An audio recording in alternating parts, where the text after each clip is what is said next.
anger anyone. We're not being, tedious, obnoxious.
when you create your logo, for example, and you're using a font that's pre-designed, let's just say Arial, for example.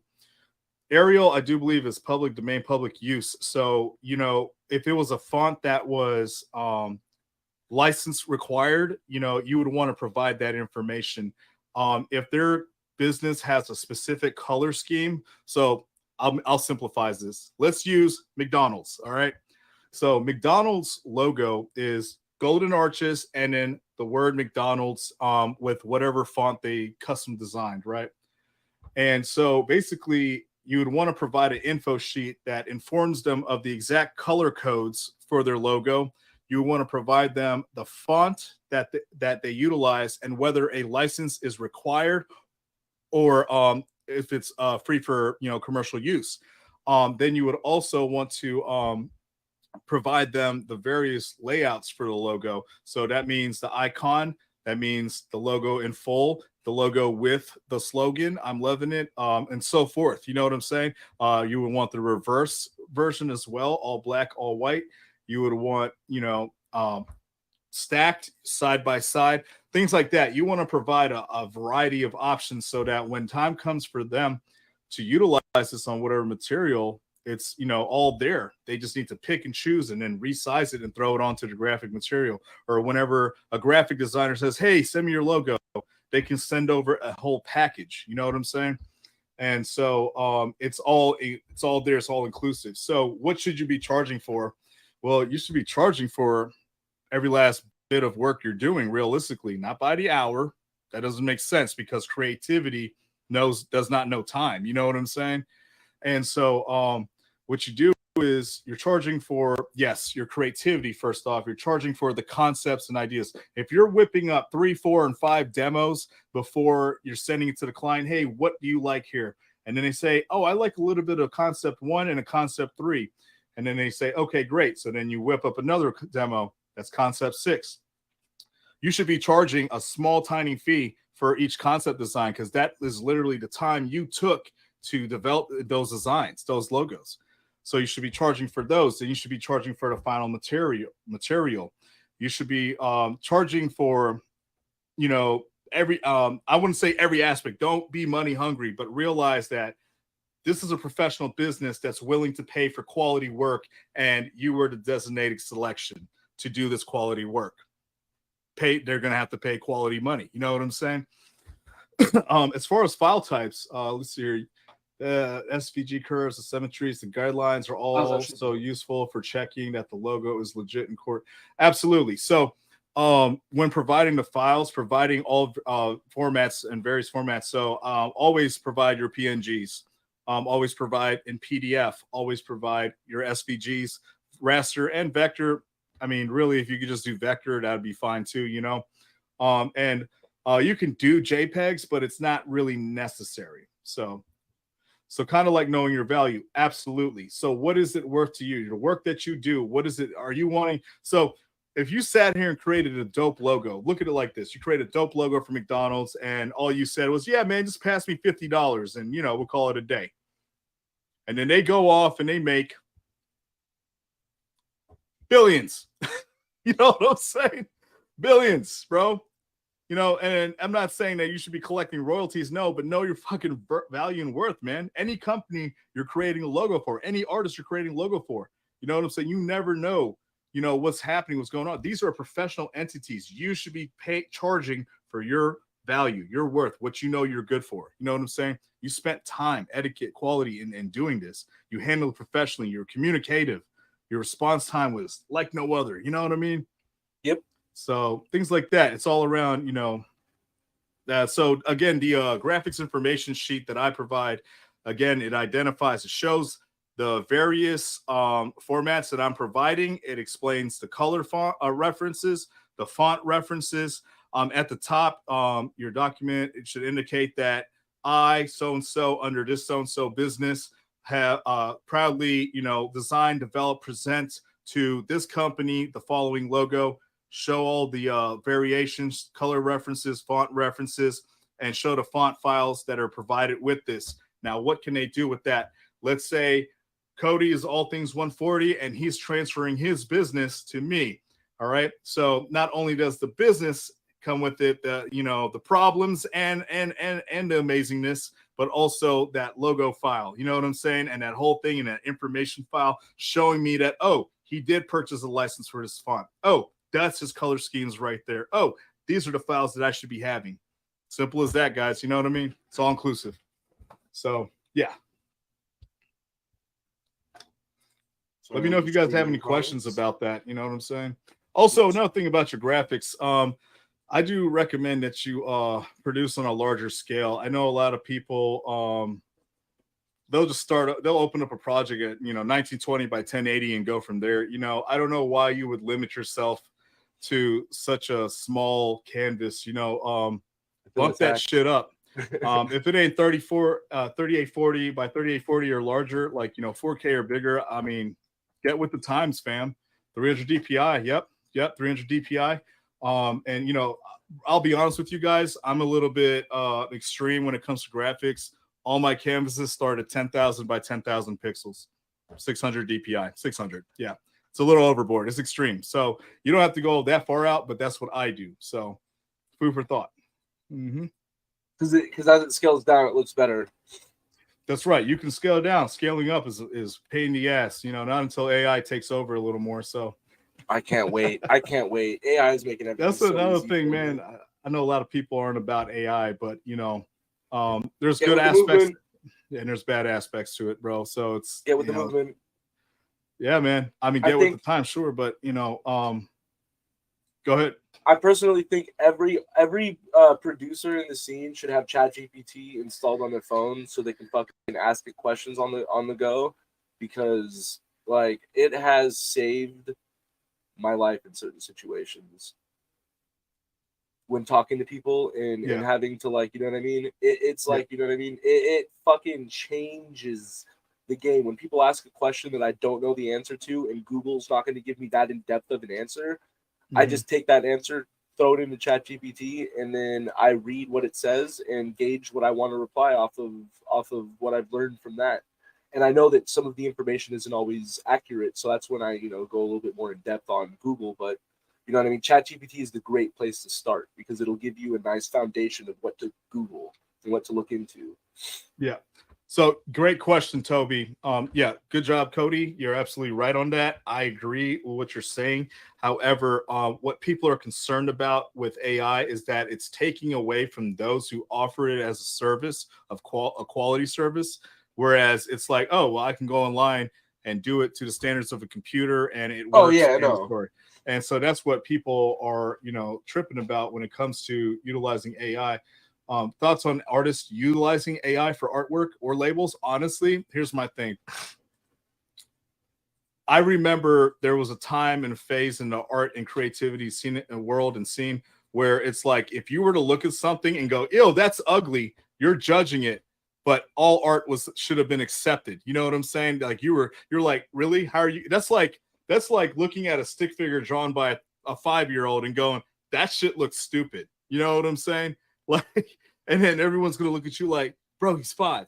So that's the same concept with today using AI, right? It's like you used AI, and it's like, bro, he's not a graphic designer.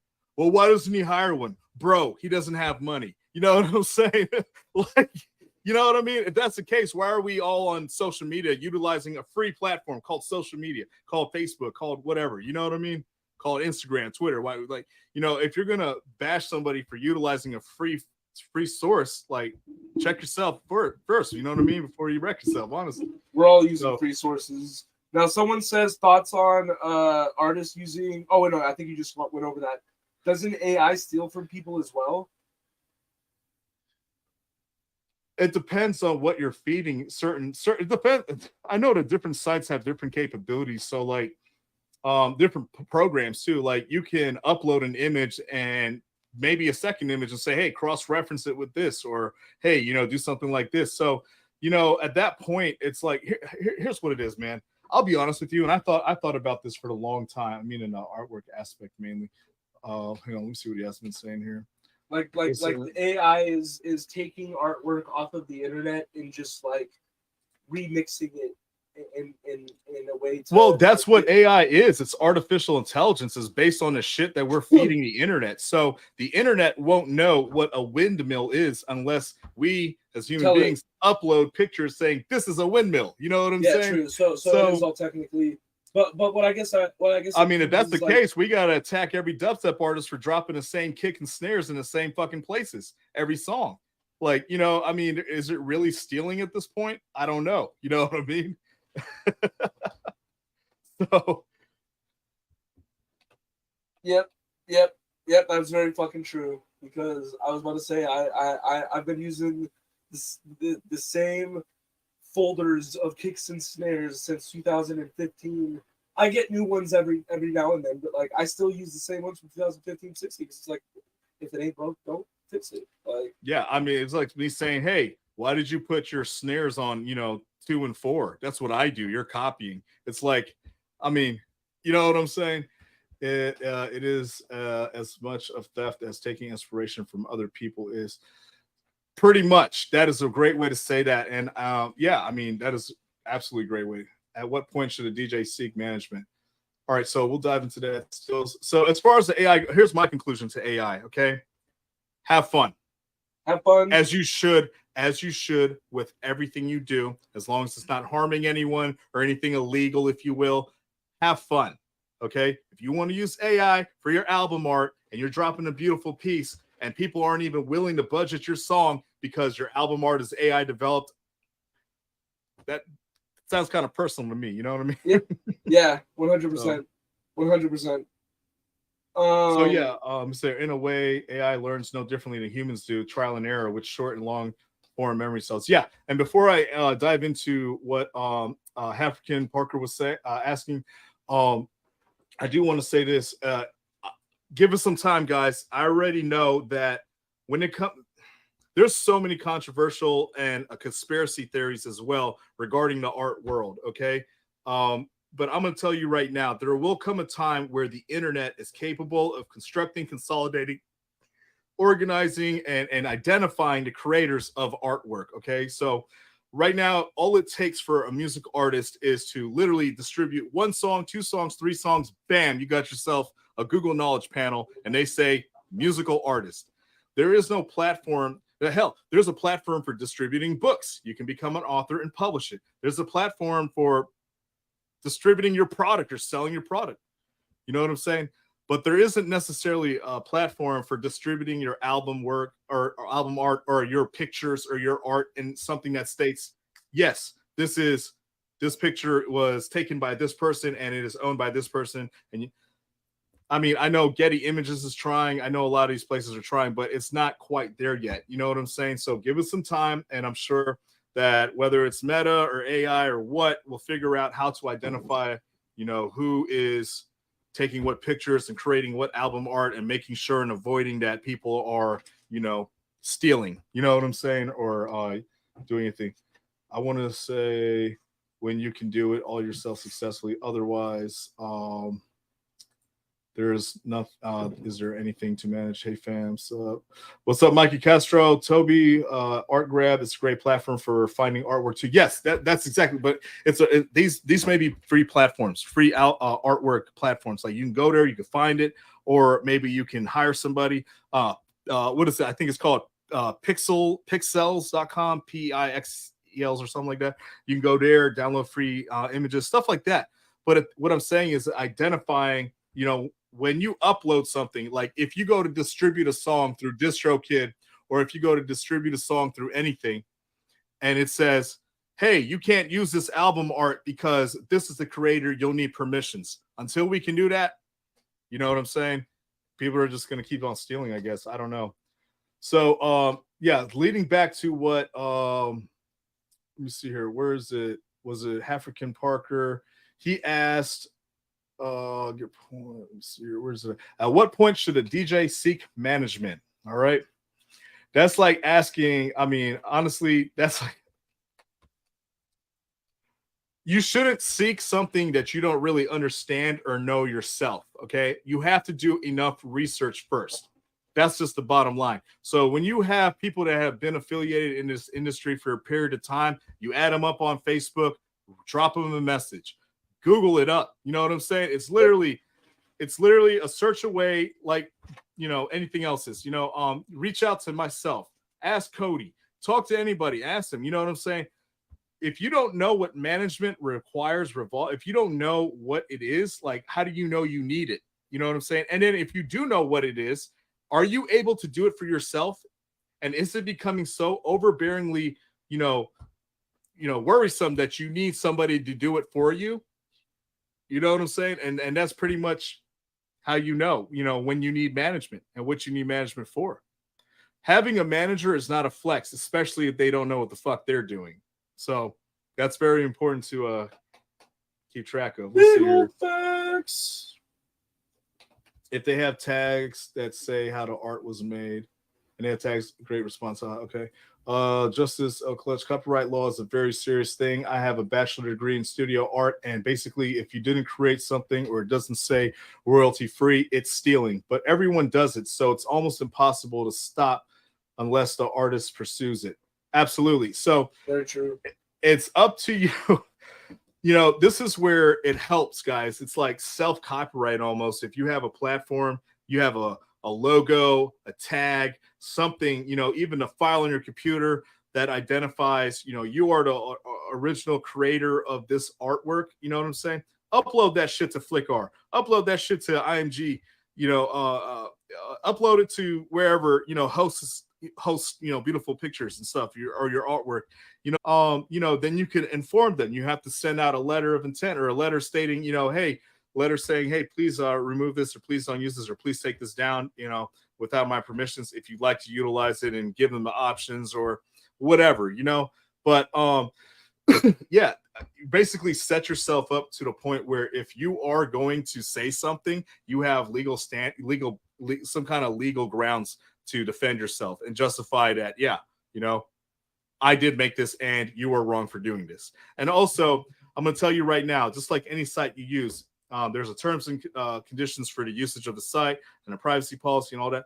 If you don't have anywhere indicating, how this image can be used or how much it's going to cost, or, hey, this is free for public use or whatever, people aren't going to know. And not everybody's educated on this shit. People see a picture, they like it, they download it, they use it. End of story. You know what I mean? So inform them.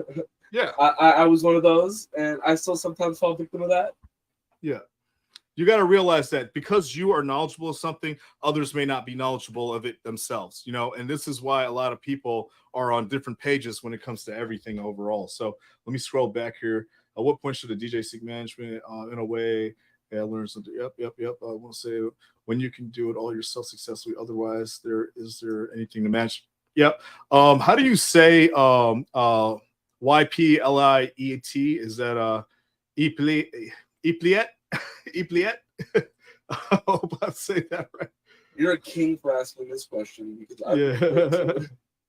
What's up, Caleb? How you doing, bro? Appreciate you being here, man. We love you, dog. Mike Castro, what's up, brother? Thank you for being here. Art Grab is a great platform. Thank you so much, Toby, for referring us to Art Grab. I will check that out. African Parker, I appreciate you. IPA. It's IPA. IPA. Oh. No, it's nice. IPA, but I just took out the L's. Oh, it's one L. IPA. Okay, here's another thing about your artwork, guys. I do want to say that a lot of people don't believe this, or a lot of people don't know this. But, okay, files consist and contain data, and it contains metadata, all right? And it goes all the way down to how you name your goes deeper, but it goes down to all the way down to how you name your file. Okay, there are tons of articles all over the internet on this, how to properly name a file so that it is identifiable on the internet. Okay, so when you go to Google and you type in windmill, the reason that it's popping up windmill is not by AI on Google, right? It's identifying it by key terms, right? Windmill, right? And so then you're going to see a bunch of pictures based on windmills.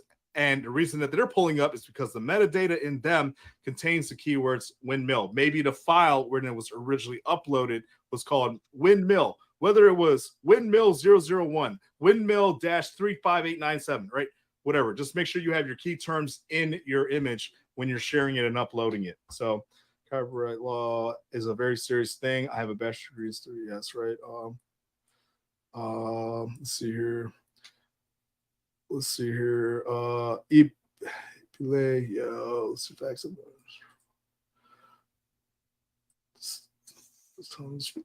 Cease and desist. Yes, yes. Cease and desist, Justice. Absolutely.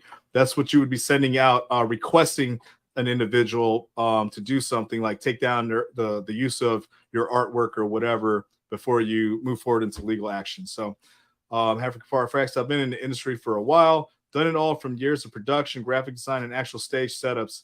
I've had offers, but nobody serious. But I'm about to have a kid in a few months and want to keep hitting the industry hard. Okay. I love that you mentioned that. And I want to say this. I'm going to say this right here like this. All right, guys, this is what we were saying by please do not put all your eggs in one basket. And this is do not put all your eggs in one basket, guys. All right. Maintain a job. This career path of being a producer and DJ, all right, needs to be either a plan B, or if it's your plan A, you need to have a plan B. That's all I'm saying. All right. And both I don't care. Be active. If I want to be a mathematician and that's my major, but my minor is psychology. All right. At least I have a plan B. That's all I'm saying. And so if you're going to do this industry, you need to maintain a job. You need to figure out, you need to have a business plan. That's just the bottom line, guys. And you need to treat this job of a producer / DJ the same you would with any other job. It is a business. So you need to start filing for your 401ks, start saving up, open up a Roth IRA, save, invest, do what you have to. This is not something like where you're going to boom and make billions, be the next Tiesto. I mean, bro, I can say if you can be the next Tiesto, please, if you can be the next whatever, go DJ for it. Blend. DJ Blend, whatever, Excision, go for it. But I'm just wait a minute, hold on. Yeah. Hold on. That's a bomb just dropped right now. Yeah. Are we calling it the DJ now? Yeah, so about Excision, people tend to forget where, people come from, which is, it's okay. I understand. You know what I mean? So we'll dive into that here in a minute. Yeah, I've seen using okay. I love you all so much. I got to go close up to work. The live streams are so cool. Thank you, Mikey Castro. I appreciate you. Love you. Let's see. Yeah, do not quit your job. Yeah, absolutely. I don't want to cut you off. Yeah, multiple streams of revenue. Absolutely. That is the way that it goes. Great example is the artist Lays just quit her day job 2 months ago, and she toured all year last year and this year, played EDC and Lost Lance, still had a day job. Yeah. One great example. Okay, I thought it said I. One great example is art. Okay, yeah. There you go. You know what I'm saying? There you go, guys. Make sure you maintain a source of income, because this music producer or DJ thing, it may not be consecutive income. You know what I'm saying? Yeah. So I can't see the comments on my phone, so I'm just gonna turn off my phone. If anybody was wondering, that's why I'm looking down. I'm looking down to see the comments, but now I'm just gonna look at the screen up here. But yeah, did I miss anyone's comments or anything like that? Don't hesitate to drop it again. But yeah, I hope I was able to give my insight on things. Cody, please feel free to chime in. This is just where I'm coming from. Yeah, and I'll dive into things about contracts here shortly, because I understand what the trouble is. My thoughts on all of it is basically what you're saying. So that's why I'm just gonna let you go, because it's like I knew during this podcast that it was the guest I have is you're very knowledgeable. So I'm just gonna be letting you, like, I'm gonna bring up the topics and give my opinions, but I'm also just gonna let you go off, because it's like you have the most to say on all of this shit right now. Yeah, and listen, guys, I don't want to just I don't want to sum this shit up into a quick statement. I want to dive as deep as possible into every fucking topic. I want to say the controversial shit. I want to say what people want to say and they don't say. I want to say what has not been said yet. So, we can dive as deeply into anything as you want in this podcast. Let me know what's on your guys' mind. Seriously. My hair, what the fuck? Hold up. I hate wearing headphones. Well, hold up 1 second. Can you hold on, let me mute my mic. All right, sorry about that. So one of the topics I kind of want to get into. Oh, that just happened. Hold up. You need a towel? Sure. No, it's fine. It's just What did it get on? All right, so I'll go into this one right here for you. Sorry about that. So the reason that people do this, why chase followers? Why chase views? Why chase? Well, where else? How else are you going to show a portfolio? How else would you show that there's interest in you? How else would you show that you are a producer or a creator? How else would you show that you do the damn thing? You know what I'm saying? Like, it's okay to chase the followers. It's okay to say, hey, you asking people to follow you is not wrong, because a lot of people don't realize that there's somewhere they can follow you sometimes. Yep. You know, if there's a new artist released coming out, how the hell should I know where this artist is? You know what I'm saying? Unless they raise my awareness and say, hey, follow me here. And I'm like, oh shit, let me check you out. Oh, I like you. I'm going to follow you. That's me. A lot of people are hesitant to hit. Yeah. Cody, you got to mute when you talk, bro. when you're off. Yeah. Yeah. You haven't been muting. Yeah. No, you have to click the mic button. Yeah, you have to hit the mic button. There you go. Yeah. All right. So yeah, how else are you going to marketing on platforms such as Instagram? Yeah, absolutely. So when you guys are marketing, when you guys are putting your song up on SoundCloud and saying, hey, everybody go check it out here, that's one place where all your views should attend to, and you know, everybody is liking it, commenting, or whatever, and that shows the potential interest that you have. So when you are uploading a clip to your Facebook page, the goal is hopefully they are interested enough to dive in and say, oh, I need to hear this whole track. Let me go over to SoundCloud. That's it. It's just cross promotion at its finest. So it's like, realistically, you need to build that portfolio. Unless you have an EPK, even your EPK, you would want to identify, hey, this is where all my music is. This is where you can follow me. And they go there and they see that you're not really marketing or promoting. You're not really sharing your shit. You're not telling anybody to follow you, or you're not saying, hey, I released a new song. Like, what is your end goal here? What are you attempting to do with your music? If it's just a hobby, cool. Keep it at that. You don't care about followers. You don't care about streams. Absolutely. That's fine. Step out the way and make room for those that are trying to make a career path for themselves. Yep. That's it. And so if you are chasing this as a career, you want to do the damn thing, you are really about this shit, build that following, build those views, build all of that shit. Throw it on your EPK, send it out to these promoters. They'll click on your shit and they'll be like, God damn, this person's doing the damn thing. Send out your next, release to a record label. They see, oh, this person's active. They're promoting. Oh, they're doing this shit. Because it's not about what the record label can do for you, but it's about what you guys can do for fucking each other. You know what I'm saying? So if you're branding as a gorilla, just fucking go after Brondo full force every week. Just once a week, tag him on Facebook, tag him on social media, fucking go after him. Brondo, hey, if you're listening right now, what's up? DM me. So you know what I mean? Just don't be afraid to fucking get out there. Now I will say, if you're gonna reach out to bigger artists, like, don't reach out to them with that first, like, hey, can you check out my tune?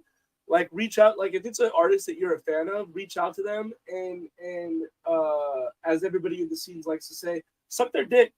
Tell them how much you like them. Tell them, or if it's a female artist that you're a fan of, whatever you want to add to that. It's not suck their dick, but you know what I mean. I wouldn't go as far as being like a diehard fanball. I mean, if you're genuinely a fan, give them the cheese is what I mean. Tell them like, hey, you're an inspiration. What I do. Okay, I'll give exactly what I do to reach out when I reach out to bigger artists and what has worked with me. And sometimes with some people it works and with some people it doesn't. I reach out to them and I tell them, like, I'm like, oh, yo, dude, I've been a fan of your music for a while. I just wanted to let you know that, like, you know what I mean? Your music, especially if their music has inspired you, your music has inspired some of the music that I've created, and I would love to build a relationship with you in this industry and chat with you about, like, you know what I mean? And not only just about the industry, we can have conversations about anything and start there. And you know what I mean? Don't immediately ask for them to check your music out. Just chat with them, see how their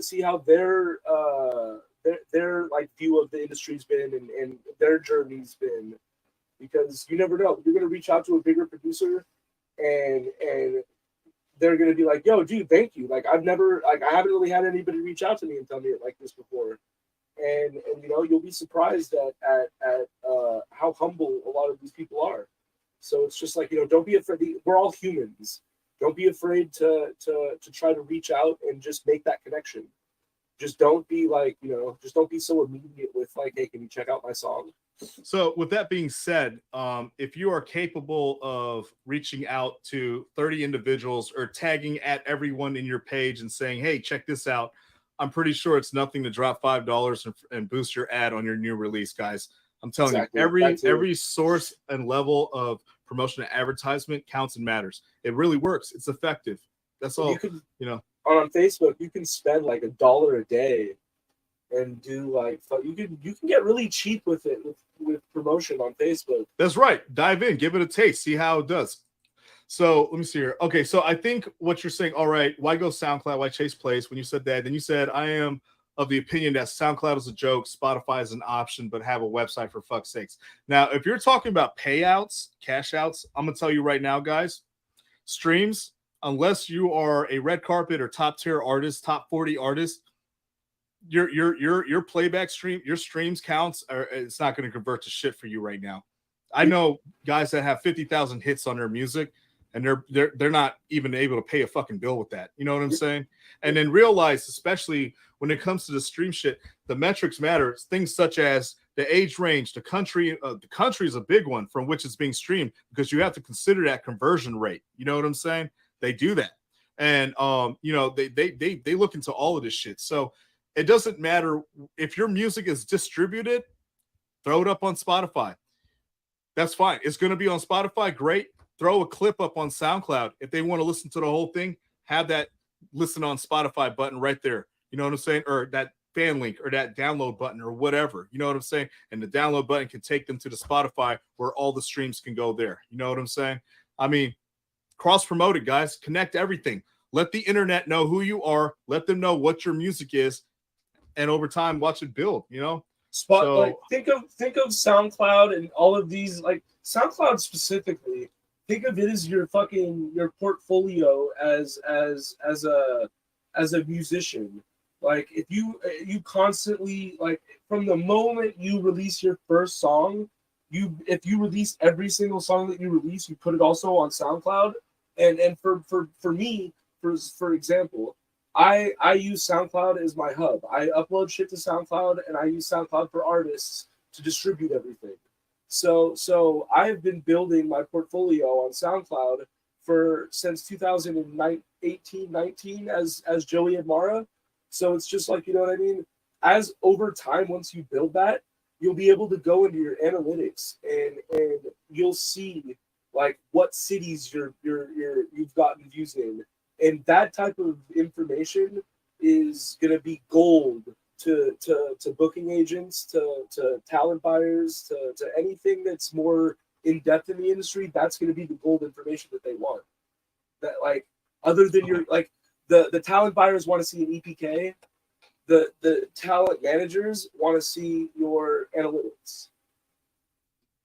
That's a good way of looking at it. So let me go one deeper also, Yasmin, with your question, opinion on artists posting to other platforms other than SoundCloud, like Spotify or Apple Music, marketing on platforms such as Instagram. All right, let me make this clear to everyone, okay?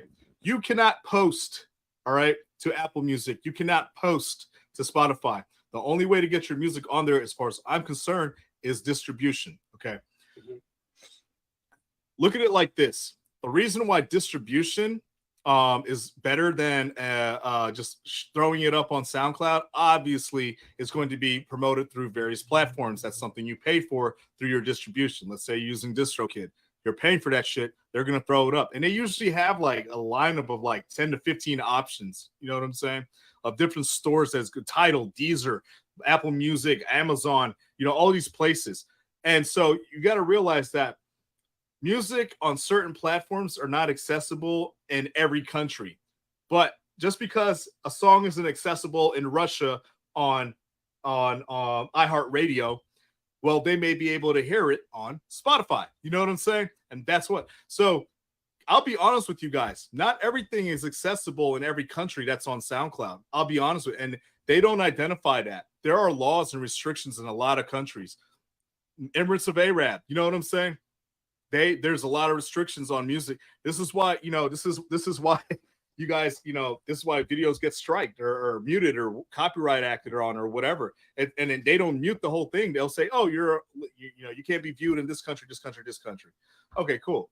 But that's why distribution matters. Now, here's another thing about distribution is that if you're going to distribute your music, you got to remember that this is who you are today. You may be a completely different artist in 5 to 10 years, meaning better production, amazing. You're just down. You know what I'm saying? So you're just like, you're killing the game, So if you're releasing shit now, you may regret it down the road. This is why people are resourcing to SoundCloud.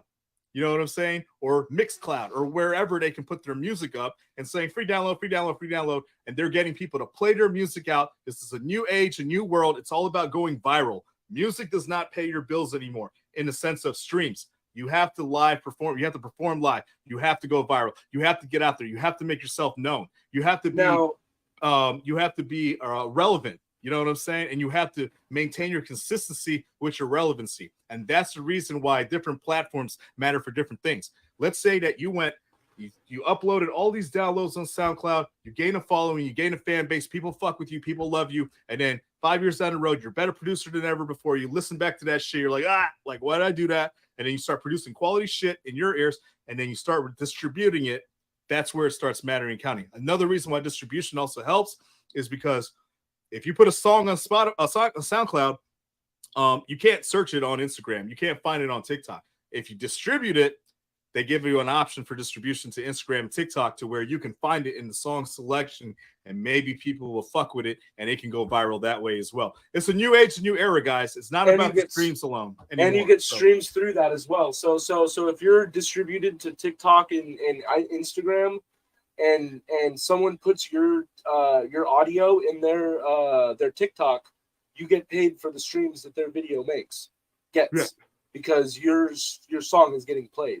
Now another a little hack, or not hack, but like a little like thing that I'm trying to get like more people on, especially the artists that I work with. Life hack, music hack.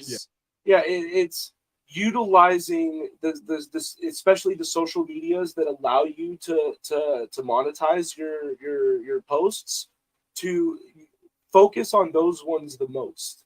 Facebook, TikTok. I think even Twitter or X is now doing it, to where you can monetize your stuff, and then YouTube.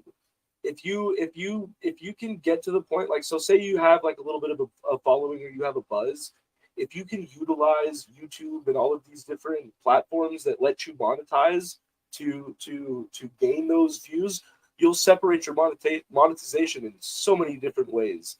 So instead of just waiting on those royalty checks from like SoundCloud and Spotify, if you use artists for SoundCloud, they pay you all at once. But so it's just like, you know what I mean? If you're waiting for those, like, you can be spreading it out to be getting a check from TikTok, YouTube, fucking Facebook.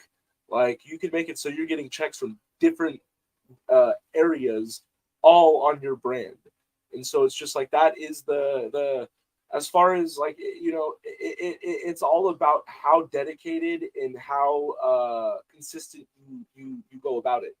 If you consistently post reels to all of these different social medias, and all of your reels are consistently getting views, and your follower count goes up, you'll be able to unlock more stuff, like working with promoter, or working with fucking sponsors. And then it's just like, you know what I mean? So there's different avenues to go down. It's just, you have to be dedicated to finding out what you like. For like, just using me as an example, my branding is, as far as Amara, is guerrilla based. So any reel that I post is gonna be like guerrilla themed.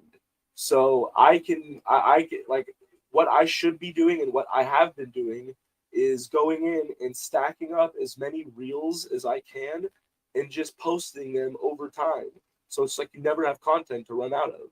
And if you do that, and if you over time spend like, you know, if you every month you spend like one day a week building reels and just stacking them to put out later on, you'll have content for the future.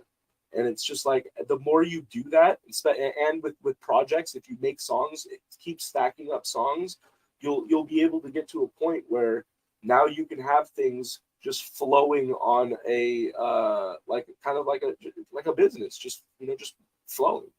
And if you can get into that, you can focus more on just the promotion side. And I think that's the goal that everybody should get to as a producer or brand developer. All right, so I wanted to backtrack here to Okay. what let's see here. Justice L Clutch. Justice, let's see here. I drive for Lyft and I take every opportunity to say I am an artist and would you like to see my art? I have heavily increased my following through organic conversations. You have to be willing to talk about yourself. Yep. And then Tyler responded and said, what do you do when you find it hard to talk about yourself? All right, check this out. If you're an artist pursuing a career, this is a business at this point. Okay. Yep. You are a human being, but you are a business due to your craft. You know what I'm saying? So here's a method right here, Tyler. You find it hard to talk about yourself, engaging with others in a conversation, ask them about themselves. Okay. They will let you know real quick if they want to talk about you or not. You know what I'm saying? Hey, how are you doing today? I'm fine. Conversation's over. You know what I'm saying? You know what I'm saying? Hey, how are you doing today? I'm doing great. How's your day going? Dive in. Great, man. Beautiful morning, beautiful day, whatever the hell. What do you do?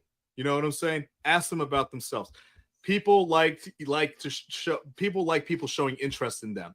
You show that interest. If the person's considerate enough, they will show interest in return. You will have the opportunity to talk about social anxiety. I get it. It's everywhere. Okay. Now I know that everywhere you go, you're not going to find somebody with interest in the shit that you do. They're probably not going to give a fuck.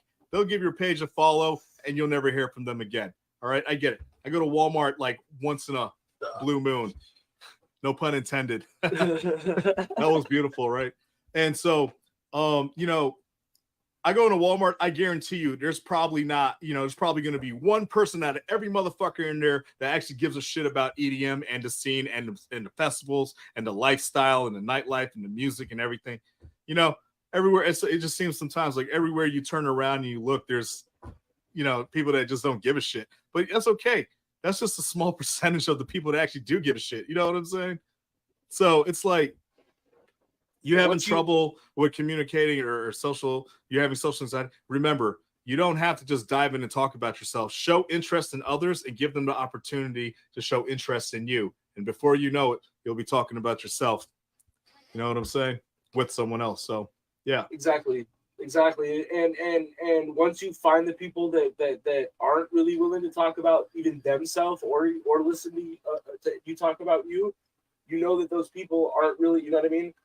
Those are just people that you could be acquainted with, but you don't have to focus on, because it's just like, you know, I definitely when I make connections with people, I do exactly what Jorge was saying. I start off by asking people what they do, and usually what that leads into is after they tell me what they do, they ask me what I do, and it's just a natural. Now I'm going to tell them what I do, and it's just like, you know.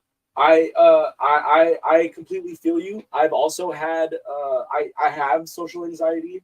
I get very nervous when I talk about myself, and I also throughout the whole time I'm talking about myself, I'm in my head thinking like, am I coming off like an asshole, or is this person tired of hearing about me?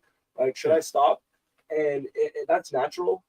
You should like, you know, but especially once you get to a certain point, you have to understand that most of the people are going to be interested in hearing about you. So don't be afraid to just, like, you know what I mean? And also, if they cut you off, don't take it personally. Like, just, you know what I mean? Just even if it is personal, don't take it personally because you are a business. So it's just like if they're not interested in hearing anything business related, don't have to take it as he doesn't want to hear, he doesn't want to be friends with me, or he doesn't want, that's a personal attack on me. No, he just doesn't want to hear anything business related at that moment. And you as a business, we all as a business need to understand, there is times for business conversations and there's time for just fucking shitter conversations where we're just, shooting the shit. Just remind yourself to be humble at all times, all right? And on the note of don't be an asshole, this is going to sound really cold and fucked up. And I'll be honest with you guys. I don't care how fucking long you've been in this industry. I don't even care how long I've been in this industry. I always treat myself like I just got here, son. You know what I'm saying? There's always something new to learn. There's always something that I don't know. So let me give you guys one more aspect about SoundCloud and all these other platforms that are hosting your lovely music, all right? If we're shitting on platforms, please note and realize that these platforms probably existed long before you even thought about dropping your first bass line. Okay. And every fucking day, every week that goes by, they are working on new methods, manners, and ways, formats of helping you understanding your music, where it's going, your metrics, all of that shit, giving you the opportunity for distribution, giving you the opportunity for their shitty mastering. Okay. Giving you the opportunity, you know what I mean, to learn how to expose yourself properly.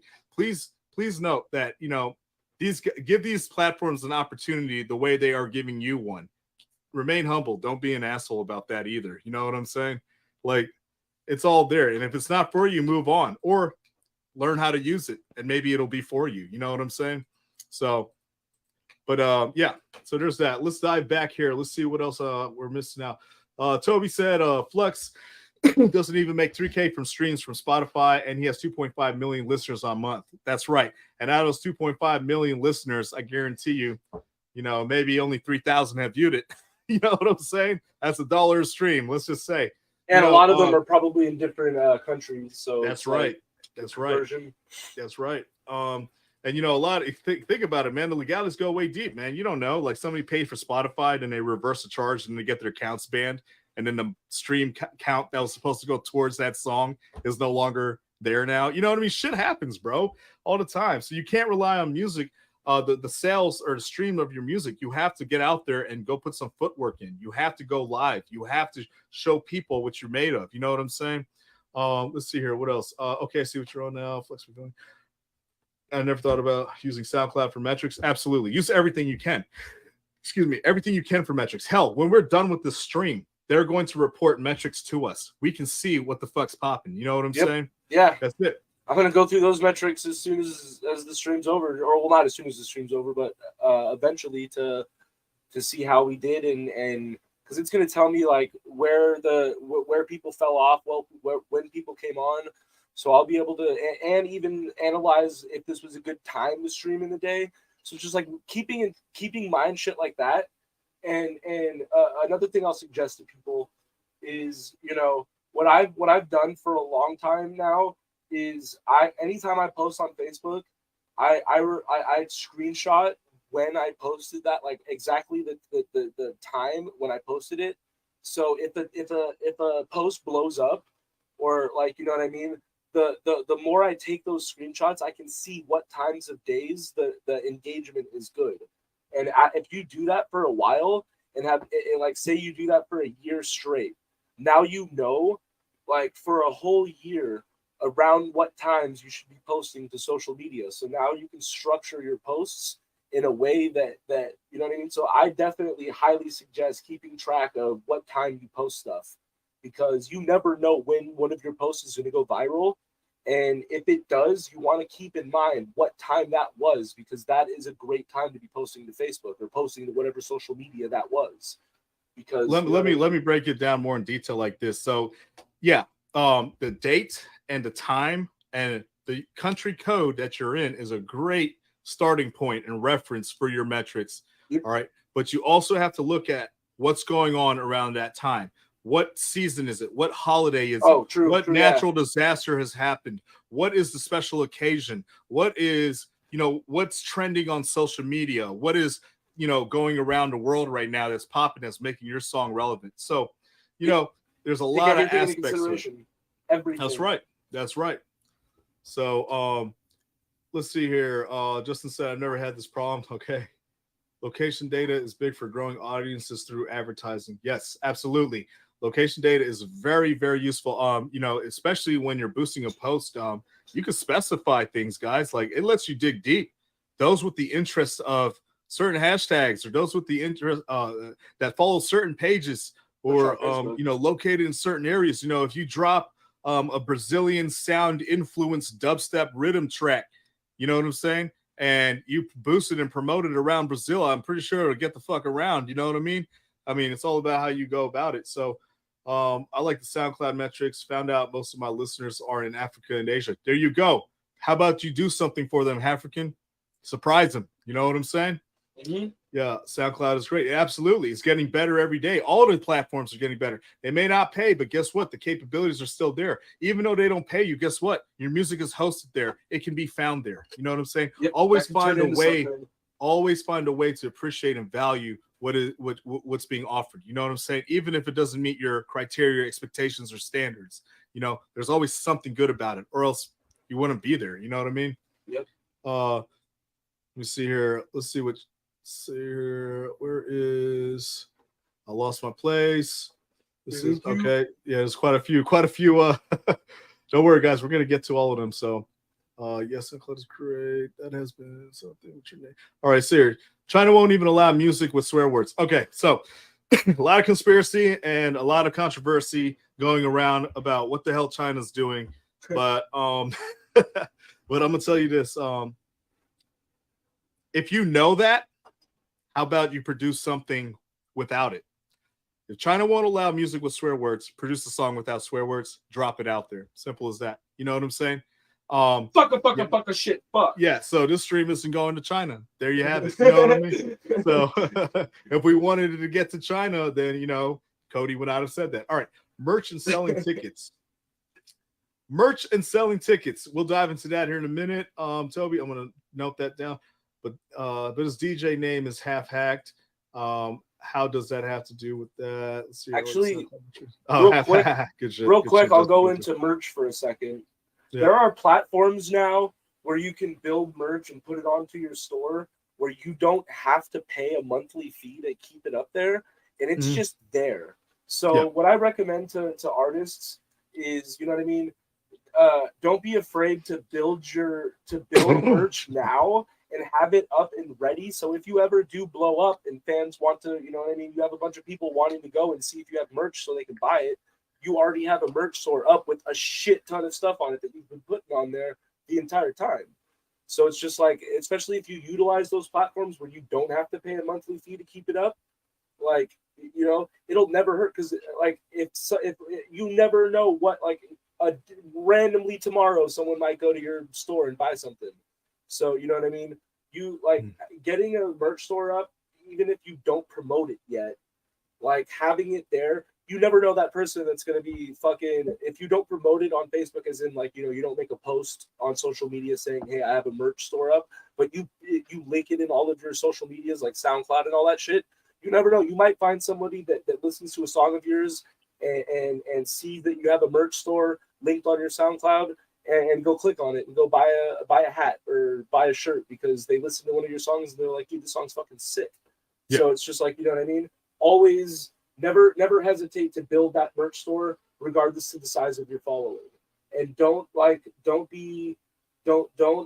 take it personally if nobody buys your shit for a while, because it's gonna happen. Like, right. Also set up a fucking Patreon. Yep. Get your Patreon set up and flowing with ideas and what you would sell to it. And once you start getting people coming to support it, then you can start uploading the music. Then you can start uploading the services. Yeah. And I'll be honest with you guys too. A lot of us dive over to these major platforms, which is fine, great. Teespring, Patreon, all these great places, great. But please note that within this scene, particularly the EDM scene, I swear to God, it is so it's loaded with such artistically creative individuals. There are numerous shirt designers out here, that would love your business and they are willing to work with you, cut you deals, or even pay whatever. You know what I'm saying? And when I say cut you deals, I don't mean lower the price. You should never lowball a pair like that. Oh, you know? yeah, no. Yeah, what you should, they may cut you deal as in saying, hey, we'll slip in 20 extra shirts. No big deal. You know what I'm saying? So, reach out to your local, search it up on Facebook, guys. You know what I'm saying? Like you would anything that's trending. Search it up and find these guys that are literally doing, like, they're making merchandise, they're making pins, they're making hats, making shirts. You know what I mean? They're making all kinds of shit, dude. And so just reach out to them and see what you can do. I would also suggest, though, waiting until you have something to bring to the table, unless you have money to bring to the table. That's right. So if you don't have the money at the time, yeah, consider coming prepared. Yeah. Whereas at that point, Teespring would be a great place to. That's what. Yeah. I was basically talking Teespring and those websites as when you're like a fucking, you know what I mean? When you're just starting to build your brand. Yeah. And then once you get to a certain point where you have a following, then it would be the smart thing to do to reach out to these people in the scene that are already doing this and do collabs with them, because that's a great way to get into their audience and get your audience over to them. And it's just like this community needs to be more like we all work together, because once it does that, it'll change the way the whole entire industry flows. Yeah. So I'm just trying to follow up here. So since you dived in on the merchandise and ticket sales, so I'll dive into ticket sales. But before I respond about the ticket sale, I believe Toby was the one that mentioned that, or who was it that said, Jesus, this all those streams of revenue here. I gotta keep up with it. It keeps dropping my chat down. I don't want to miss any chat, man. So okay, so yeah, Toby. Please go into more details about what you're asking about ticket sales, because there are so many angles of what I can preach about when it comes to ticket sales. And I'm going to tell you guys, for everyone listening and everyone that will listen, I'm going to tell you right now, never rely on ticket sales, okay, to pay out, okay? Never rely on ticket sales for paying out, meaning if you don't have the money in advance before you host a show to pay out everybody, the light tech, sound tech, stage tech, producers and DJs, live performers, vendors, whatever you're paying. If you do not have the venue, if you do not have the money up front, you should not be hosting that event. And you should never rely on ticket sales to pay out. That's just the bottom line. I'm telling you right now, and I'd be the first one to put anyone on blast if you're doing that shit. All right, I'm not even trying to be an asshole. Take it as you will. I'm letting you know. Never rely on ticket sales for payout. That's it. But yeah, please, Toby, elaborate on what you're asking about ticket sales, because I could take that in a lot of angles, and I probably will anyway. So let's see here. So okay. African Parker said, yeah, a lot of collectors are playing my music along with foreign labels I've released on, but it's still crazy that a whole other country is tuning into my local area. Guys, think outside the box. All right, we're just the United States. There's humans in other countries, and for fuck's sakes, they may be out there in the universe too, listening to your shit, and you don't even know it. But all I'm saying is, think outside the box. When you make music, don't just say, "Oh, my peers are gonna, my homie up the street or my guys on Facebook." Think about those in other countries. You know what I'm saying? They love shit from out of the country. You know what I'm saying? They love shit from other places. I love listening to dubstep producers from Mexico. They just have this grittiness to them. Learn, check it out. You know what I'm saying? I try to promote the fact that each user base is dedicated. Your Apple Music listeners are not your spot. Absolutely, utilize each platform for its specified metrics. Like they report slightly different informations, and you can take it in a direction that you want, viewing that database. Let's take money to make money. You have to be willing to invest in yourself. Absolutely. And this is why all businesses, before they dive into business, they have a business plan. And the first thing that you should dive into before anything is funding. That's it. You can have your SOPs intact. You can have your policies intact. You can have the whole team and everything. But if you ain't got money, you're just basically a dud of a company. You know what I mean? can't do shit without it. So definitely figure that plan out. Yeah. Haha, maybe let me go ahead and like that because that's a true statement. Maybe the old alias. African Park said maybe the old alias is all I can think of, but I didn't release music under that name. Oh, okay, all good, African. We won't hold that to you. You won't find support in your own town. Got to stay promoting outside of your state. Absolutely. And I don't know why you would stay within your own town. Like, I mean, guys, like you got a whole fucking world out there, man. Yep. Like, you know what I'm saying? I understand. Start small, work big. But yeah, I mean, dude, when you're on the internet, there's no, I mean, you think you release a new meme. If you make a meme and you put it up, you think your local town is going to promote it and then it goes viral? Fuck no, it's the internet. It's going to get around. You know what I'm saying? Like, put that shit out there. You know what I mean? And don't just focus on your own little town. Get out there. True. Let's see. African Parker said, this year has been way better since I've been putting money into promo campaigns. Never did that in the past. Well, maybe you didn't do it in the past because you didn't feel ready or prepared or mad props and respect. Let's see here. Tyler said, "Oh, I've ruined some opportunities." Then I'm not sure you were referring to there, but we'll with not being afraid to speak about yourself or to like use like bring up. It was in that topic of people tend to remember people that have left an impression on them. And if you not being able to talk about yourself or talk to them has left an impression on them, they're paying attention to the wrong shit. You know what I'm saying? Yep. So I pay attention to those who have impacted, impacted me or left an impression on me. That's like, oh wow, I'm gonna remember that. You know what I'm saying? Exactly. So yeah, you guys, like, for example, you should remember the girl that actually responded to you, not the girl that dissed you. You know what I'm saying? Yep. Like. Just a analogy. Hit it hard when you are African Parker said hit it hard. Oh, sorry, skip one. You got to go to Aldi's or 7-Eleven for those wook fucks. Bro, 7-Eleven for life. Okay, I love 7-Eleven, guys. Same. Yeah, as a matter of fact, I have this. I just came from there. Okay, 7-Eleven, please sponsor us. All right. I would love big to butt all day, please. All right, shout out 7-Eleven. I would love to be sponsored you by guys, 7-Eleven. Yeah, you guys have helped me get through high school, and you guys have helped me get through college. All right, and my childhood. yeah, man, seriously. Without bring Slurpees. Back those $1.10 fucking coffees. This is bullshit. All right, yeah, and let's see here. Hit it hard when you are at a show or especially a fest. Who else would want to hear the Wubs than at a dubstep show? Hit it hard when you're at a show or especially at a fest.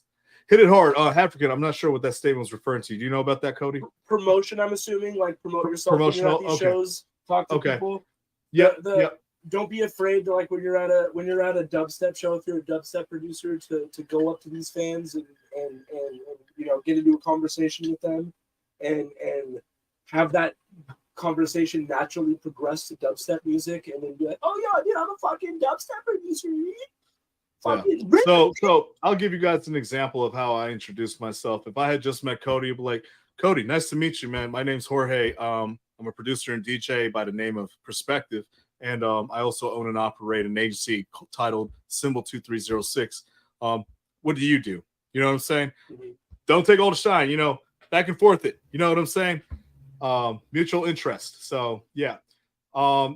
At a dubstep show, cool, man. Get it in if you can. A lot of times these guys are just ready to fucking rage. So I can see a bunch of headbangers and this guy's okay. Hey, here's my QR code, man. Hey, check me out. Yeah.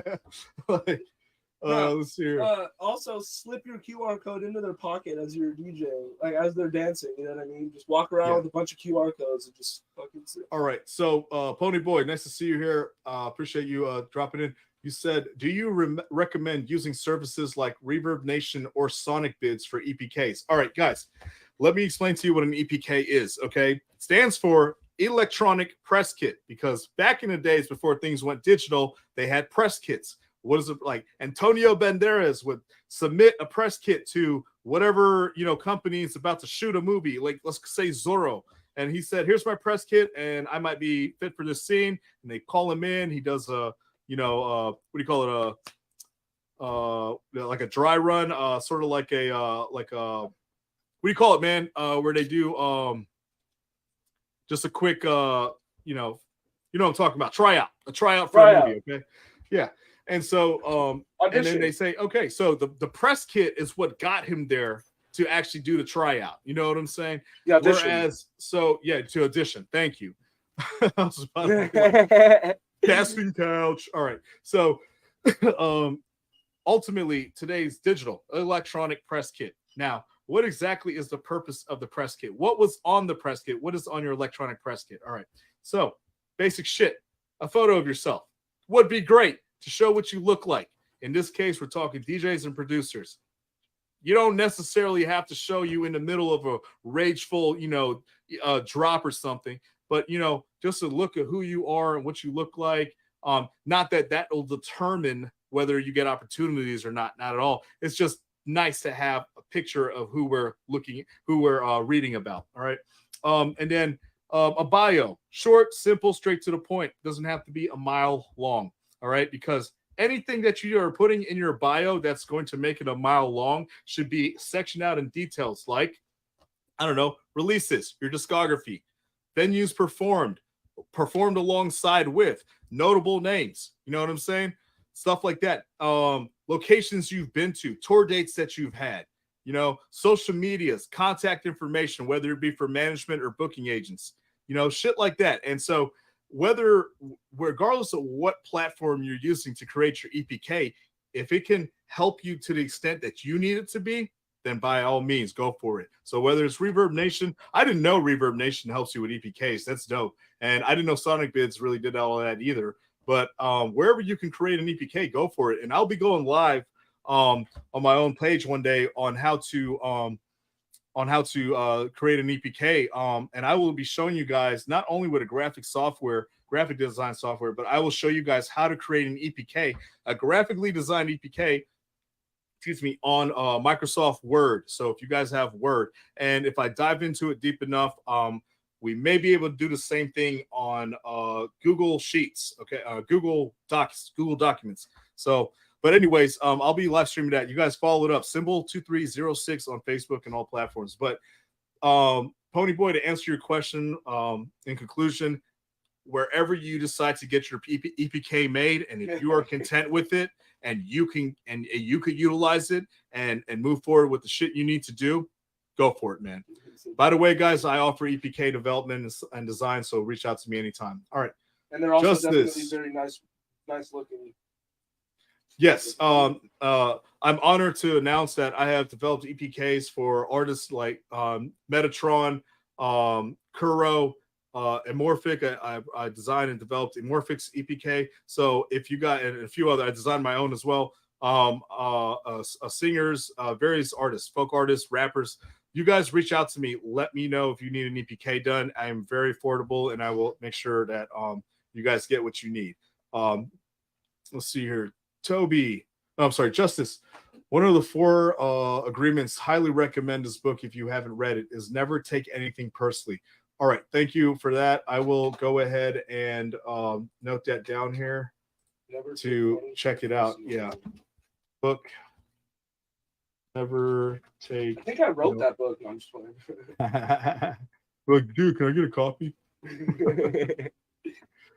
Let's see here. Alrighty. Thank you for that reference. Toby, being humble and understanding there is way bigger fish involved. Absolutely, brother. Absolutely. But that doesn't mean that doesn't mean belittle yourself or demean yourself. It just means understand that you're in a position to always learn more. And if you don't like something or don't understand something, learn. Reach out, ask, figure it out first, or do something. Let's see here. Oh, fuck no, DM me. I'll take care of you. Do you recommend using services like Okay, there you go. Tell me how to pronounce the Y name again. I'm just gonna call you YD for short. I'm sorry. We love YD, you. Yeah, I'm legitimately the worst person when it comes to pronouncing names. Yeah, I'm sorry, homie. I can't pronounce names that are like. It's a very unique name, though. It really is. It's bad. Yeah, you know, let me scroll up and see if I can find it real quick because I don't want to butcher your name, and I feel bad for doing that. So give me 1 minute here. Let me see here. Oh, fuck. It may be lost in the sauce forever, man. Let's see. For today. Okay. If I can't find it, it's all good. YD it is until that's so fucking sounds like Whitey. Hey Whitey. Like I'm not trying to Hey Whitey. Hey Whitey. All right, let's see here. So there you go. Whitey here will is capable of designing EPKs. Yeah, reach out to her. Her. Is that him? Oh, okay. Did you just fucking assume their gender? I'm such a fucking dick, dude. I'm so sorry. I'm a fucking piece of shit. All right. So yeah, DM YD and they will he will be able to help you with your EPK design and development. I'd like to see some of your work, honestly. Honestly, I'd love to see. Symbol 2306 is always looking to subcontract individuals that are capable of graphic design and developing EPK. So please reach out anytime. Sir Yasmin, there's a difference between confidence and an ego. Got to confidently be able to sell yourself as an artist. Absolutely. But if the less talking you're able to do to sell yourself, the better for sure, right? Drop that EPK. Say, here, follow me here on your most followed social media platform, or that's it. And maybe they will be interested in you. So also finding a strong branding is always recommended. That's a whole nother topic of discussion to dive into. So branding, brand identity, getting your theme and your concept and shit together, I'll be honest with you guys. If you don't have a logo or something to identify yourself by, I mean, that's a great starting point. You know what I mean? Let's see here. African Parker said local or them, even as simple he does EPKs. Absolutely. Thank you very much for that shout out, brother. What's your opinion on the DJs that rip tunes, the SoundCloud artists, DJs that buy their listens and followers? Great topic of discussion. I'm gonna tell you right now. So first off, if you're ripping tunes, very rude, very disrespectful, very disgusting behavior. The least you can do is reach out and request permissions. I swear to God, bro, like sometimes I wish that SoundCloud would just have a tab that has a count for how many times a song has been ripped. You know what I'm saying? Oh my God. Yeah, bro, it would be fucked. Ripped by email wise? Oh, I'd be screwed. Oh, yeah. I in the past ripped a lot of tunes. And guys, I'm not perfect, okay? I've done the same shit back in the days. I'll be honest with you, bro. Like, I didn't have a DJ portal or a digital pool to where I can go download, Beyonce's, Beyonce song because the ladies liked it at the hookah club I was DJing at. Pop culture, I steal the shit out of that. Oh, bro, but yeah, for sure. But like, all I'm saying is I'm not innocent. Okay, I've ripped shit. Even worse, I've ripped shit from YouTube, which is the worst fucking thing you could do, like quality wise. I still do that. But yeah, dude, it's horrible. And so, but overall, guys, don't rip people's shit. All right, like reach out, say, hey, I like this song. Is there anywhere I can purchase it? Is there anywhere can I drop you? Can I buy you a coffee? You know what I'm saying? Exactly. You know what I mean? Like reach out to them, develop that connection. You never know. Not only are you going to get that song probably, but you'll develop a relationship with this artist, and you never know where that can take you. Yep. And where you guys can collaborate or something down the road, or just Brondo. Bro, there you go. So the SoundCloud artists, DJs that buy their listens. Okay, so as far as buying followers, listeners, all that shit, you guys are fucking hacks, guys. I'm gonna let you know right now. It's fucked up. It really is. I don't know why the fuck you would do that. If you have $10, $20 to download to fucking purchase hit views, streams, followers, you have $10 to $20 to boost and promote your shit organically. You know what I'm saying? Organically get that following, organically get that promotion and advertisement in that you. I mean, guys, come on, get your fucking priorities straight. You know, you got guys out here that deserve quality opportunities, you know, booking opportunities, and here you are hacking the system with paid fucking views and paid fucking followers and shit. It's sad. And you know what, bro? I'm about to honestly, I don't want to be this asshole, but there's a lot of platforms I've seen, a lot of artist accounts I've seen with like 14K followers. You go to their shit and they've got like 2,500 fucking views, and then there's like no comments. You know what I'm saying? Or you post something and there's like 5 likes, but you got 15K followers. That ratio is really fucked up. You know what I'm saying? And also, if you go out there and get yourself a show, you're immediately gonna look like a fool when nobody shows up to see you. Absolutely. Imagine Instagram knows you. Imagine SoundCloud knows you, right? You know, all that. You got 15K on there, but you know, nobody else knows who the fuck you are. And that's sad. You know what I mean? Yep. And I mean, it's like there could be situations where say if you lied like and bought all of your followers and you get booked as a headliner for a show and they pay you your asking fee because they think you're gonna fucking, you know what I mean? They think that this investment's gonna be wise because when they book you, you're gonna be, you know what I mean? The tickets are gonna sell because you're the headliner and you got like 40,000 followers on Spotify and all these different, you know what I mean? Like, and then you show up and nobody comes to your set. There's even a chance that they might be like, hey, you need to give us our money back. Like, we have a clause in the contract that states, and if they don't have a contract, they're even more fucked.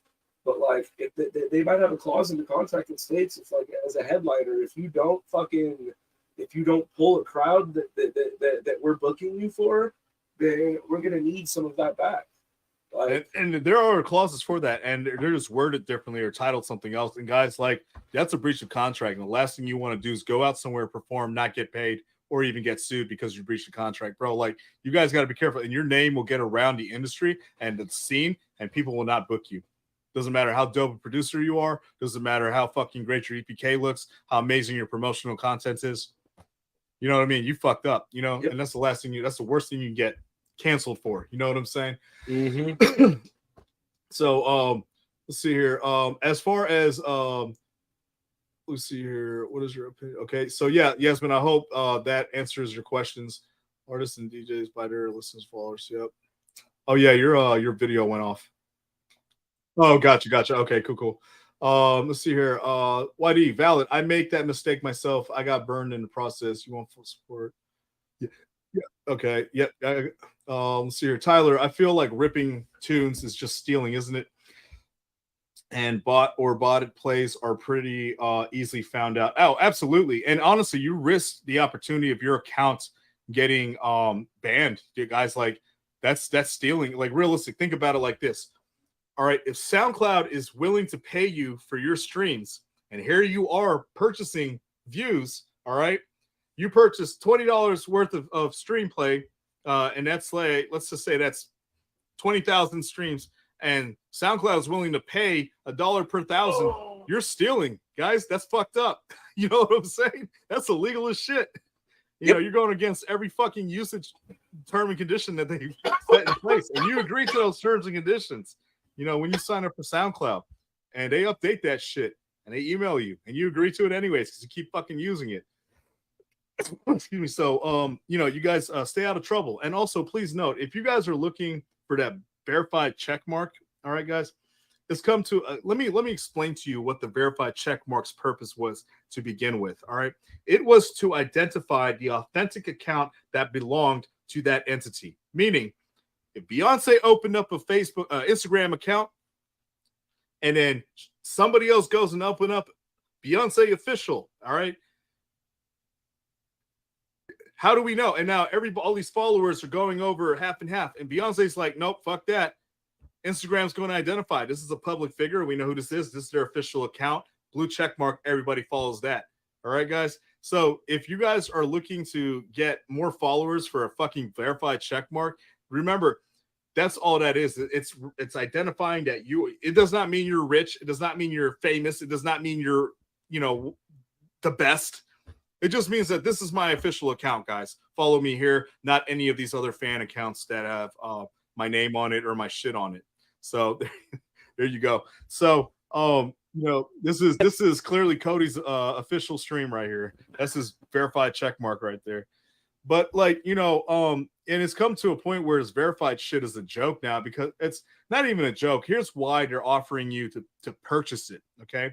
Because if you're willing to spend money to say that this is my authentic account, my original account, you could have that verified check mark.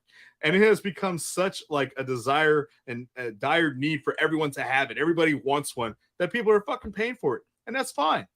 But if you're hacking someone's account or running a fake account and you're purchasing a check mark, I don't even think Instagram will let you purchase a check mark if you haven't verified with a ID card and photo ID and all that shit, right? No, exactly. Yeah, relax on the verified check shit. It's all good. All right, let's move on here. Now, real quick, I want to say I'm turning off my camera every once in a while because I'm doing something that we cannot talk about on stream because we want to put this stream on other platforms. So I will be putting I will be putting this stream on Spotify and all that stuff after it's over. So I obviously can't talk about what I'm doing, but so yeah, I'm gonna be turning off my camera. If you see my camera off, just know that. But yeah, okay. All right. Ashley, I appreciate you coming through, brother. Much love. It's great to see you. Shout out my guys. I do live stream on alternative platforms known as Papo, Up Live, Live Me, and TikTok's around the corner. Yeah, so guys, if you're on the Papo world, Up Live fam, fucking Live Me, you guys reach out, add me up, DJ Perspective, search it, DM me, and I'll follow you guys up. I'm part of a beautiful agency. I love them. IMTV agency, shout out. These guys have some seriously true talent. The owner, Indai Mary, is, oh my God, amazing singer, guys. I don't exaggerate this just for fuck of it. I'm telling you guys, I don't lie about music. All right, guys. If it doesn't sound good, I'll let you know. And if it could use work, I'll let you know. But if it's amazing, in my opinion, fucking let's go. And I'll be honest, Indai Mary is a hell of a singer. I will link her shit in here, and you guys can check her out. All right. So let's see here. Yasmin said, same as SoundCloud, Instagram. Also, if I'm not answering your guys' questions thoroughly enough, or if there's something I'm missing, let me know because I will literally dive back in on it. All right. Same as SoundCloud, Instagram also shows the traffic, like viewers a month, the dates and times that things were most popular when posted, and the gender, area, age. Yep, absolutely. Groups of the viewers to your page and cheap paid promo. Absolutely. Absolutely, guys. Dive in. Boost your shit. Try it one time, guys. Try it one time. Boost your shit on Instagram. And guess what? The meta, what is it? The metaverse now, where Instagram and Facebook are not connected. You boost on one, it promotes to the other. That's how amazing that shit is, guys. So link up your accounts, drop a fucking $1 on there, see what it gets you. You know what I'm saying? And if you're an artist on my roster, make me admin of your Facebook page. If you're not, yep, there you go. There you go. Out there right now. Sure, Cody, can we get a shout out to all the artists that you are currently managing? Is that something you're capable of doing? Bro, yeah, fucking let me pull up the roster real quick. Let me give a shout out to everybody on my roster real quick. And guys, this is not a lockdown fucking podcast. Please, if you guys have pages you want followed, tag them up. Go ahead, drop them in here. Let us know. Type your name and say IG, Facebook, YouTube, whatever. Drop it. It all matters, guys. I'm trying to tell you, I follow everybody's shit. I'll listen to you. I'll give you a shot. You know what I'm saying? I'll check you out. What's hitting the like button to me? You know what I'm saying? So if you guys want me to hit you guys up, drop it in here, man. I'll happily follow you guys up. Also, please note that my inbox is always open to the public. So if you guys want, DM me anytime. Drop me a link. Drop me a song. Drop me an EPK. Drop me a question. I'm here for you guys, man. Seriously. Also, just know that as I shout out these names, I'm probably gonna butcher a lot of them because I don't have to say your guys' name out loud ever. So it's not something that I'm usually doing. So I need to practice on some of your guys' names. Now, if I butcher your name and you see me butcher your name on this stream, whenever you watch this, feel free to DM me and say your name in the DM, like in a voice message, so I can sit there and listen to it a couple times because I butcher everybody's name. But so to shout out everybody on the roster, we got Zero Currency, we got Avedon, we got Black Loud, We got Cyclops, which is part of Bad Wolf Entertainment, but I'm his booking agent, so I'm gonna give him a little shout out right there. Now it's not the Cyclops everybody, he's there's two different Cyclops in the scene. I'm not gonna say that the big one because I want to think that Cyclops that I'm talking about is also big, but his real name is David. I know a lot of you know him, so yeah, but that's Cyclops. We got D. Randy the Savage, which is he's a new sign. We got Dude, who is taking a hiatus, but I'm still gonna shout him out because he always deserves that, and he will forever be on the roster. Dark Matter, Dirty Beats, fucking the Dowdy Brothers. They're fucking like all. Now I'm not gonna sit here and go into depth on each one of them when I give the shout out because it's like what I mean, that'll take forever. But so Dowdy Brothers, Drop Unit. We got Espioth, and soon Espioth is going to be on the Bad Wolf list as well. So we got Evo, which Evo's been in here, so shout out to Evo. We got Fermalat, Flex, Grok Dubs, Hated, Junkie, Jump Scare, which is also going to be on the Bad Wolf Entertainment as soon as we can get him on there. LSDIIZ, I am not going to try to pronounce that. Lizard like Mawa, Metallic with a capital K at the end. Metatron, Arcus, Rivendeer, Spanx, Standards Dubs, and Wonky Kong. If I have left out your name, holy shit, let me know so I can get you onboarded. But that is our roster so far, and we are currently onboarding certain artists. If I left your name out and you're watching, and it's like, so for example, I will say Infill is someone that we're going to be onboarding soon. So shout out to Infill.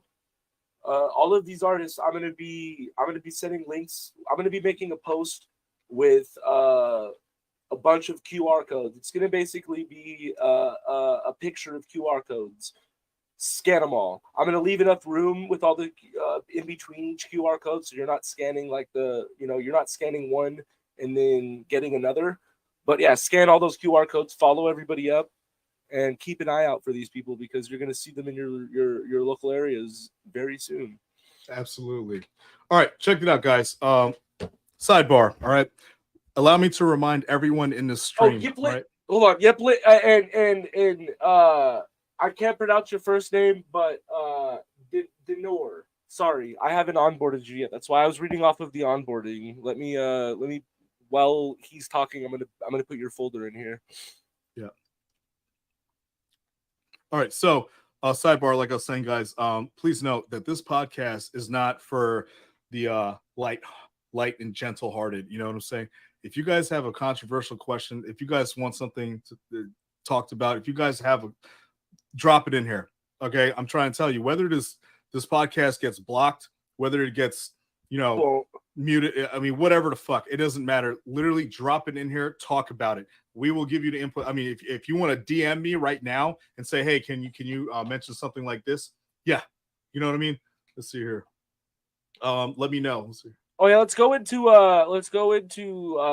females on lineups. Iplie Denor. Iplie. I like that a lot. That's unique. That actually rolls off the tongue now that I know how to say it. Iplie. Yeah, Iplie Denor. I like that. All right, Iplie, thank you so much, bro. I appreciate you dropping that in my DM. Yeah, guys, if you have something, like I said, controversial, fucked up, real as fuck, whatever. If you don't like anything I'm saying, DM me. Let me know. It's fine. You know what I mean? And because I'm just gonna ask you, what don't you like what I'm saying? And I want you to know your opinion. If you want to know a secret about something, if you don't understand why something is working the way it does in this industry, let me know, guys. I'm trying to tell you, I have a knowledge bank and I'm here to share it. And there is no time crunch on this podcast. We're going to keep this shit going until topics die out. I want to cover so much shit. You guys screen record, share it up. If you want to put me on blast, if you don't like something I'm saying, if you love something I'm saying, let them know. Get it out there. All right. I'm tired. I'll be honest with you guys. I'm tired of the griminess in this industry, where it is. I'm in the scene, whatever you want to call it, the music world. But I also love a lot about it. You know what I'm saying? So drop it. What? Drop it here. Drop it here. Let me know. Oh, sorry. You meant like, okay, sorry.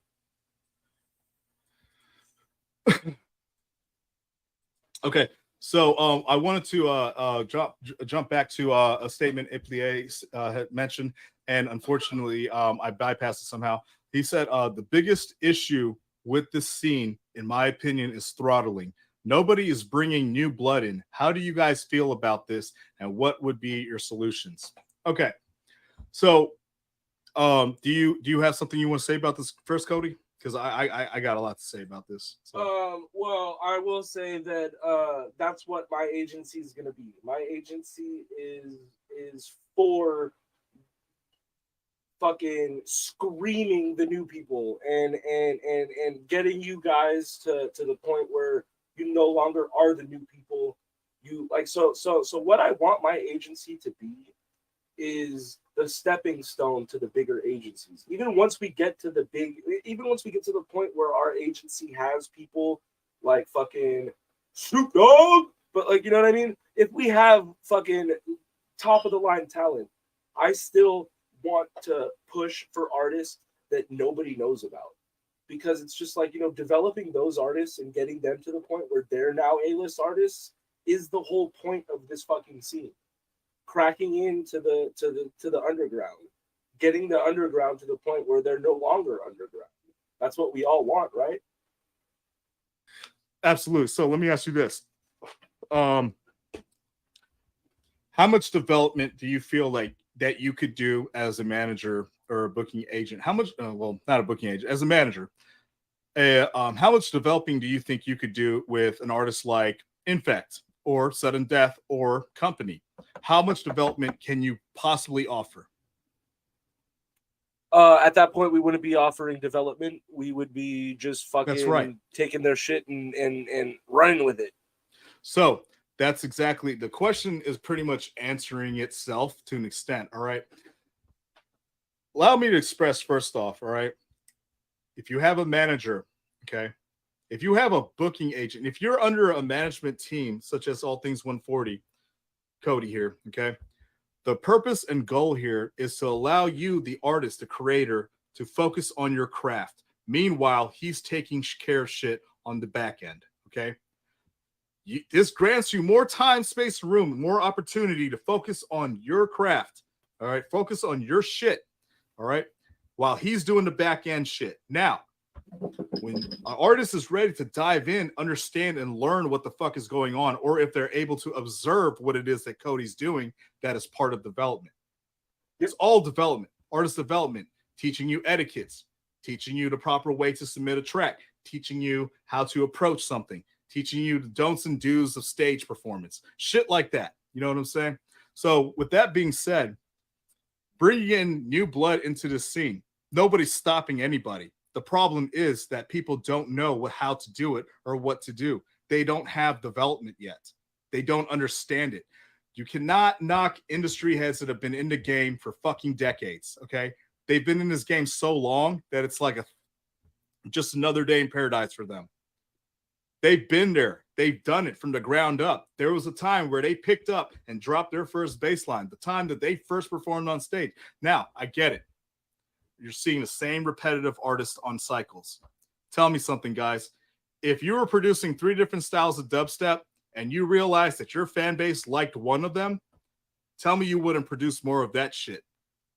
If you're running a collective, all right, and out of the 20 artists on there, you notice that 10 of them are really hitting, they're getting booked consecutively, tell me you wouldn't run with that shit. If you were that artist that's getting selected consecutively, would you back down and be like, nah, give a local that opportunity? Exactly.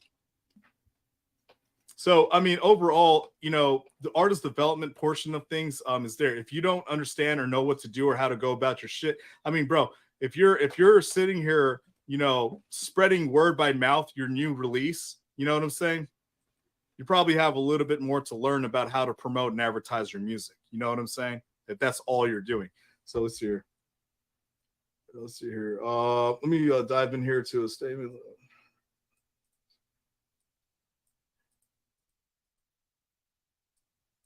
So the industry where we got people chasing decisions for the answers. Are we talking about let me see Sarah Eplie, are we talking about poaching fan bases, or what do we, let's see how we fix that? How we go? Yeah, it's to find out a little bit more if you wouldn't mind. I just want to make sure I understand what you're saying before I dive into it, and feel free to use as many words as you need to. All right, so yeah, poaching. Okay, so if we're talking about poaching fan bases,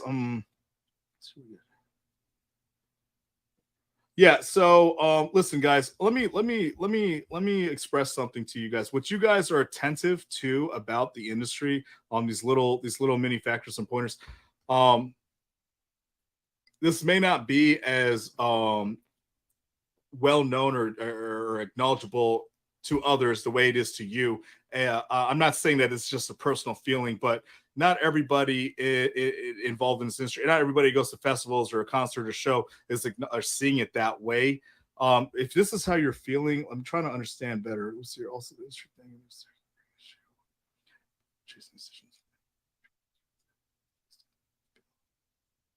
So I'm gonna drop you a message and then we'll see how you respond to that.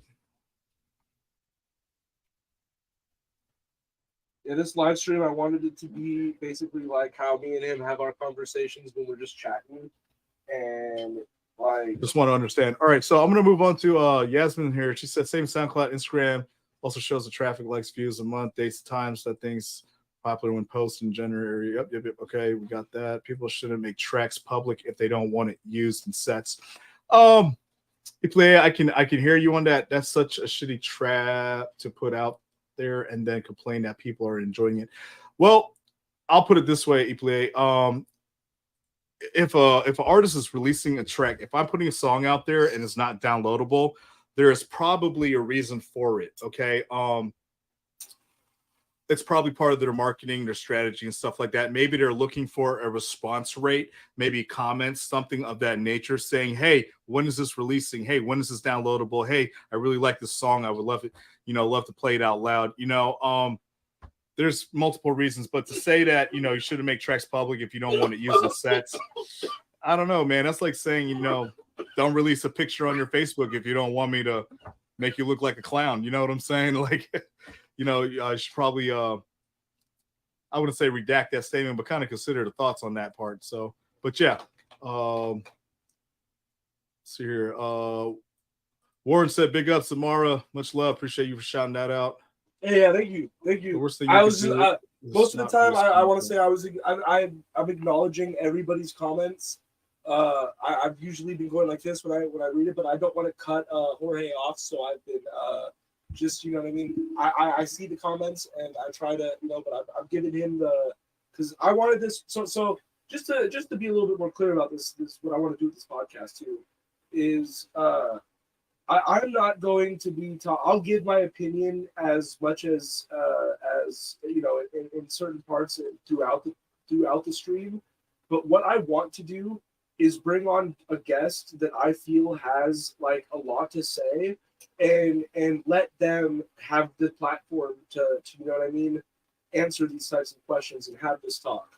And I will obviously give my opinion and give my side of things here and there, but this is mainly a situation for my guest to be able to go off. You know what I mean? So when I sit here and let Jorge go off, I'm not what I mean? I'm doing it strategic. I'm doing it because I want him to talk to you guys. You guys all talk to me on a day-to-day, but some of you guys don't have the chance to talk to Jorge on a deep level like this. So it's just for a long period of time. So it's just this is the chance for any guest I have on to have that kind of talk. So yeah, back to what Jorge was saying. All right, so if I'm understanding Eplie, so we're talking about poaching fan bases here. We're talking about Watch this genre turn into an echo chamber for mental illness. It's all this is very in depth, people. I follow you to an extent. So let's see here. If we're talking about lack of originality and leeching off of a major artist and just being a replication of that, and but not wanting to be as big as that. Let's see here. So yeah, chasing collabs, remixing Senpai, wanting to be as big as X Guy, being noted as listeners instead of being as big as X Guy. There was a time when like Led Zeppelin came from nothing. Yeah, with originality, strictly on the front facing side, sample junkies and yeah. Okay, so these are there's a lot of kids involved with this shit too, guys. You know what I mean? A lot of people don't understand originality. A lot of people don't really care. Like a lot of people are out here leeching off of this shit, sure, but I'll be honest with you. I'm one of those guys to where like I want to hear if you're a new artist in my world, and you're releasing a track to me. I'd really rather it not be like a whip or of a remix or like a fucking dub remix or something like that.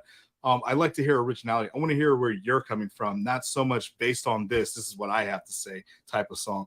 But at the same time, it is cool to an extent. There's a lot of different approaches to this shit. But if you're over here, first off, let me explain it like this too. If you're remixing a track without permissions from the original artist, I'm not too sure if that's a good idea. Putting it out there for a free download, cool, maybe. But honestly, reach the fuck out and get permissions. How about it would look better on your EPK if you had an official, authorized, and permitted remix released. You know what I'm saying? It's more effective. You know what I mean? But in the meantime, if you guys are just fucking around and having fun, I can't when I'm going to tell you, be creators, have fun with it, sure. But, when this shit is happening to you down the road one day, you know what I mean? You're up here with Big X, and you're on the main stage and doing shows every week and all that shit. And you drop a new song, and all these little new guys are downloading your shit and doing a shit ton of funk remixes, and you're kind of like, the fuck is going on? They're stealing all your streams and shit. You know what I mean? Part of thought. In a way, it's also flattering. So I've always took it like as flat. I make the joke of like, when I see people complaining about people ripping their tunes, I'll go and make a post and go, fucking rip my tunes, people, please. Do I have any rippers on my friends list? Because I don't really know too many artists that are like, getting pissy. I don't think I've ever seen like Excision, for example, or a company getting pissy about the fact that a bunch of DJs are remixing their shit without permissions. Because at the end of the day, as long as you put their name, because like, yes, you are forced to put their name inside of the song if you remix the tune, regardless of permissions or not. Because if you put the song out and you have any bit of their song in it, people will call you the fuck out if it's named like like if back to 101 about sampling. Back to 101s on sampling. Yep. So it's just like but and I'll use what Yipley was talking about. I'll use myself as an example.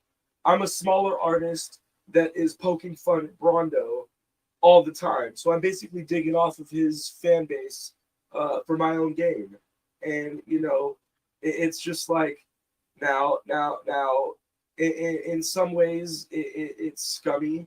And in some ways, it's a very smart strategic move, but it's just like everybody like markets their shit in different ways, and for like I'll give using myself as an example because me and him are both gorillas. I'm like I feel like it as the smaller person, it's only like I have to poke fun at him being the bigger gorilla. Because it's just like, what I mean? That is, my marketing is gorilla based. So it's just like, if I sit there and don't acknowledge that there's a bigger gorilla in the scene, I'm slipping.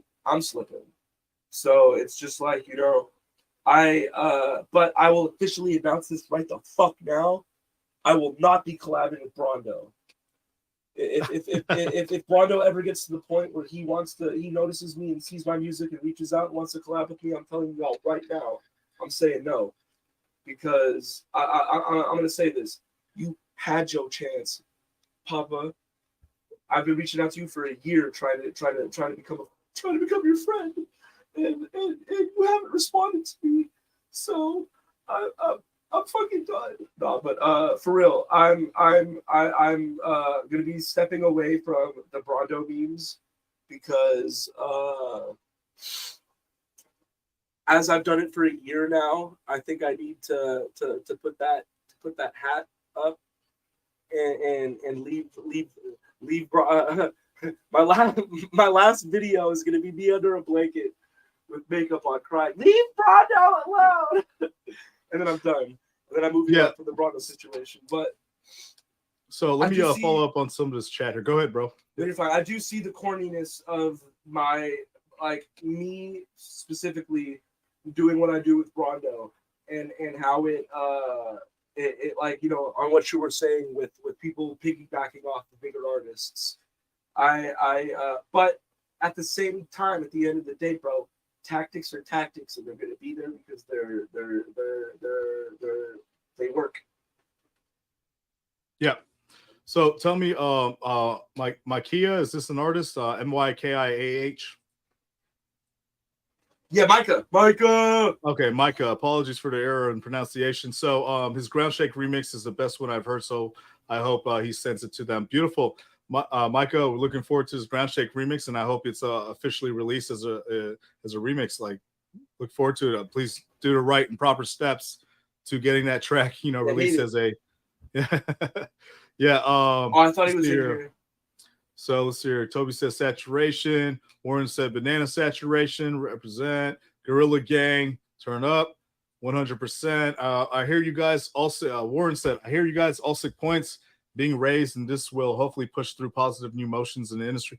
We can only hope, brother. And I'll be honest with you, man. Like, that's all that's intended here. I want to talk about, you know, what's barely spoken about.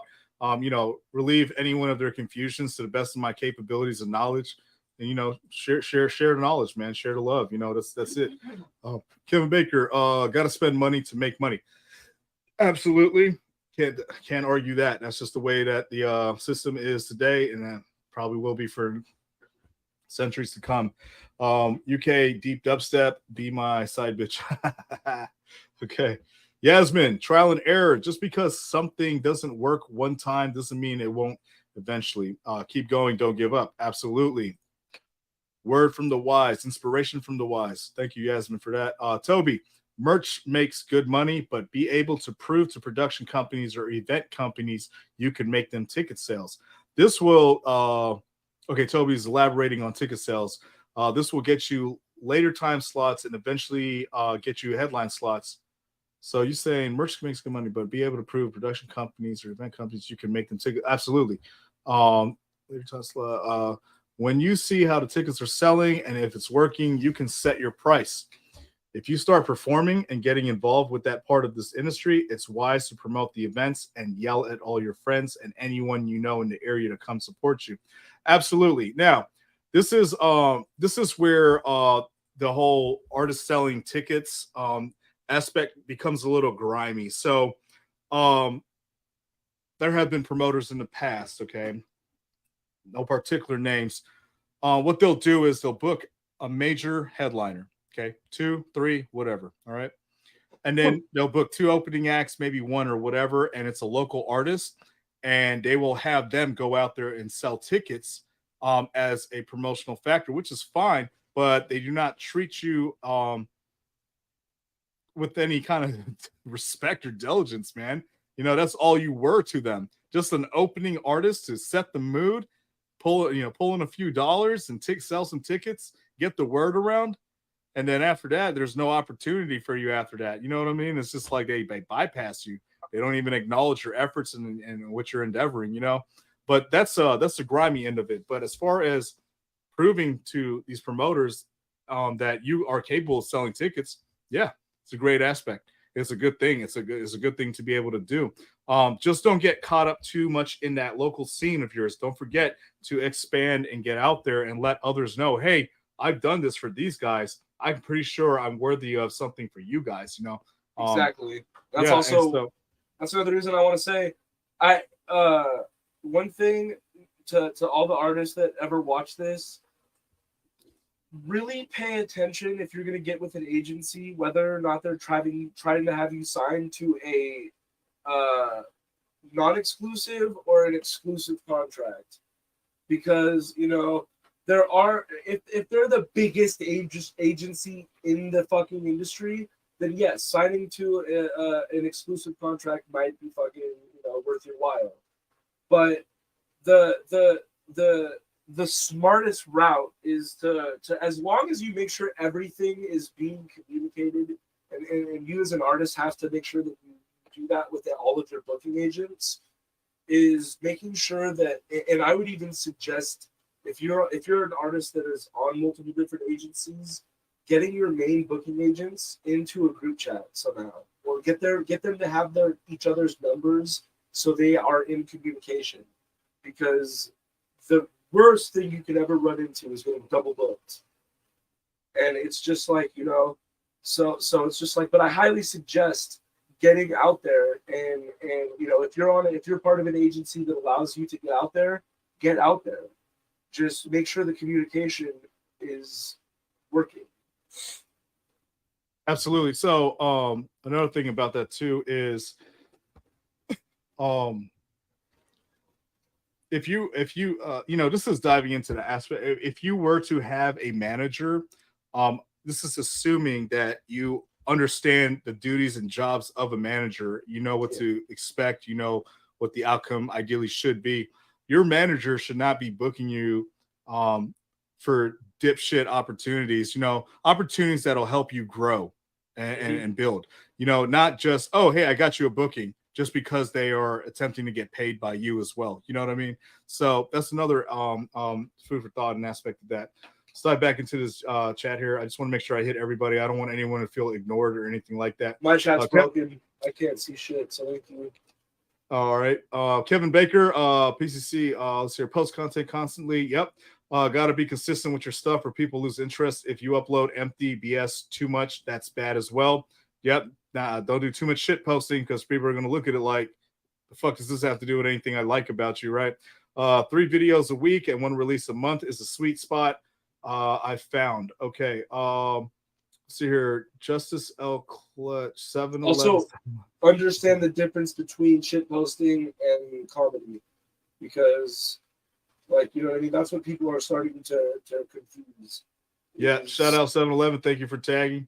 Laugh my ass off. Yep, I appreciate that. Absolutely. Does someone tag 7-Eleven? That's amazing. Yeah, absolutely. Slurpees are worth the arterial sclerosis. Yeah, absolutely, bro. I'm not gonna lie. Like, you know what I'm saying?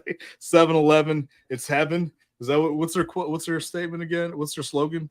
I'm Google it. The only slogan I ever remember is ba-da-ba-ba-ba. Let's see here. I tried it, didn't let me. Yasmin said, I just want to take a second and give Cody mad props for remembering what everyone's comments were referring to. I could never. Yeah, for sure. Absolutely. African Parker, this has been a great and helpful stream. Thanks, guys. No problem, African. Dive back in. It'll be public and live. You can scroll back and check it out anytime. Say again? Take it to 11. Ticket to 11 or take it? Take it to 11. I could have sworn there was a slogan about heaven or something like that. Well, I think that's that 11 looks like heaven if you look at it really fast. Gotcha. Let's see here. Let me see here. Let me just go back to that tag. Let's see here. The 11. Oh, that's pretty slick. They did the damn thing. All right, cool. All right, so I'm coding my APK right now. Dope shit, APK. Keep it up. I don't think it's productive to have a PDF these days. Okay, so here's the thing about your APKs. I always provide a JPEG, a PNG, just because it's lossless graphics, and then I always provide a PDF version. Why? Because my PDFs that I provide for my clientele are interactive PDFs, meaning that whatever's on there, everything's more likely clickable. You know what I'm saying? So food for thought. If you have a logo on there at the top center, and that's your heading, you can make it interactive. They click on it, it takes them to their website. If you have a social media on there, Facebook, make it interactive. They click on it, takes them to their Facebook page, things like that. So food for thought. And also sometimes big ass graphics take time to download, and whereas a PDF is just a quick, quick file download. So I do want to say my comments have officially broke. Like I see them come in eventually, but like I don't even get notifications on my phone right now. So, oh really? Yeah, there. So like I don't know what's going on my part, but so yeah, if you're seeing them if you're seeing them come in consistently, thank you for keeping track of it. Absolutely, bro. I'm going message by message. Ipile said, when necessary, you can download the webpage and convert. Oh, absolutely. If it's laid out properly, that's another thing to consider. If the webpage is laid out properly for downloads, because sometimes it's not the best. So Justin said, I got to go to bed so I can get up for work in a bit. Great convo. Can't wait to get the replay. Have a good night, everyone. Much love, brother. Thank you so much for being here. And you get that rest and you get that paper, bro. Yasmin, opinion on an artist rebranding over and over and over. Opinion on an artist only DJing but not producing any music, but getting to open for bigger artists. Okay, perfect. So this is something we were going to discuss. As far as rebranding over and over and over goes, check it out. I'm not opposed to your rebranding over and over and over. What I am opposed to is you building something so great to the point where you're like, oh, I'm going to change my name, and it's going to be unrecognizable. You know what I'm saying? Now, there's different levels of rebranding, if you will. Rebranding could go as minuscule as changing your logo. Same name, different logo aesthetic. Rebranding can also go as major as I'm completely changing who the fuck I am. Completely on. I used to make heavy dubstep. I am now a country artist. Wow. You know what I'm saying? There's so many ways to define rebranding, but over and over and over again, sometimes some people need to do that to find who they are, what they're trying to portray themselves as, and what they want society to acknowledge them as in the music industry. Maybe they had a belief at one point in time, did a little bit of research and said, you know what, this is what I'm truly feeling, and decided to rebrand. So, to you artists that are consecutively rebranding yourself and not building and developing shit for yourself, I hope you find yourself one day, and I hope you decide to stick it out to something. You know what I mean? And don't be too hard on yourself about your name and your title. Have fun with it. That's all I got to say. Opinion on an artist only DJing but not producing any music, but getting to open for bigger artists. So allow me to express this, guys. All right. Producers have a role. DJs have a role. Okay. Let's not get them mixed up or confused. If a DJ's job is to set the vibe, set the mood, set the energy for that crowd that's out there. That's what they're known for. Whether it's big stage performance, whether it's a wedding, whether it's a private event, corporate event, doesn't matter. Bar mitzvah, you know what I mean? Doesn't matter. That's what their job is. The DJ's job is to be able to get the energy of the environment going, to play the shit that they know will give people a good time. That's it. We cannot put the responsibilities of production on a DJ, all right? Music production. Now, if a DJ that is good at DJing gets an opportunity to open for a venue, an opportunity to open for a major show or something like that, that's okay too. I don't understand why we are attacking DJs that can't produce. That's like attacking a producer and saying, well, why the fuck aren't you DJing? It goes both ways, guys. Yeah. So, yeah. I know a lot of producers that can't fucking DJ or shit. Yeah. Yeah. And that's it. And a lot of times these producers just enjoy production. They're not really interested in this DJ world. And honestly, the people that are arguing about this, DJ should be producing. Why the fuck would a producer feel welcomed into the DJ world with a statement like that? Why the fuck would a DJ feel welcomed into the production world with a statement like that? I mean, again, bro, that's like saying, oh, well, if you're going to design logos, then you should be able to design EPKs. Or if you're going to eat ketchup, then you should eat mayonnaise. It's like it's you know what I mean? Like, it just doesn't really make sense to an extent. Let's lay off on attacking producers that can't DJ or don't DJ. Let's lay off on producing DJs that don't produce. Let's lay off on attacking DJs that don't produce. Vice versa, guys. All right, and also let's let's let people have fun. Let's appreciate and support people that are getting the opportunity to do something. You know what I mean? Just because you want to do it and they got the opportunity to, but they only DJ, they're not producers, and you're like, what the fuck? Be happy for them. You know what I'm saying? Right. Like, seriously, like, help each other rise up, man. You know, it's okay. Don't be so vengeful about it. It's okay. You know, because if that's the case, I can sit here and be like, why are you trying to make production and DJing a career when you don't even know shit about business? It's like, if you're not a businessman, you shouldn't be. That doesn't make sense. You know what I mean? Why are you looking for a manager if you're not? It just doesn't make sense, guys. Don't beat each other up over it. If you get an opportunity, if somebody you know gets an opportunity, great. If anything, you can learn from them. How did you do it? You know what I'm saying? And also, the more love you spread, the more love you get back.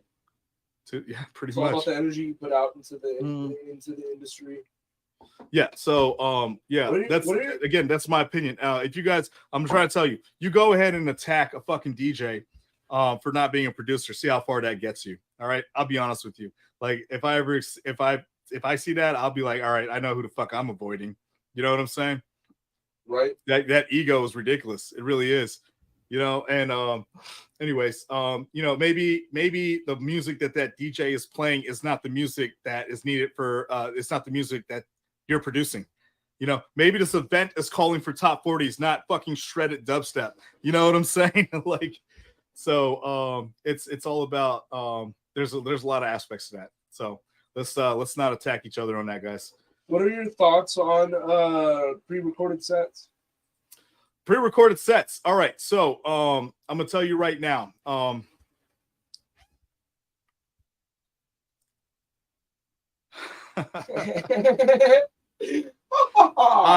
Let me explain it like this, okay? There was a valid reason for why pre-recorded sets were at one point okay to an extent. And I'm not talking about from your homies that are on the, you know, just getting into the shit or you know, amateur level or new entry or whatever fuck you want to call it.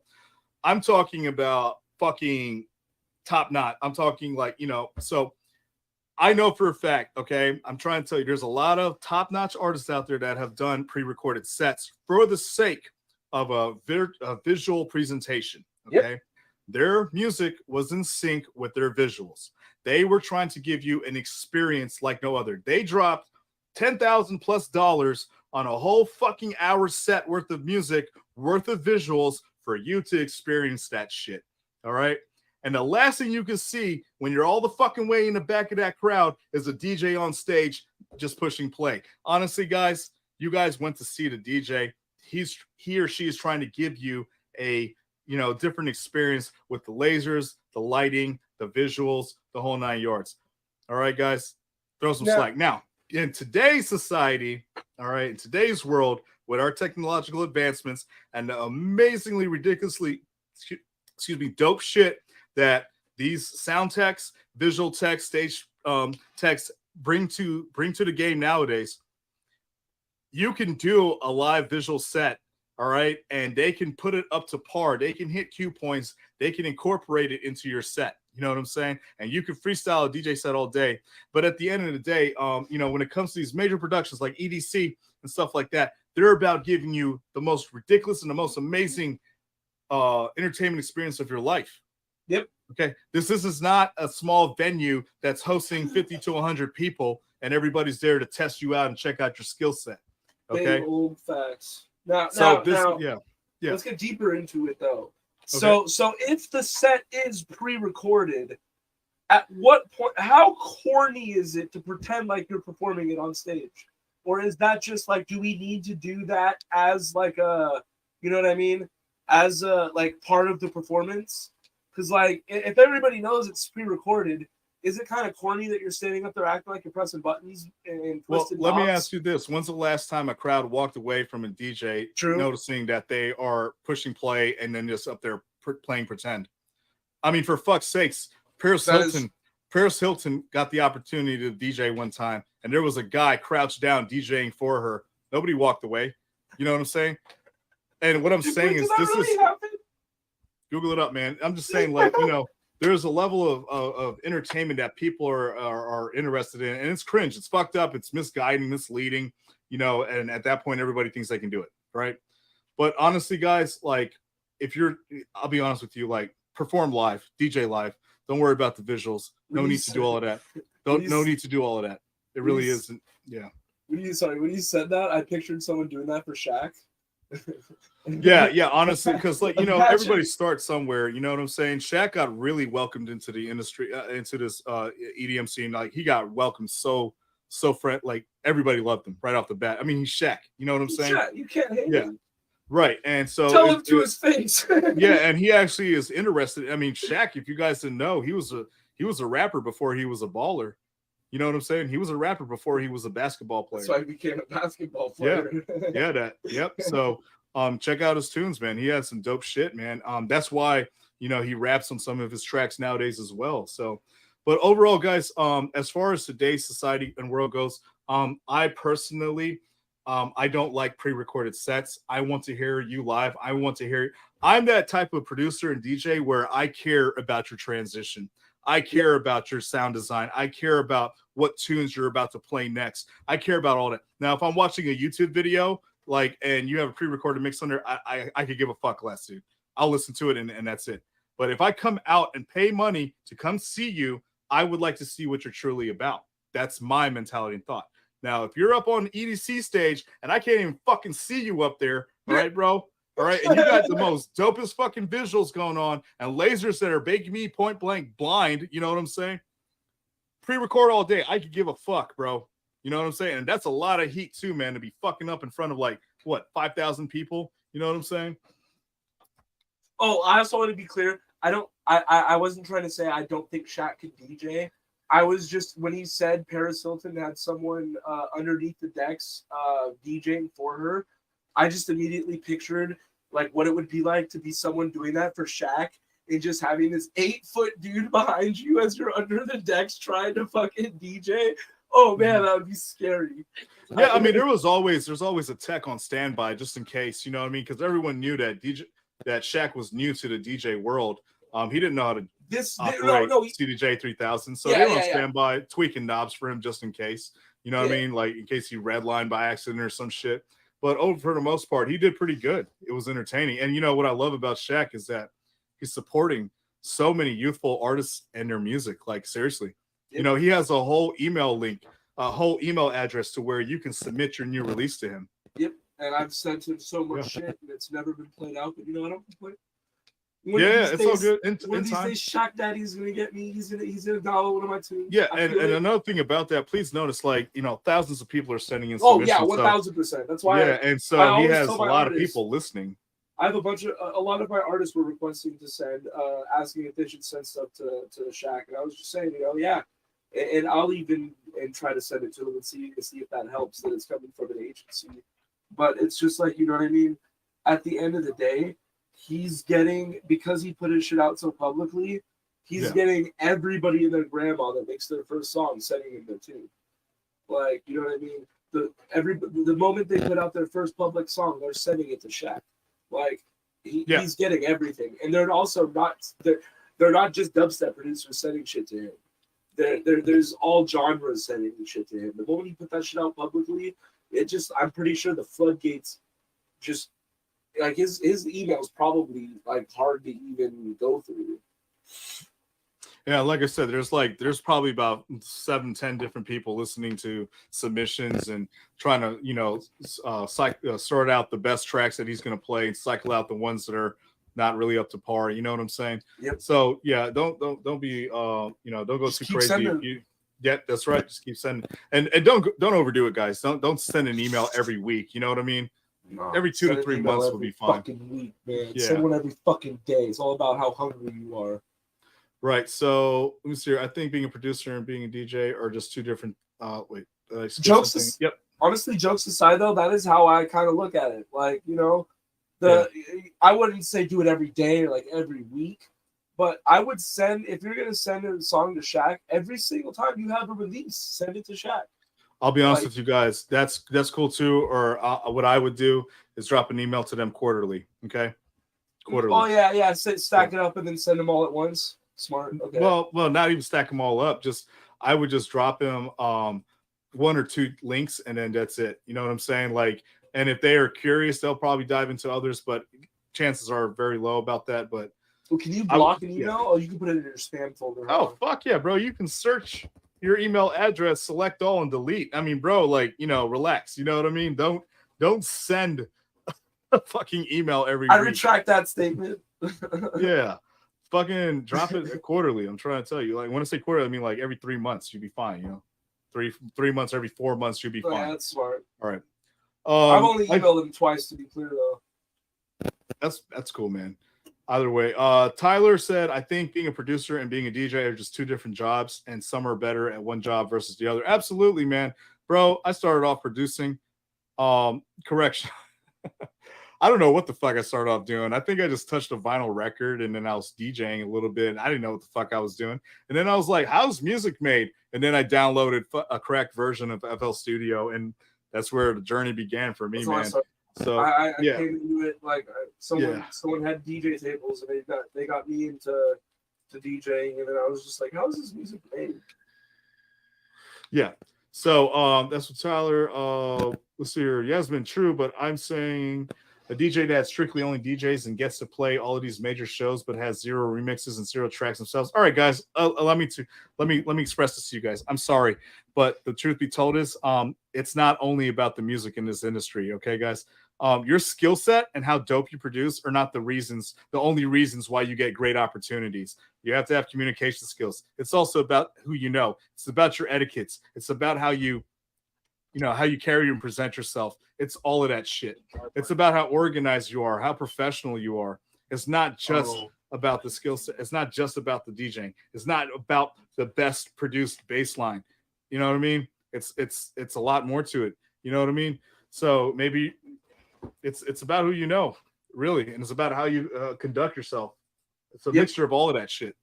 So it's like, wow, this guy's nice. Oh yeah, I remember him. Oh, and he has dope tunes. Or, oh, and he can DJ. Fuck yeah, throw him on an open slot. Let's go. You know what I mean? Shit. It is what it is. Let me scroll back up here. This thing keeps resetting. The best advice I can ever give to people is don't pay attention to that. Always just focus on your own shit. Yeah. Like, very true. Yep, absolutely. Don't always just focus on others, but like, do your thing and learn what you have to do. Again, guys, if you don't know what to do and how to get out there, how to get these opportunities, you need to reach out to those who are getting these opportunities, or find yourself individuals like myself or Cody. Here, point blank, there's a lot of opportunities out here that artists don't take advantage of. Okay, and for some reason, something that has kind of fallen out of whack are repost chains. All right, repost networks, not repost chains. Reposting networks. Do not hate on the repo. Bro, everybody wants to be on, what's the Dubstep Nation? Everybody wants to be on these major platforms, Trap Nation, Trap City. Those are throwback, but even what is it, UNK? You know what I'm saying? They're still everybody pretty relevant. Oh, dude, they're always relevant. They'll always be relevant. Okay. All you have to do is submit a fucking email. All right. Go on your platform. Every day, there's somebody new I have never fucking heard of under getting an opportunity. You know what I'm saying? Try it out. Utilize these platforms. Reach out to them and say, hey, shit, even Symbol 2306 has a repost network. I create 4K visualizer videos. Fucking free. All right, bro? I don't charge anybody for this shit. And I don't monetize. I'm not collecting or profiting off of you. But I find dope tunes. Do you have a submission email? Symbol2306@gmail.com. Simple as that. Tell me you're interested, simple. And then I will literally drop you a PDF that explains how everything works and how I operate. Now, guys, I'm not telling you I'm guaranteeing you, a repost video, right? And I'm just saying that, hey, if your track is up to par, meets the criteria, I'm definitely down to produce a video and throw it out there. Yeah, check it out. It's on YouTube, guys. So, there's reach out to DJs. You have a dope tune, be like, hey, these guys that don't produce but only DJ, reach out to them. Say, hey, I have a new tune. I know you're a DJ. Would you like to play this? Yep. Simple as that. You know what I'm saying?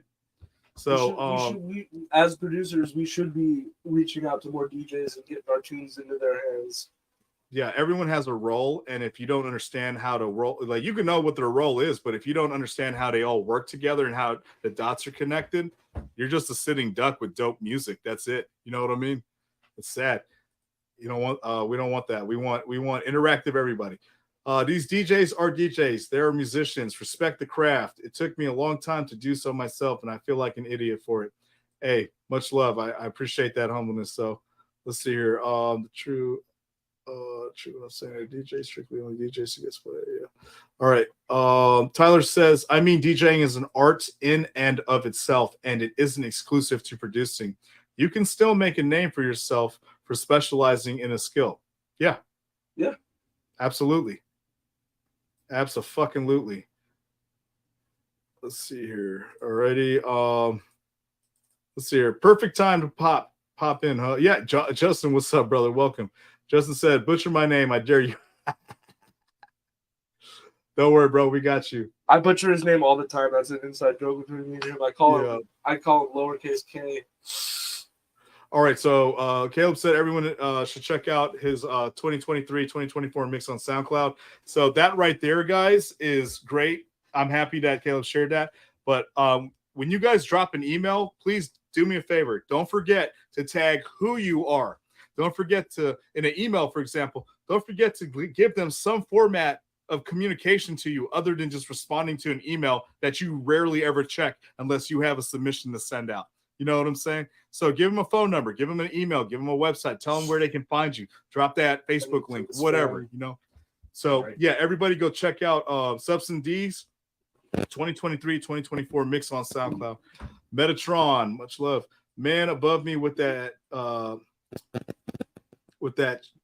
Shampus promo. I'm assuming you said you meant shameless.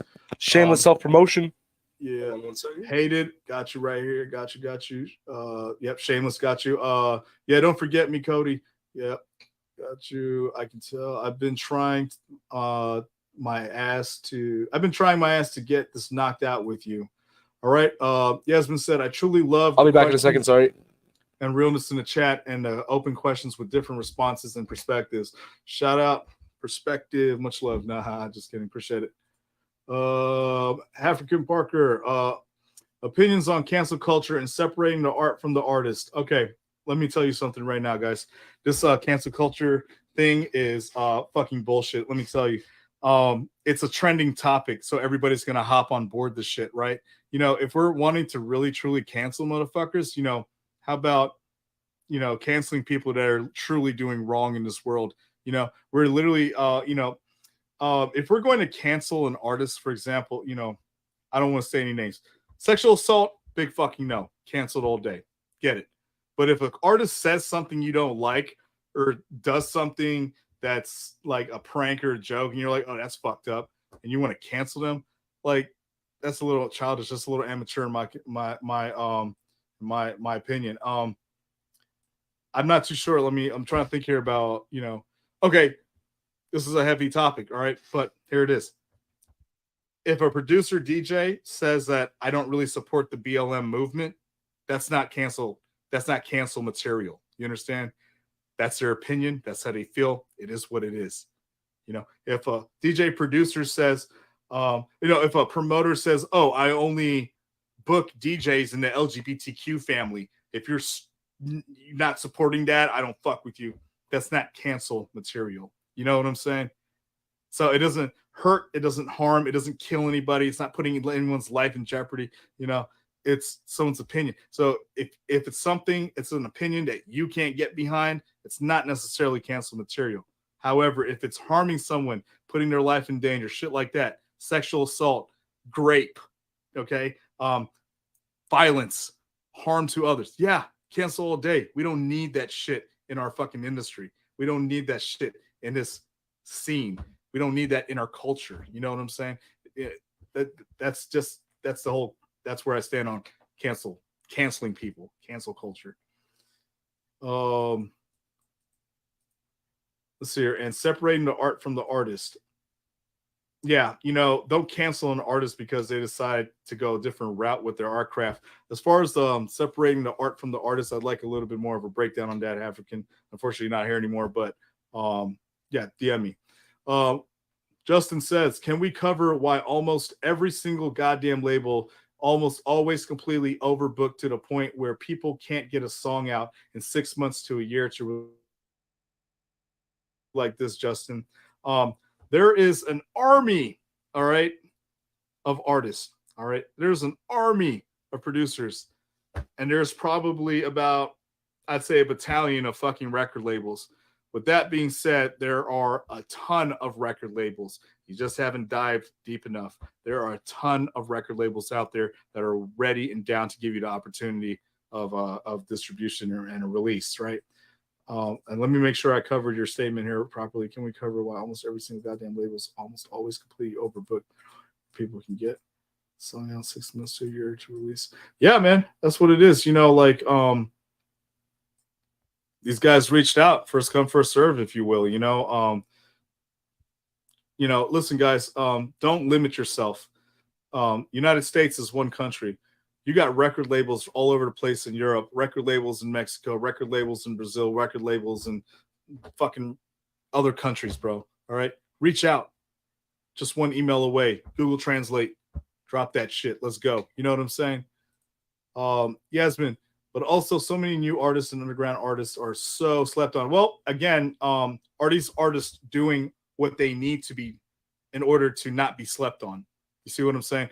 Are these artists promoting themselves? Are they reaching out? Are they advertising? Or are they just sitting there and hoping that the chain reaction pyramid scheme effect is going to work? You tell one, they tell two, and then they tell four, and so forth. Sometimes you got to put some footwork in. Other than, yeah, you did the hard part. You produced a track. That's not even a hard part, realistically.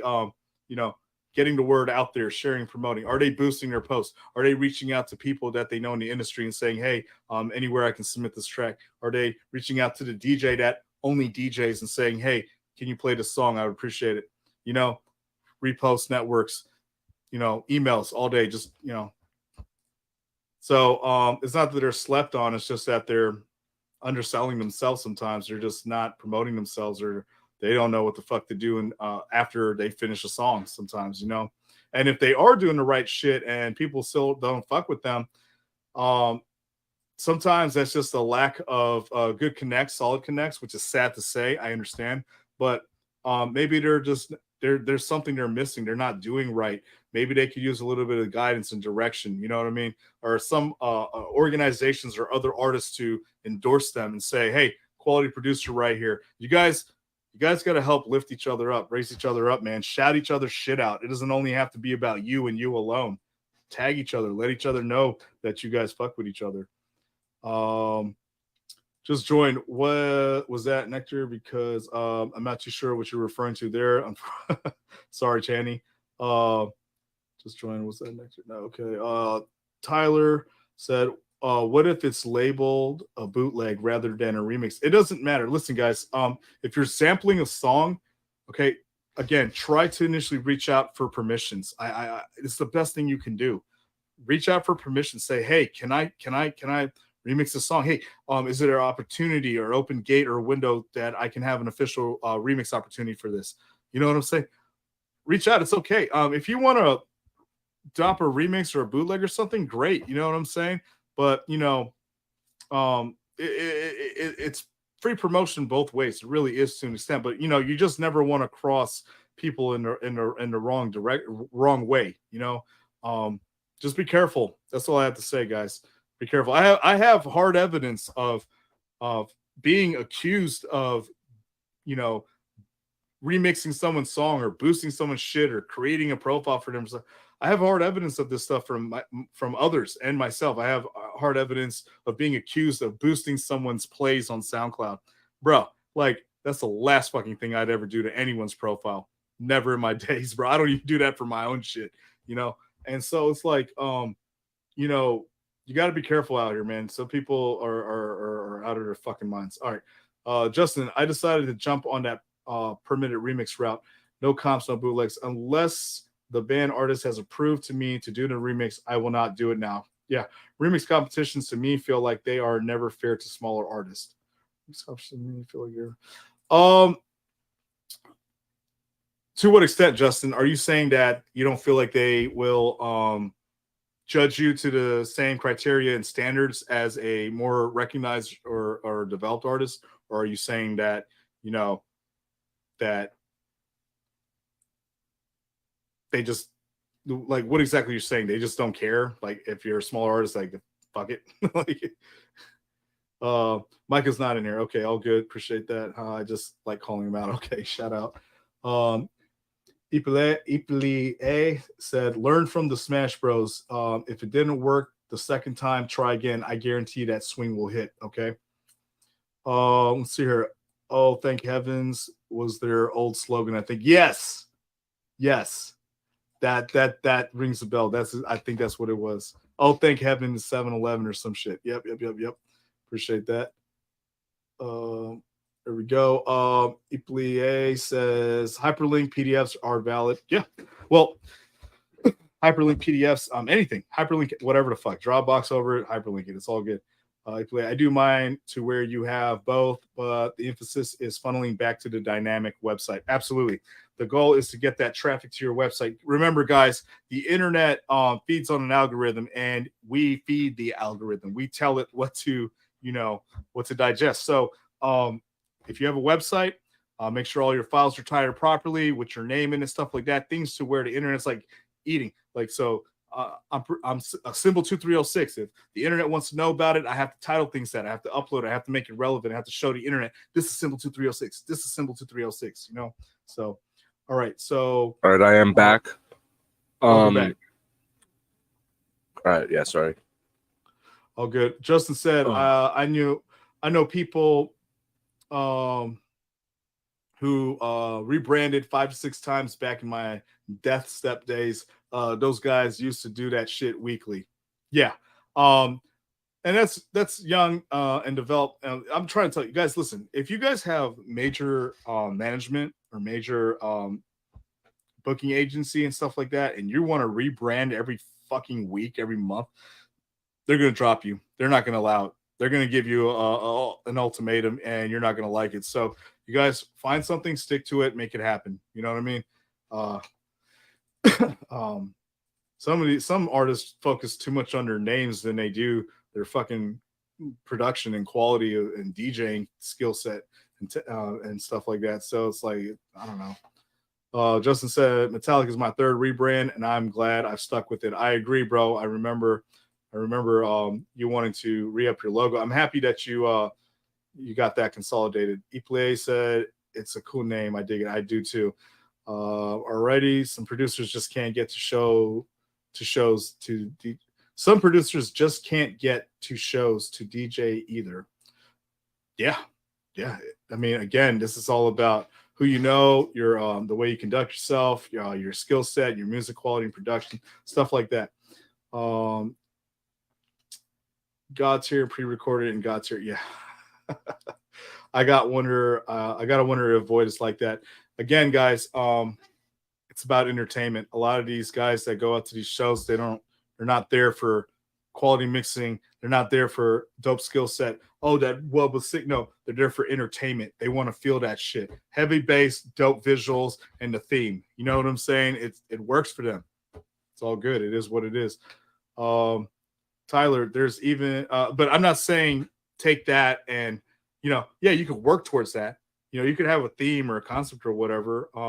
But, I'm not saying that all producers and DJs should start off with that. No. And honestly, I don't know DJs and producers that are starting off like that. And if they are, they should probably take a step back. And, these promoters should acknowledge who they're booking, you know what I mean, before they jump on that. There's even DJ, VJ pairs out there too. Yeah, absolutely. All right. Justin said that's 1,000 what his shows are, referring to Excision. Who gives a damn if it's pre-recorded? It's an experience and he represents a brand. Mistakes and inconsistencies are something that people are investing into nowadays. Yeah. What it is that this thing about Excision, guys, he's come a long way, and um, it's heartbreaking to see everyone, turning backs on somebody that's, led the way for so long. Um, there's a reason. There's a reason why he's at where he is today. There's a reason why he does the things that he does. It could be lack of understanding on people's ends. If you guys have questions about something specific about Excision, let me know. I could probably break it down and explain. Again, I'm not creating excuses for him, just kind of explaining and justifying why things appear the way they are. So, let's see here. Justin said Shaq also did DJ sets back in the 90s as well. Dope. Yeah. He's probably a good scratcher too. He probably loving his CDJ shit, right? Super easy. He's like, shit, I don't have to carry a ton of crates around. I said, I love Shaq. Yeah. Eplie said, like I said, X doing pre-recorded is such an inconsequential thing.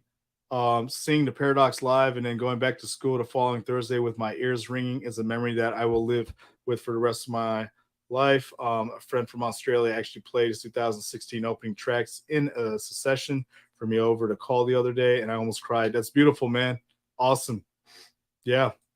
It's a feeling. I mean, it's nostalgic for many people. Like, shit, guys, give him a break. You know what I mean? Trust me. He's gonna be done one day. He's gonna fall back one day. He's gonna be like, all right. Let's see here. Zachary said, I love you all so much. Sending best wishes. Thank you very much, Zach. Much love back to you. Eplie said, let's see here. Where's it at?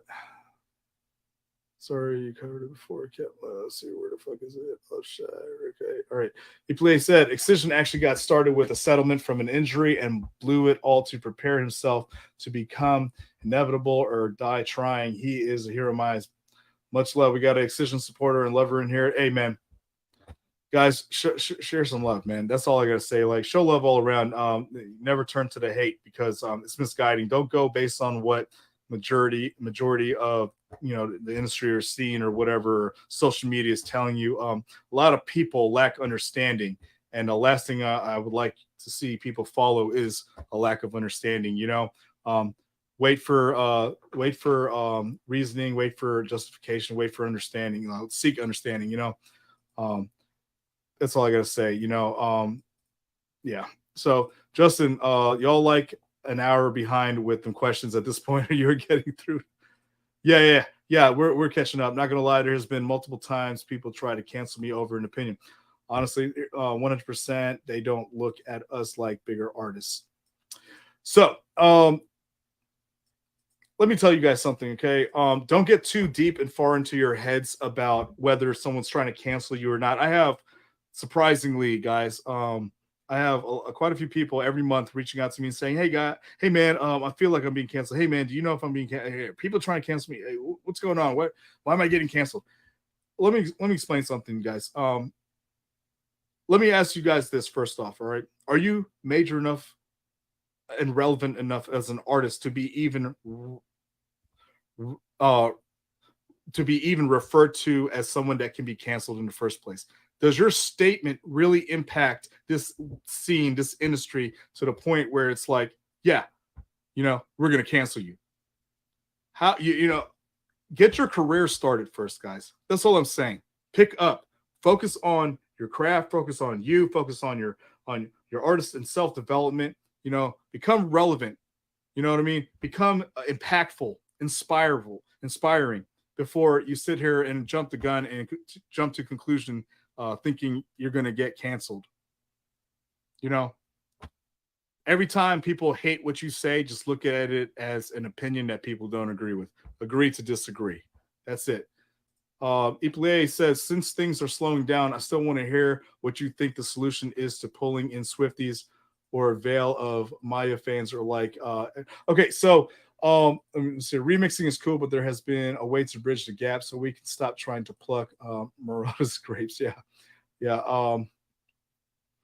I'm talking promotional and marketing strategies that would appeal to normies. Okay, so first off, there may appear to be a lack of diversity in this industry and scene, but guys, acknowledge where the shit has come, where it is today, and what it's come from, and the time span that it has evolved to what it is today. Guys, give it some time. Diversity is coming. With that being said, if you are seeking to be a unique artist or something of original matter and content, I suggest that you dive into something different, new, outside of this scene. Instead of remixing that new release from company, how about you, I don't know, dive into some Sam Cooke or Black Pink, right? Like Iplay mentioned, Black Pink or Periphery. Dive into something unique and see what you can create from that theme and concept, welcoming in a new diversified fan base, a new level of, and not everybody will appreciate it. Not everybody will like it, but trust me, there's a lot of people out there that would, love it. For me, for example, I think that I love all genres of music. Realistically, I do love country and I love dubstep. My playlist is ridiculous. Beethoven, What? Sam Cooke, a little bit of company, and then Listen to company country? too. Oh yeah, absolutely. Whoa, I didn't know that. I listen to everything, bro. I will never. I have mixed and mastered all genres of music. I produced hip hop when I first started.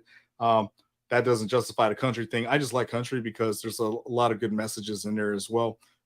If you don't like the sound of the music, at least read the lyrics. It's fucking poetry at its finest, And there's more lyrics in country music to deliver a message than there is in a super heavy dope dubstep track. You know what I mean? Just if we're gonna sit here and compare and contrast. But honestly, I love all musics. So you guys dive into different things. Welcome new scenes, welcome new fan bases, welcome new artists. There's a lot of people out here that do pop music that are dying to step into the dubstep scene. They have a business mentality. They know they can reach more with a diversified crowd. They can do hip hop and dubstep. Fuck yeah, let's go. Reach out, bring that in. So imagine what you can do with pop music artists and stuff like that. It's good for business all around. It's good for the mind, the heart. It's good for people. You know what I mean? Do it. Make it happen. It's music. One thing I want to say is I'm proud of myself. I went almost 3 hours without wearing a shirt live on social media. So, woo! Yeah, I had to take it off. Fucking Congratulations. It's all good. All right. So Iplay said, let's see, your remix is cool. Okay, so he said, I'm talking promotional marketing strategies that would appeal to normies. Yeah, absolutely. So a lot of people, you got to realize, guys, although the EDM scene is massive and constantly expanding and growing, I still feel like it's one of the smallest, newest, most unrecognized scenes in the US. I mean, realistically around the world. I mean, it's still very small, but it's massive, but it's still small. It's only massive because we're involved in it. We're invested in it. But compared to, like I said, man, like the fucking bluegrass and folk music scene is fucking huge compared to the EDM scene as a whole. When I say EDM, I'm talking about all of electronic dance music, house, techno, fucking, dubstep, fucking whatever, you know what I'm saying? Drum and bass, everything. So, I mean, it's been around longer. It's been, there's a lot more listeners to it, but all I'm trying to say is like, diversify, guys. You know what I mean? Diversify. You want to be original, start thinking uniquely. Start thinking originally. Yeah. Start thinking originally. Yeah. Start thinking unique. Yep. All right. So Justin says we have far too many Maruda and Subtronic clones. Hey man, again, people are influenced by what they see and hear works and is effective. So basically, people will start. I remember, dude, everybody was on the virtual riot trend for a while. Everybody was on YouTube following that serum tutorial. I mean, bro, we all tried, everybody tried. I remember I tried to produce like Getter one time, so you do what you're influenced by. Yeah. And then after that, I'm the off-brand Getter. Yeah, and then you try to take it from there and expand and grow and go in your own route. So there's going to be a lot of replications, guys, right now, and that's okay. If you're thinking or feeling like it's going to step or interfere or get in the way of your shit or your opportunities, I don't know too much. I don't think so, because a lot of these promoters out here are very attentive, and um, listen in closely to who they're booking. A lot of times, the ones that I know and not ones that I interact with, the promoters I know and interact with. So if Getter's a headliner and he's playing a dubstep set, and we got a bunch of openers that sound like Getter, they're not going to get booked, guys. I mean, so I don't know. Just give them their opportunity to produce, grow, expand, and take that knowledge that they have with production and turn into something of their own. A lot of these guys are just really highly influenced by, they're fans of these artists, so they want to produce like them.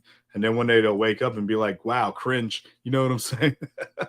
It's also counterproductive to if you are like, so if you booked Getter as your headliner, it would be counterproductive to book a bunch of people under him that sound exactly like him, because then you're gassing out the entire crowd of his style before he even gets on stage. So it's just like, you know what I mean? Having that still having heavy dubstep people on the lineup with him, but not having it that same exact Getter sound is how all of those lineups should always be. Because it's just like, if you have people that sound exactly the same on the lineup, unless it's strategically for that lineup, it's usually always going to go over bad for the headliner. Absolutely. So introducing new fans, new listeners into this scene and building this this new blood mentality, guys. I'll put it this way: a lot of you guys, I'll be honest with you, a lot of motherfuckers suck. All right, at introducing new music to people from the dubstep scene, particularly. Okay. The last thing I'm going to do to to a fan that's diehard pop and hip hop listener, the last thing I'm going to do is introduce them to their first dubstep song, which is like what? Excision X fucking Sullivan King. All right. I don't think they're going to want to hear Void right off the bat. I don't think they're going to want to hear fucking Shredded Tear Out. You know what I'm saying? Introduce them properly, guys. All right. Take them through that journey that you fucking went through. And if you didn't go through a delicate journey, if you just started off with fucking death metal and ran right into dubstep, okay, well then perhaps you know how to influence this style of dubstep to a death metal fan that doesn't know shit about dubstep. But if you're going to influence a country music listener, okay, all they listen to is the soft, easy listening station on the radio. All right, they don't know shit about this. Don't introduce them to it with a shit ton of crazy energy, aggressive energy, and like you're gonna look insane and ridiculous. Like sometimes these guys need to understand it. Walk them through the history. I don't give a fuck where you start. Start with melodic dubstep. Start with Skrillex. I don't know, but do not go hard into some fucking Sullivan King X fucking Getter X fucking Excision X Space Laces shit. Relax. You know what I'm saying? Take it easy, step by step. So here, David said, Cyclops said, "Yo, what's up, bro? Welcome. Thank you so much for being here. Appreciate you." Iplie said, "Yo, back." Okay. Justin said, "Oh, I don't hate on X. He paved the way for a lot of artists like myself. I have mad respect for him." Yeah, bro. We honestly, any artist that has pretty much influenced anybody or made an impact on anybody, or maybe have drawn them as a new fan into the EDM world, be appreciative of them, honestly, because the fan of that artist you hate may become your fan one day. It is what it is, Let's see here. Sorry, you covered it before. I kept my comment about how do I get back to this? Let's see here. Let me go to, sorry, covered it before. Okay, sorry, you covered it before. I kept my comment about the DJ production thing. I'm not hating on anybody that doesn't do them both. It's just a very common thing that said, "Oh yeah, absolutely, bro. Yeah, we acknowledge that, we're not holding a statement against you guys. If you bring up a topic, I'm not going to say, 'Oh, that's how you feel.' No. I understand that that's what's going around the scene. If you don't DJ, if you're a DJ, you should be a producer. Like that's what a lot of people say. No, honestly, what that is, guys, that's a lot of low self-esteem, egotistical, maybe, and jealous individuals, that are trying to partake in this industry, and they can't fathom the thought of other people getting an opportunity before them. It's selfish. It's grimy. I mean, put your fucking work in. Everybody has a different path and journey to the top. You know what I mean? Don't fucking hate on everybody because they got somewhere before you did, or they did a different route. You know what I mean? Like seriously, how unique would it be if everybody was doing the same shit to get to the top? It's like, what's the fucking point?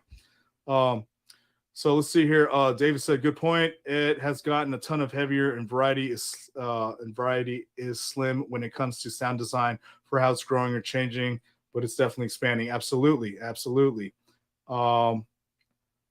Let's see here. Iplie said, I assumed as well. I'm sick of people bashing artists, said clones, sample users, DJs who don't produce. They're not stealing anyone's heat. They're not stealing yours or mine. Theoretically, listening time. It just is what it is. Pretty much. And guys, why the fuck are we sitting here bashing other people's art and creativity? Sorry that the newcomer doesn't have the knowledge bank that you do. All right. Everybody starts somewhere. If you don't fuck with them, leave them alone. Okay. Come back in a few years and see how they're doing. If they're doing the same ass shit and you don't dig it, leave it alone again. Or just don't come back to them. It doesn't matter. But like, don't sit here and bash on people, man. On top of that, here, let me extend an olive branch to you. You don't know what the mental status is of anybody in this industry is. Meaning, it could be a person with a disability who's just diving into this shit and enjoys what they're doing. They're just fucking around with it. You know what I'm saying? I know, guys. I teach classes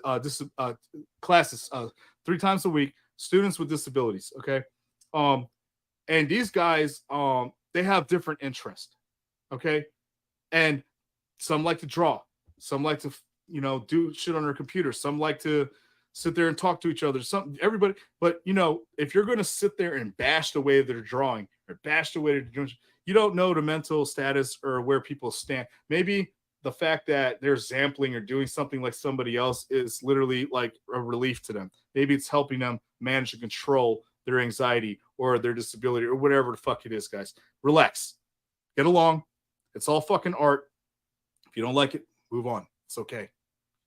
Whether that person stops or not does not increase your chances of success and getting to the top or making a career path or whatever it is you want to do.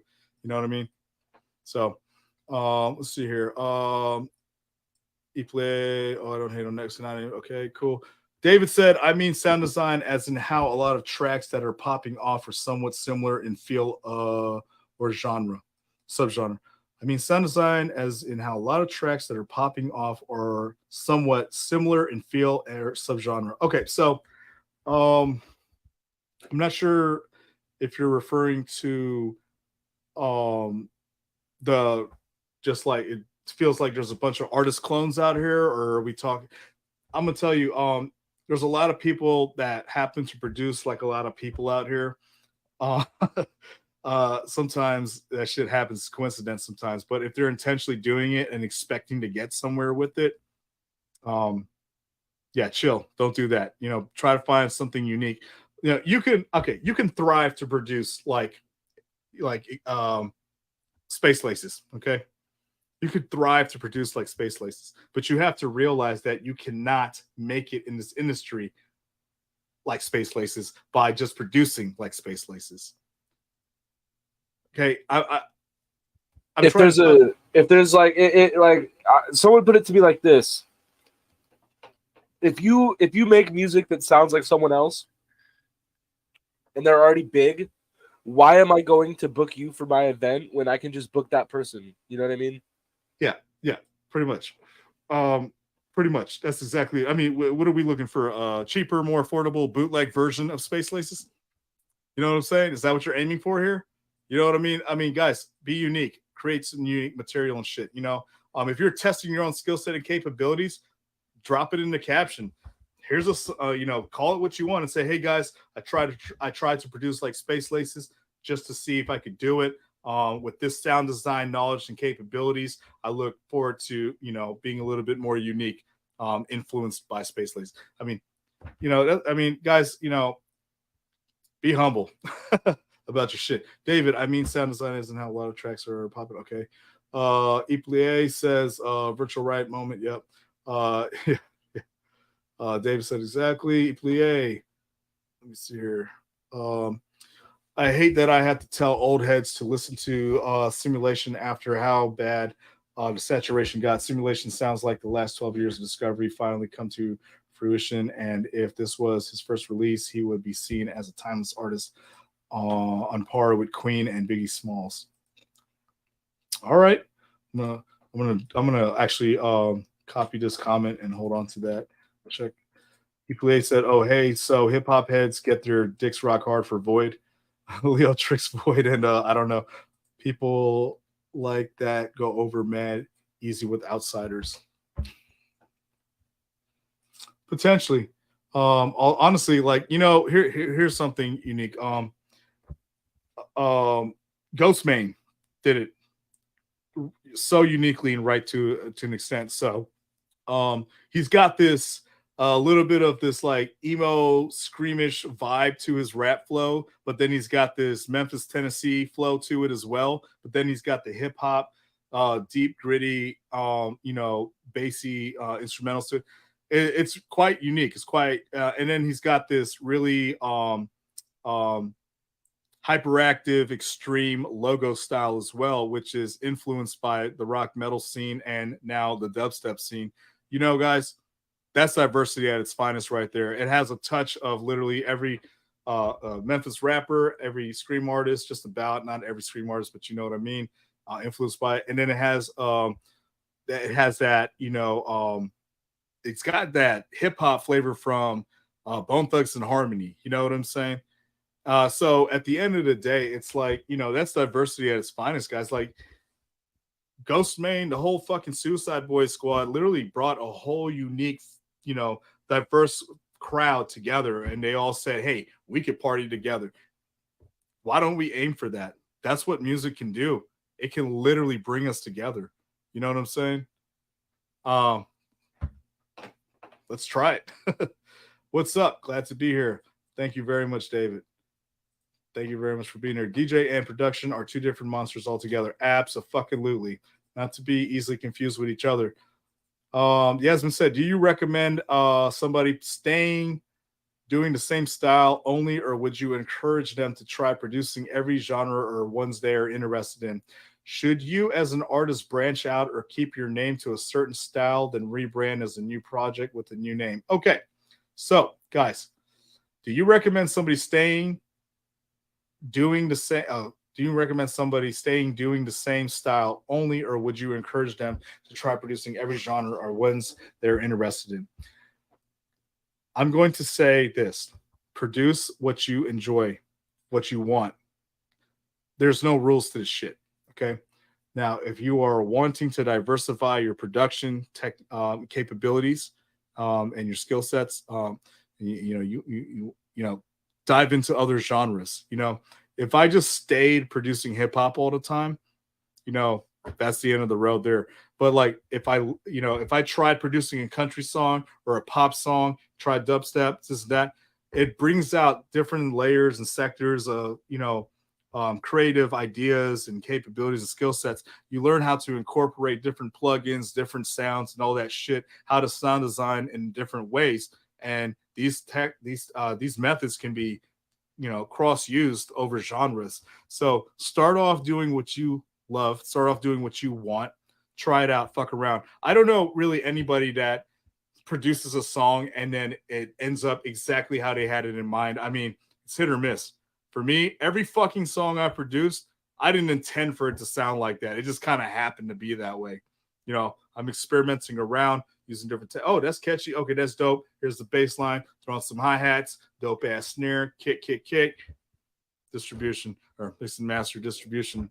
Right. So start off doing what you want. You know, have fun with it, and then after that, I do advise you to try out some other shit. Now, as for rebranding, if you're dropping different styles and new projects, so like it's been found so sudden deaths releases versus his void releases are very they're unique styles. Okay, it's dubstep, but it's unique sounds, unique sound design, unique styles. It's basically one's portraying a character and it has a whole thing to it, whereas the other one it's got a gimmick, whereas the other one is basically him at his sole individual dubstep producer vibe. So guys, you can rebrand with different genres if you want, or you can put it all under one. Now, here's why I personally don't recommend you putting everything under one, because your fan will be kind of confused about what exactly it is you do. A lot of people so if you produce a bass house track and they fuck with it, they're like, oh, dope bass house, I want to hear more bass house. And then they hit next on that Spotify playlist from you, and it's a metal song, and then they hit next, and then it's like a pop song, and then they hit next, and then it's dubstep, next hip hop. They're gonna be like, this is cool, it's diverse, but a lot of people like simplicity. They want somebody to follow. Try it out, guys. Try out distributing different songs, different styles under different brand titles, and because you'll have more capabilities at that point. So let's say you named yourself Artist A, and you release dubstep there. Artist B, hip hop, and Artist C, let's say that was a bunch of country and shit. All right, and people really fuck with your country shit, and you get an opportunity to go to expand and book on that, and people are really fucking your pop shit and your dubstep and your hip hop shit is cool, but they really fuck with your country. Well, you don't have to worry about shutting that shit down. You know what I mean? Under one title, you can rock it out with this title and go that route in that direction. And if you ever get bored for a little bit, or you fall back for a little hiatus and you want to produce and fuck around with some dubstep and hip hop again, you got those two other aliases going there. It's okay to do that, guys. I'm even pondering going down the route of hold on one second. I'm even pondering going down the route of so I'm keeping my name Imara, but when I branch out into other genres, I'm gonna think of a way to so for example, Imara, everybody knows Imara as a heavy dubstep producer, but so if I ever switch over to do house music, I'm gonna try to think of a name that so I'm gonna keep Imara, but it's gonna be like Admara's house party or something like that. You know what I mean? So I'm gonna rebrand a page where it still has that Admara title, so people know that it's me and know that it's the Imara brand.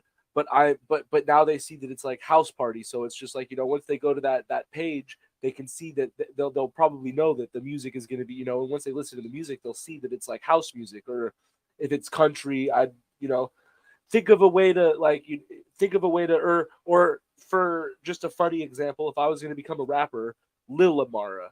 So I'll just put the LIL in front of my name, and now once I start releasing rap songs, it's just fucking I'm Lil Amara. So it's just if you can do that and make different pages on SoundCloud for your names, you don't necessarily need to think of a whole new name for your brand. You just come up with different ways to market your brand into different avenues. Yeah, that's right. Another method would be, if you wanted to, there's no rules to this shit either, guys. If you want to be a multi-genre producer under one title, you're absolutely fine with it. Producers do that shit all the way from, was it Lex Luger, all these rap producers. What's his name? DJ Snake, very multi-genre producer. You know what I'm saying? These guys are multi-genre producers. You can stick it under one genre, guys. But if you're not confident or sure if it's a good move, and you're skeptical about dubstep out of nowhere, hey guys, check out this alternative rock song I produced. You know what I mean? If you're really concerned about that, you can drop it under your current title, and then if it's not kicking and people are like, "What the fuck is this?" You can distribute it under a different title, man, different artists, and then dubstep. Lo-fi chill hip hop. People are like, "Okay, that's cool. It might work." Guys. There's no rules to it. Do what you want. Just do keep in consideration, though, if you are going to create different entities for different styles of music, then you have different entities to manage all around, and that's where it can get tough. So, an alternative, for example, for Imara would be social media accounts, Imara hip hop, Imara dubs, Imara, alternative music, Imara rock, whatever, and then it's all Imara, but it's just like different units or departments for the styles that you want. Now, again, if you're only planning on producing one rock track in your entire life, there's no point in starting a whole new entity for that, if you're just testing it out. But if it's something you're going to do consecutively, you should probably consider the marketing and strategy on that as well. So, yeah, that's what I have for that. It goes either way. That's my answer for that. It goes either way. Should you, as an artist, branch out or keep your name to a certain style, then rebrand as a new project with a new name? Again, it's all about what the route takes you in. All right, it's there's no rule to that. You never know what the opportunity comes before you holds. So, my last comment on range of designs on said clone. My last comment on range of designs and said clones. Yes. Let me see here. That's David. Okay. Yasmin, say an artist is a bad person, for example. I'm going to use Datsick. What's your opinion on them rebranding over and over to try and stay relevant? Honestly, guys, so first off, Datsick did some really fucked up shit. I don't know how exactly that went down in the courtroom. I don't know what exactly his punishments were, if it was the allegations were true or false or punishable by law or what. But I do know that he is being punished right now by being denied the opportunity to do what he loves, which is performing live for us. And I mean, he could produce all day, and it is what it is. People will support it. It is what it is. But say an artist is a bad person, for example, also use that. What's your opinion on them rebranding over and over? They can try to rebrand. There's nothing legally stopping him from doing that. This is where people get shit mixed up and confused, guys. Listen, get out of your feelings, okay? Get out of your head. Get out of your personal feelings. Realize that we live in a fucking nation, all right? We live in the United States, and everything goes by laws, okay? So you may personally feel that he should be killed. Okay, he did something wrong. That is a death penalty to you. But what did the law say? You may feel that he should be canceled from the industry. The court doesn't give a fuck if he's canceled from this music industry or not. You see what I'm saying? That's how they're looking at it. It's upon us if we want to cancel him out. We're not going to support him again or whatever. Okay, great. Don't support him.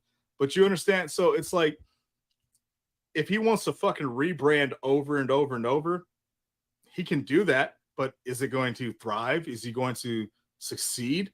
At that point, it's up to the scene. It's up to the community. You know what I'm saying? I mean, there are still supporters of Datsick out there because what they're doing mentally is they're keeping who the individual is separate from the dope production that he provided. Equivalent to that of Michael Jackson. They're keeping his personal life separate from the music that he's expressing. Michael Jackson touching little boys. Okay. So because Michael Jackson touched little boys, I don't support his music anymore. And and his lifestyle sucks.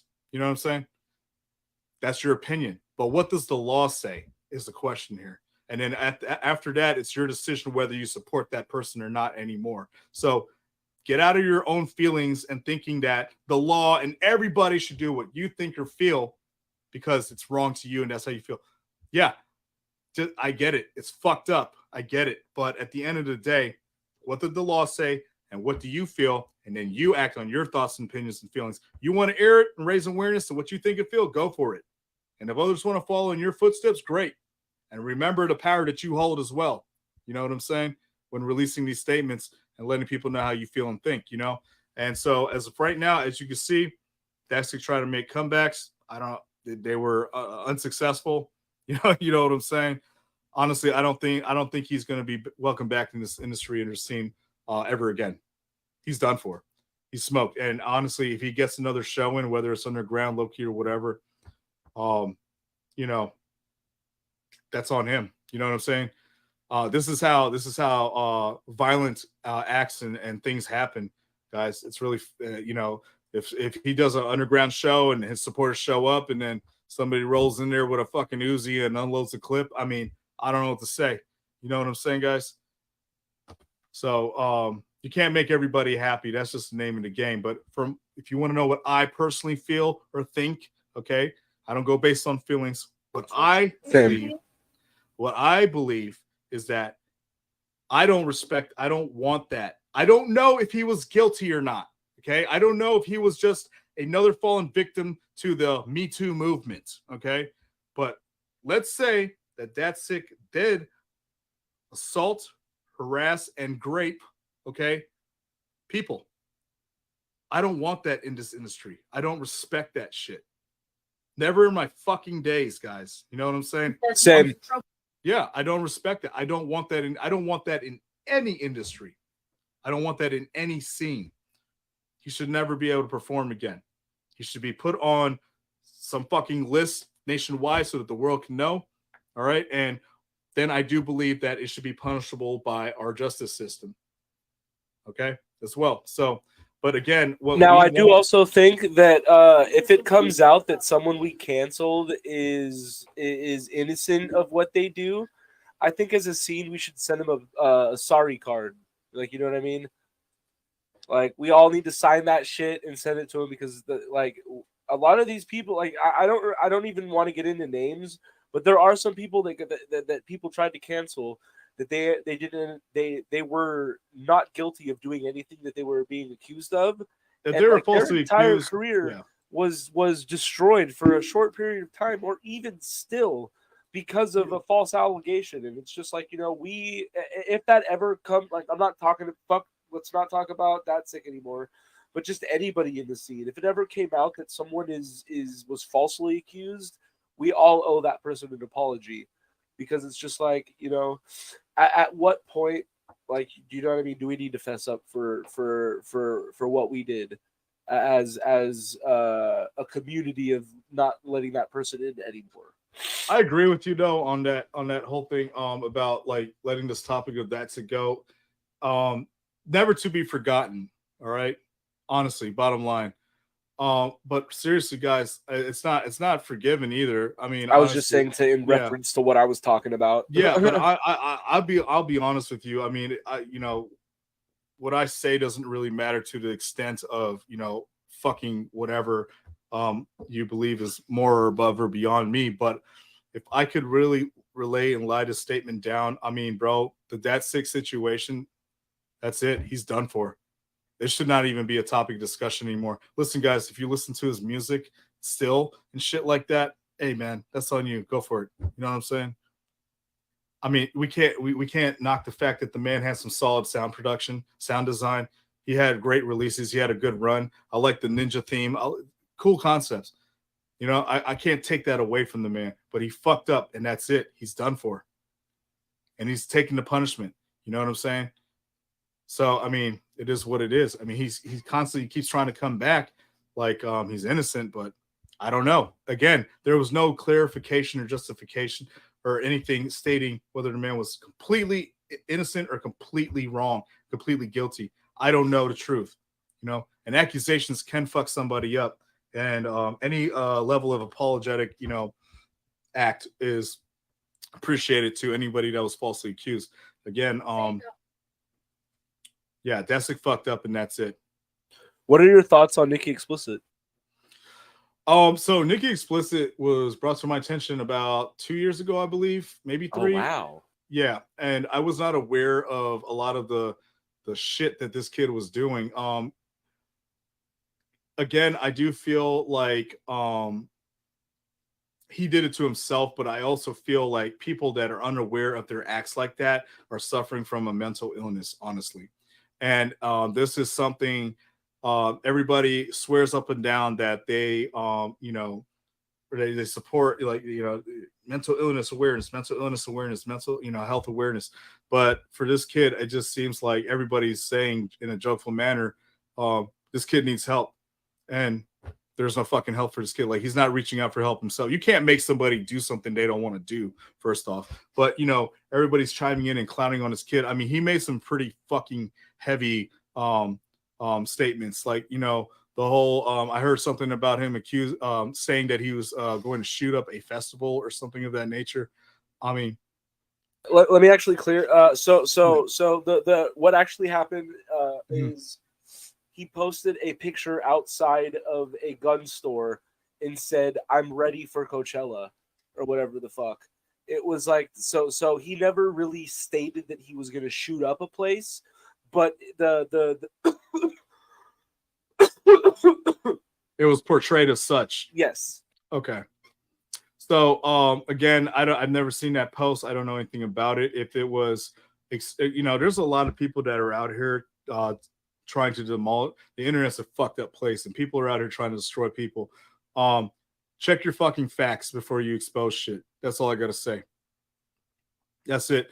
Yeah, I don't want to get too graphic or aggressive in the stream, but I'm gonna tell you right now, people get fucked up for false accusations, bro. People get fucked up for trying to do wrong to people that don't deserve it. I don't know what's wrong with this Nicki Explicit kid. I don't know much about him. As far as I'm concerned, this sounds like a case of mental illness. And yeah, everybody keep your eye on him. It 100% is. I yeah, honestly feel bad yeah. for him in a sense. I hope he gets help eventually. I mean, there's nothing I can personally do. I mean, if I knew the kid and if I was his neighbor or some shit, I would grab him by the hand and walk him to the fucking health department myself, to the medical facility and say, hey, this kid needs evaluation. You know what I'm saying? And I would honestly, like, here's the thing. People aren't on the internet publicizing their mental illnesses, okay? I could sit here right now and let you know, guys, I'm a veteran, all right? I was in the U.S. Army.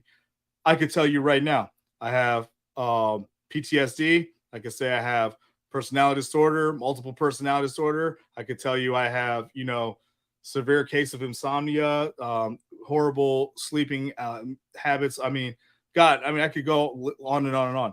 You know what I mean? But who the fuck's doing that? You know what I'm saying? I could sit here and tell you all this shit, but at that point, will it be acknowledged? Would it be accepted? Would my actions be justified by my accusations of disabilities or mental illnesses? So at the end of the day, not public, yeah. Yeah, I mean, even if it was public, would it fucking matter? Would people sit there and take it into consideration and say, "Oh, this guy normal needs help." normal human beings will, but like the majority of people on the internet won't these days. That's right. And so when you see a level of like, bro, like you'll have fucking chick with a fat ass and double D tits, you know what I'm saying? Post a comment saying, "Oh, I'm feeling so alone right now. Anybody here to help me?" And you'll have like fucking 30 plus, 100 plus fucking thirsty guys and, whatever, admirable ladies, wanting to support that person. But the minute somebody's sitting here posting the most ridiculous shit, you know what I'm saying, on social media and letting the world know, hey, I'm fucking crazy. Mental illness, the thought of it goes right out the fucking window. It doesn't apply to this guy. Let's get him canceled. And we're going to make fun of him. And we're going to make memes. And we're going to shit on his music. And we're going to do everything we can to put this guy down, to push him over the fucking limit, just so everybody can say, told you so.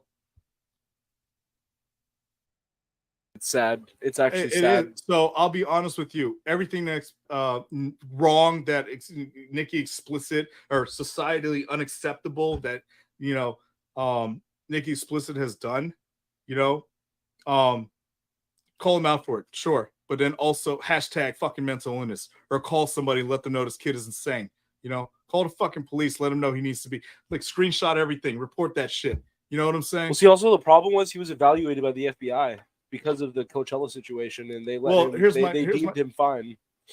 Is it public? Do we notice? Is there a screenshot of a record or anything? And I'd have to look into that, but I do know that he was definitely taken into custody by I don't know if it was the FBI, but the government, and they definitely did questioning on him after that thing went very viral. But I don't know if the records are there. But yeah, I also Justin said that we have to take into consideration that he's also a scapegoat for a lot of people, and that is very true. I've scapegoated him before. We're not going to get into that, but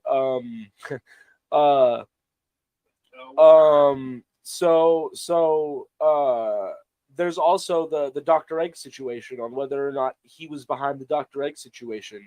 People swear that he did it.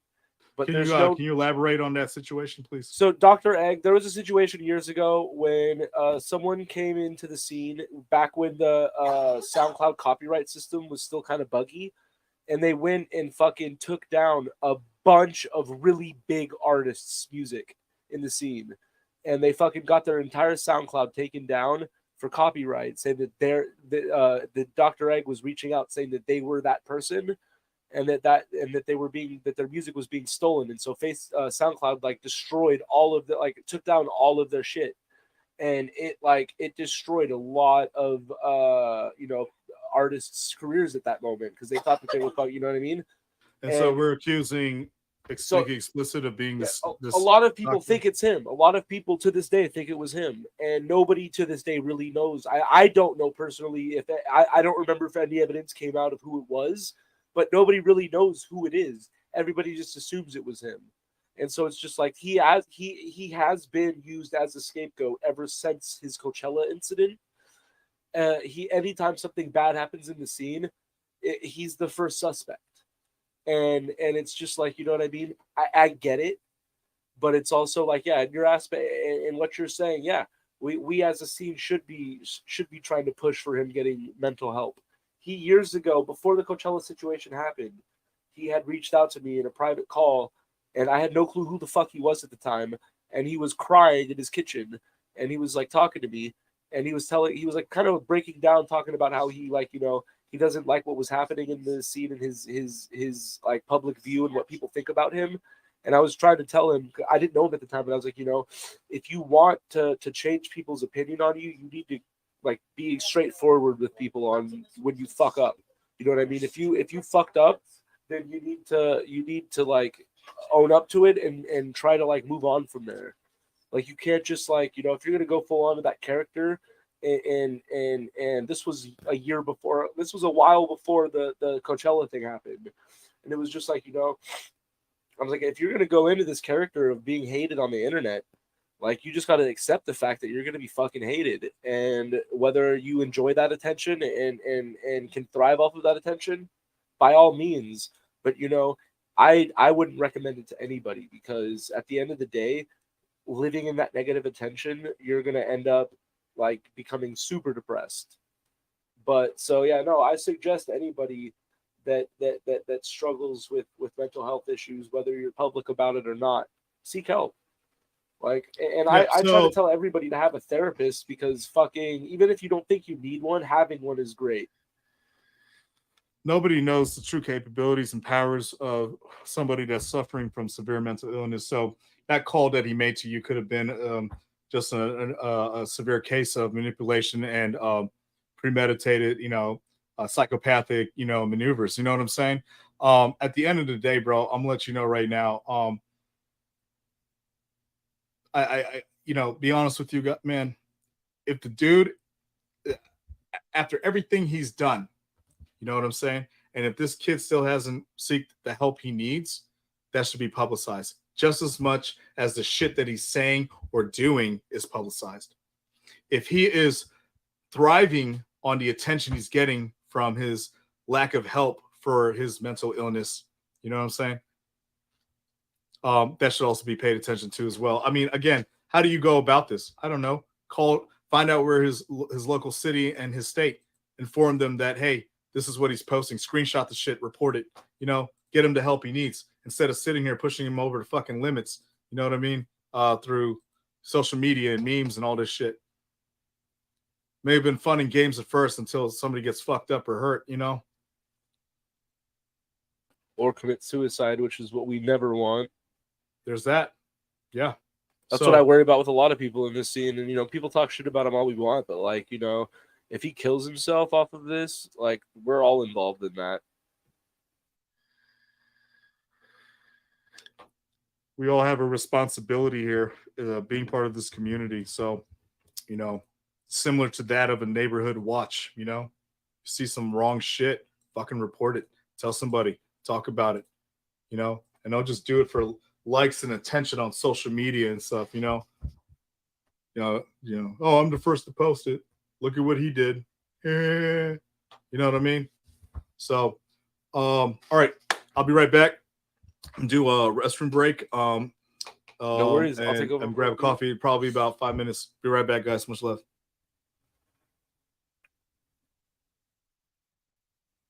Well, we're just chilling here. How's everybody's day been? How's everybody's week been? Thank you to everybody that's fucking tuned in. We are winding down, so I'm probably going to be ending this shortly.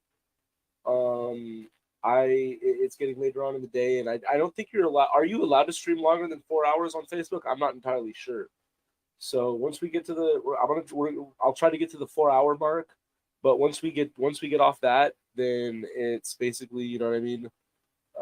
That's it. But I'm also going to say that this is officially now the less professional part of it, as in I am going to cut this part out of what we're going to be like uploading to Spotify, because I'm going to be smoking on cam and I don't give a fuck. But yeah, so It's you can I can do that without it. Facebook doesn't care about that shit. if Facebook cared about it, I wouldn't have monetization ability, dog. All I do is post about wild shit on the internet. 8 hours, yeah. I was never originally gonna do this for 8 hours. That's crazy.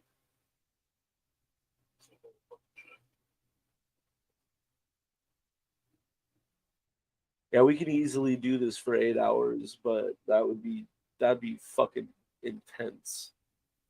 Yeah, no, I knew that this was gonna be. I'm thinking about trying to see if he would if Jorge's gonna be down to come on, like, you know, more often, because, you know what I mean. Whenever I don't have a significant guest to bring on, I want to bring him on, or even I might do this more often, because it's just like, you know what I mean. This industry, we are seeing we need these talks, like. Whether someone else sees this that has a bigger platform and runs with this idea and makes it a bigger thing, like, by all means do it. I want this, like, I like the simple people sitting down and having a conversation about the industry and where it's going and what we want from it is what we need. Got you. Yeah, I'm yeah. I got you. I'll definitely be able to do that because I'll be more chill. I'm not gonna have to worry about. But yeah, now that I'm not worried about smoking on stream, what's up? Well, I'm gonna turn off my camera real quick because I'm gonna grab something. But I'm also going to turn down the volume on my speakers and take off these headphones. Oh yeah, much better. Chilled. All right, yeah, hold up 1 second. Which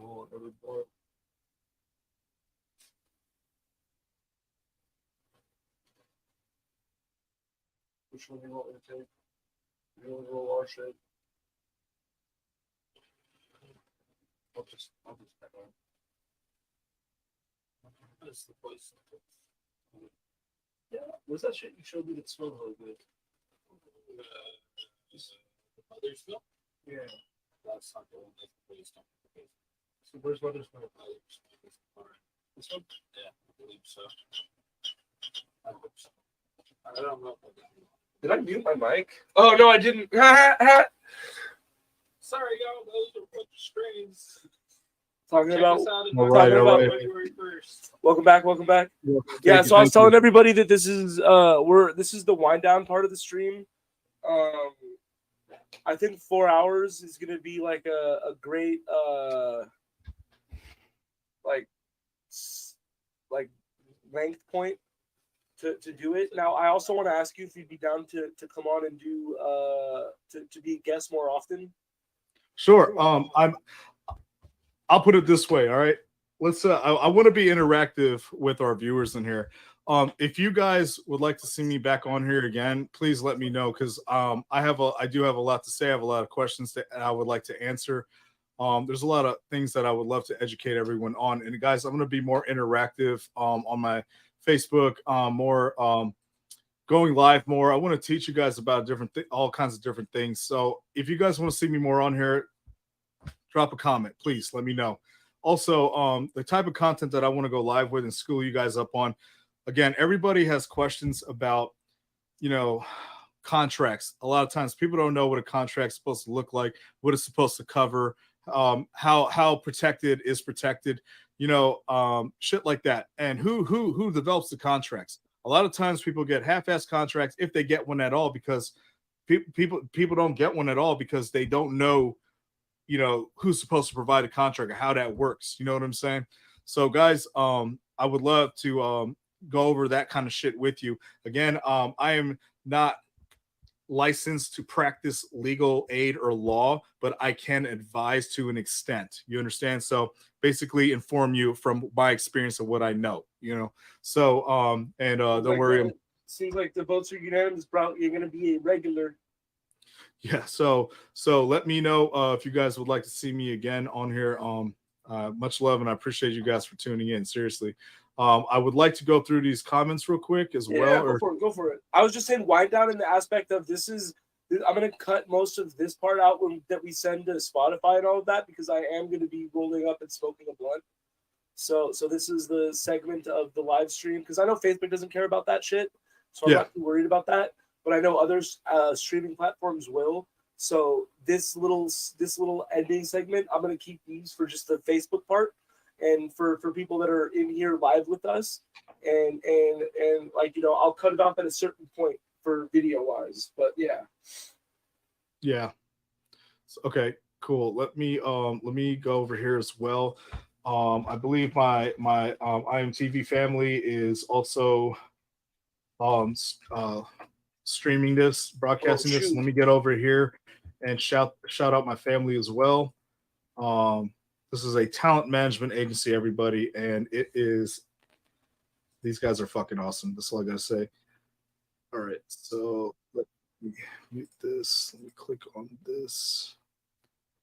Let me see how I can do this. Sorry, guys, just bear with me for a minute here. Did I just mess up? My bad. Say it again, bro. Did I just mess up by bringing up Mari John? Mari John, what do you mean? Marijuana? Say again? Did I mess up by bringing up marijuana?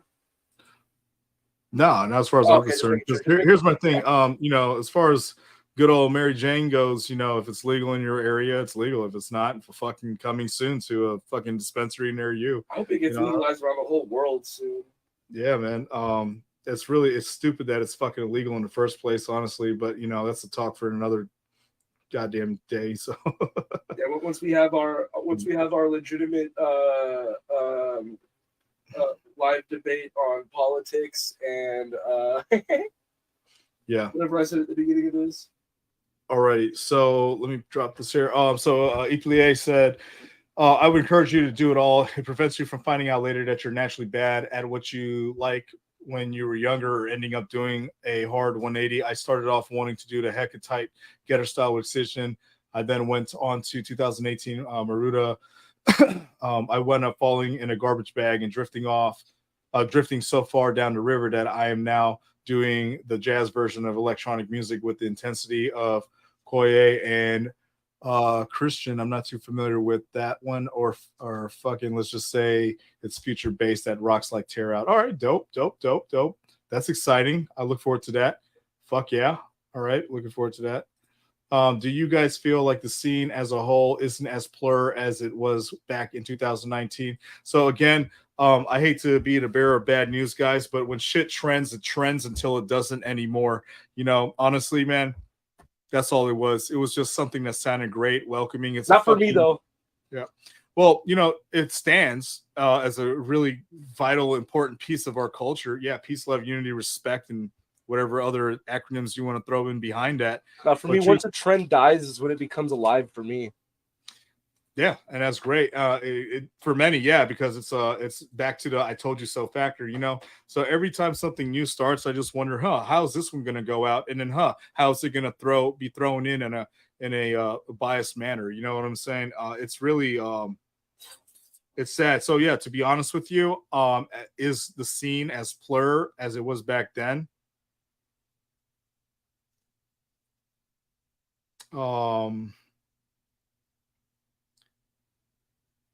It's not a yes or no. It's all about self-perspective, man. It's all about, you know, where you're coming from. What is plur to you? Everyone seems to have a different idea of this shit, you know, because if that was the case, we'd all be on the same page. There wouldn't be conflict. But the fact that, you know, this community needs fucking acronyms just to maintain any kind of, you know, positivity or steadiness is it's like, why, you know, we have to be reminded through, you know, 4 letters. You know what I'm saying? Like, you know, it's really sad. I don't know. I feel like things are more raised awareness today that helps us to be a more plur community. You know, more awareness is raised, helping us towards a more plur like community. Give us some time, you know. Things will get better, in my opinion, you know, as long as there's good people in this community, in this scene, in this industry that stand up and point out those that are doing wrong, but not only point them out for the sake of attention, but with a potential solution. I feel that we can get our shit together and be as plur as possibly fucking, you know, viable, man. So yeah. Iplay said it wasn't plur back then either. I was talking about it being a mental illness circle jerk earlier. Hope introducing diversity will smother the toxic fucks that have ruined the atmosphere of raving. So again, here's what I have to say about this. There's a lot of newcomers to this industry. I mean, you wanted new blood, bro. You got it. You know, truth be told, is they're uneducated. That's like you know, it's like explaining that a song that we know of today was sampled by an older song, unless that individual is being educated about such, they're not going to know. It's just a lack of education and understanding. That's all. And it's up to us. We have a job and responsibility to explain where things come from. Everybody has a different concept and idea of what a rave is. Those that truly know what a rave is don't really know or understand why they began to exist in the first place. And so, you know, it's just a lack of understanding, you know? So,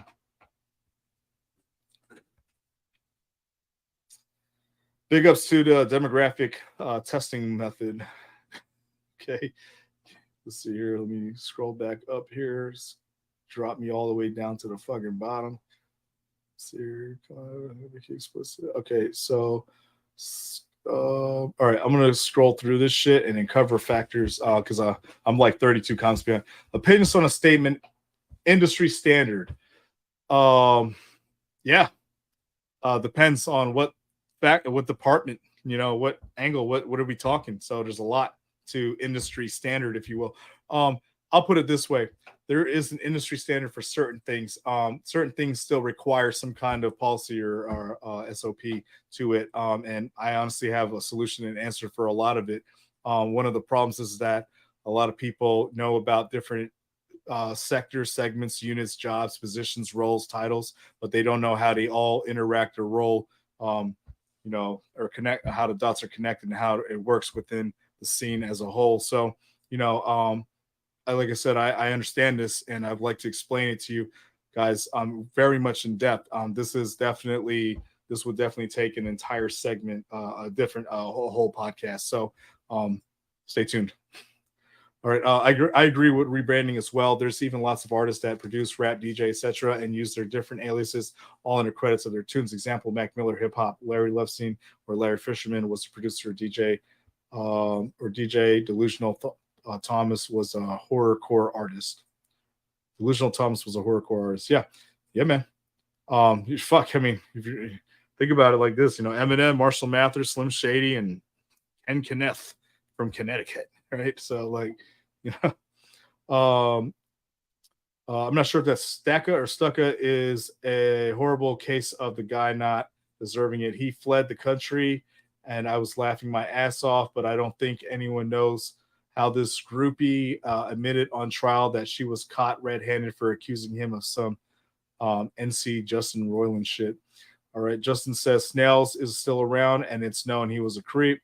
All right. Channy says, Africa Parker, I came in and then I realized it was over. I think, or a replay, but I couldn't see the comments. LOL. I have to watch the whole thing tomorrow, so I'll know what was going on. All right. Yasmin, it never ended. It's going to be live still. All right. Justin said, Nikki Explicit has been used as a scapegoat for others to cause issues with other artists in the industry. Let's not pass that topic up. Absolutely. So we can come back to that. Let me go ahead and drop that one right here. So I can refer to that. Highlight it. All right. David said, preach, bro. We're all artists for a reason. I've been down some dark roads in the past and learning how to overcome and grow and adapt with it because it never goes away, and put it into something that makes people feel or dance or even get inspired is really what makes us artists. Absolutely. I love that statement. Justin said, I honestly think Nick had a mental breakdown due to people online. He also got so used by people. He can't have a reputation, and it's honestly sad because we all may have a bit of hand in that. Big facts. Big facts. Yasmin, sorry, I'm still at work. All good, Yasmin. Thank you for checking in and tuning in. Justin, I believe you go live for 1 hour. Okay, 8 hours. I'll join y'all one day if you want. Okay. Yasmin, hey, Cody, if you have time after the stream, video call me. All right. So that's what Yasmin said, Cody. All right. So David, great stream, bro. Glad I tuned in. Much love, bro. David, thank you so much. Iple says, don't cry on us, Cody. Yasmin says, super good stream. I'm stoked for future ones. Absolutely. Thank you very much. Yasmin, for future reference, anytime I think of good questions, I'm going to write them down for our next stream. Beautiful. I hope to see you guys again soon. David, okay, with the 3 melting emojis. Yasmin, yes, definitely come back. Thank you so much. Much love. I appreciate that. You're still alive? Absolutely. Yes, sir. See, Jorge Cuestas has to be a regular host on this podcast. Thank you so much, Justin. Appreciate that. Yeah, you're sick, lead more. Okay, thank you very much, man. That's awesome. I really appreciate hearing that. Plie, we only know what we know. Goddamn right. David, dude, I'm glad you did this. I'd love to hear more. Tell a friend, guys. Let them all know that, this is what's popping. You know what I mean? We're coming straight at you with fucking realism. Like, this is what it is. There's no sugarcoating. There's no delicacy here. This is point blank, cold raw, putting it out right in front of you. This is what it is, and this is how it is. And, this is what it should be. This is why it's wrong. This is why it's great. Stuff like that. Also, Cody, you better do a tomorrow for a house project. All right. So Yasmin said that. Justice Suarez said, it's coming soon to some lungs in me. All right. Yasmin said same. Justin said, by soon, I mean now. Iple. Cody out there reviving dead memes left and right. We love to see it. For sure. Keep it live. And then let's see here. Yasmin said, I'm at work, but I'm almost off. I got my pen though. Bless that, bro. And as Snoop Dogg once said, smoke weed every day. Iple said, good point on that new blood thing. I guess we're in a growing pains first 2 months.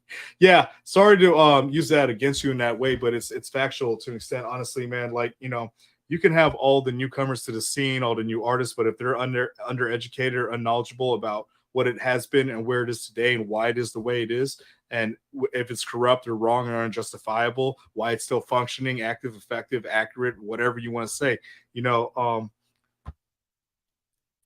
got to guide people, man. And it doesn't matter what level of knowledge or what knowledge bank you have. Educate, share the knowledge, What is the most time and cost effective means of promoting yourself as a producer? No, as a producer, not DJing. What is the most time and cost effective means of promoting yourself as a producer? No DJing. Guys, stop being stop doing same repetitive shit over and over and over, guys. Realize there are multiple industries, multiple media outlets that could utilize your services.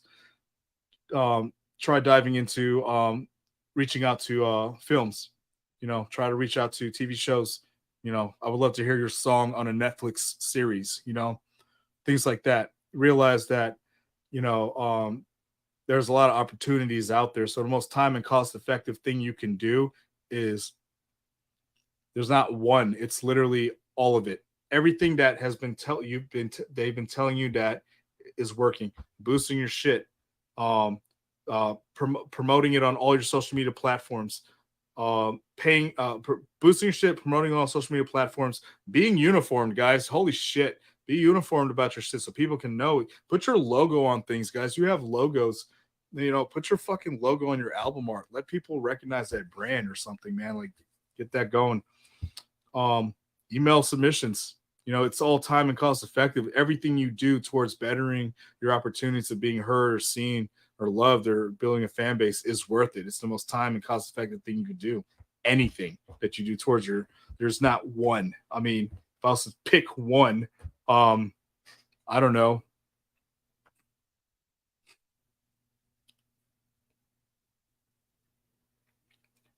Let's see here. Pick one. Most time and cost effective thing.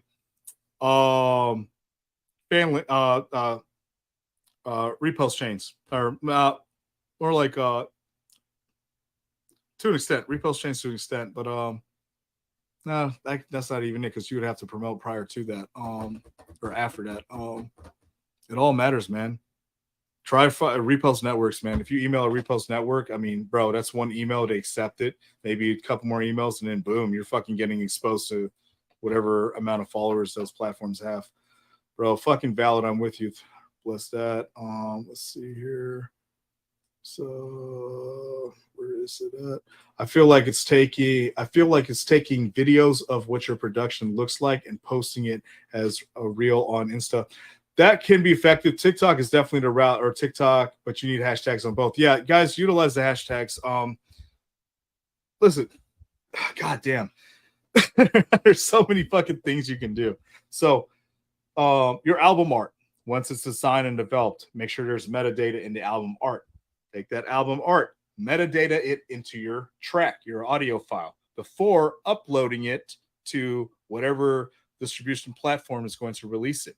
Some platform distribution re-metadatas, whereas some doesn't. They just take it as is.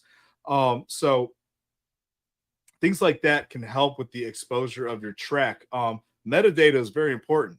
So upload it to TikTok and then use the hashtags that they let you put hashtags on there. Hashtag it up. You don't have to go insane. About 10 will do max. You're fine. Instagram allows 30. You just need 10, 5. Honestly, you're good. Build that shit. Google it. Hashtag symbol 2306. See what it does. And you see what I've done and see how it works. You know what I mean? So I like rotating my songs, upload a new one and promote the old one. So when the old song gains traction, they feel like they're discovering a new track. I rotate my songs, upload a new one and promote the old one.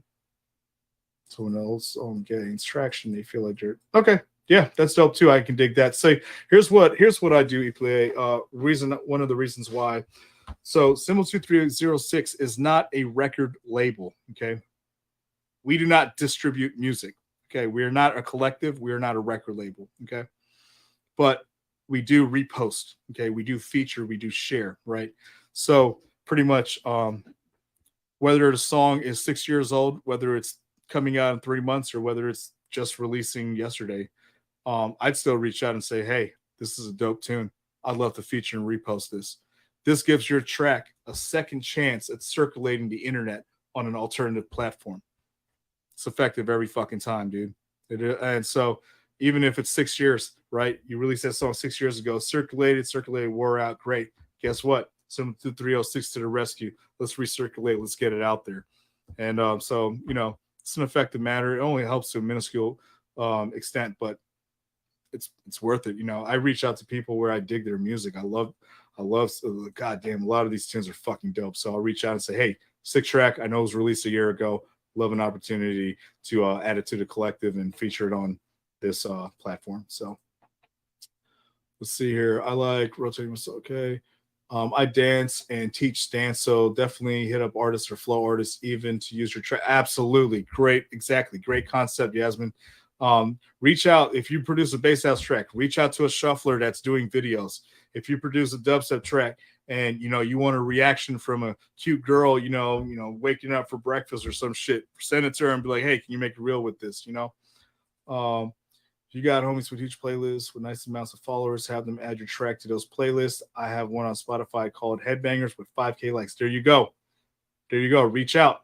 There you go. Spotify playlist. It's effective. It helps. In a room, don't forget to talk about your homies' music and and plug people with new music. You never know what new fans get people or even yourself. I sure as hell talk about anybody I know at the right places at the right times. Yes, right place, right times, key component to that.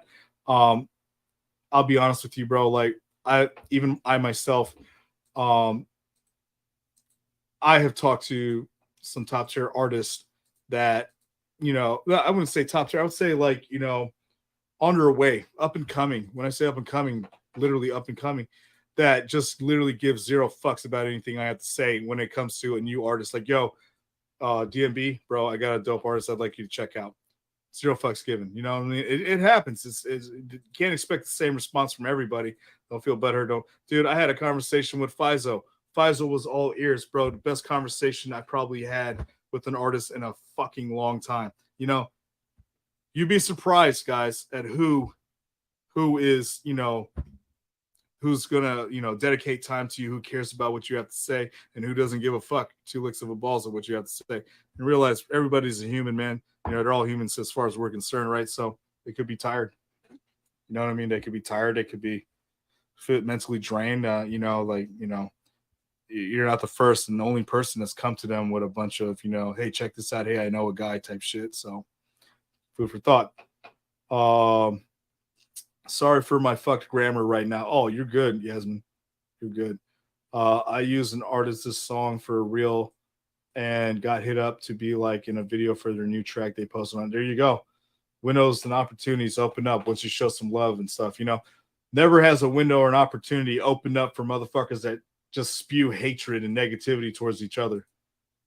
Yet, here you are getting a grand opportunity like that just by sharing some shit. You know what I'm saying? Using a song in a reel. That's amazing. Good shit. So, yeah, guys. That's pretty much, that's pretty much the whole chat right there so far. Cody, let's go ahead and talk about one more topic of discussion, and then, we can call it. Yeah. What's the topic? What do you want to talk about? Go for it. Shoot me a random. Oh, okay. What did we not cover that would be a lot? Everything we cover. Yeah, true. We barely scratched the surface. 0.05% of what this fucking industry has to offer. I'm trying to think of a topic. If I could give you guys some advice, get the fuck out your heads. Focus on your craft. Make money. Live life. Have a plan A and a plan B. Enjoy what you do. If you don't enjoy what you do, you're not going to fucking make it. You're not going to fucking make it if you don't enjoy what you do. So, guys, don't stress, Also, always be willing to, if you need anything, reach out. I'm talking, everybody in this scene, if you guys need someone to chat with and you're going through some shit, just reach out to me. Fucking vent away into my DMs. If I don't get to it right away, I will. And never hesitate because, there's not enough people that are willing to do that in this scene, and we need to start doing that more because it's just we always say that we preach mental health, but it's just how often are we there for someone when they need it? That's right. That's right. Yeah, Yasmin said it. There's no room for growth without failure. Absolutely. And don't be afraid to fail. Absolutely. Failure is, I don't even look at failing as a failure. I look at it as just fucking a lesson, something I just learned. because I'm always going to come back. Well, it's pretty much, yeah, that should be the definition of failure. Wrongdoing with a lesson learned. So yeah, go ahead, shoot a random topic. What you got there? Let's just knock out one more here. Let's go with this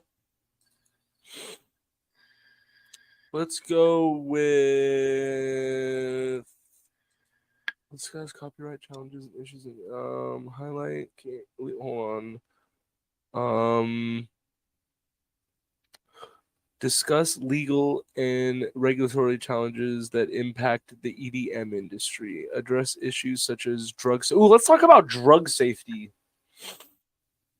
I think that's something that needs to be a lot more focused on in this industry because, like, I do know that there's a lot of shows that do have drug tents, so that, like, if anything happens, you know what I mean. They take you to those tents and will help you.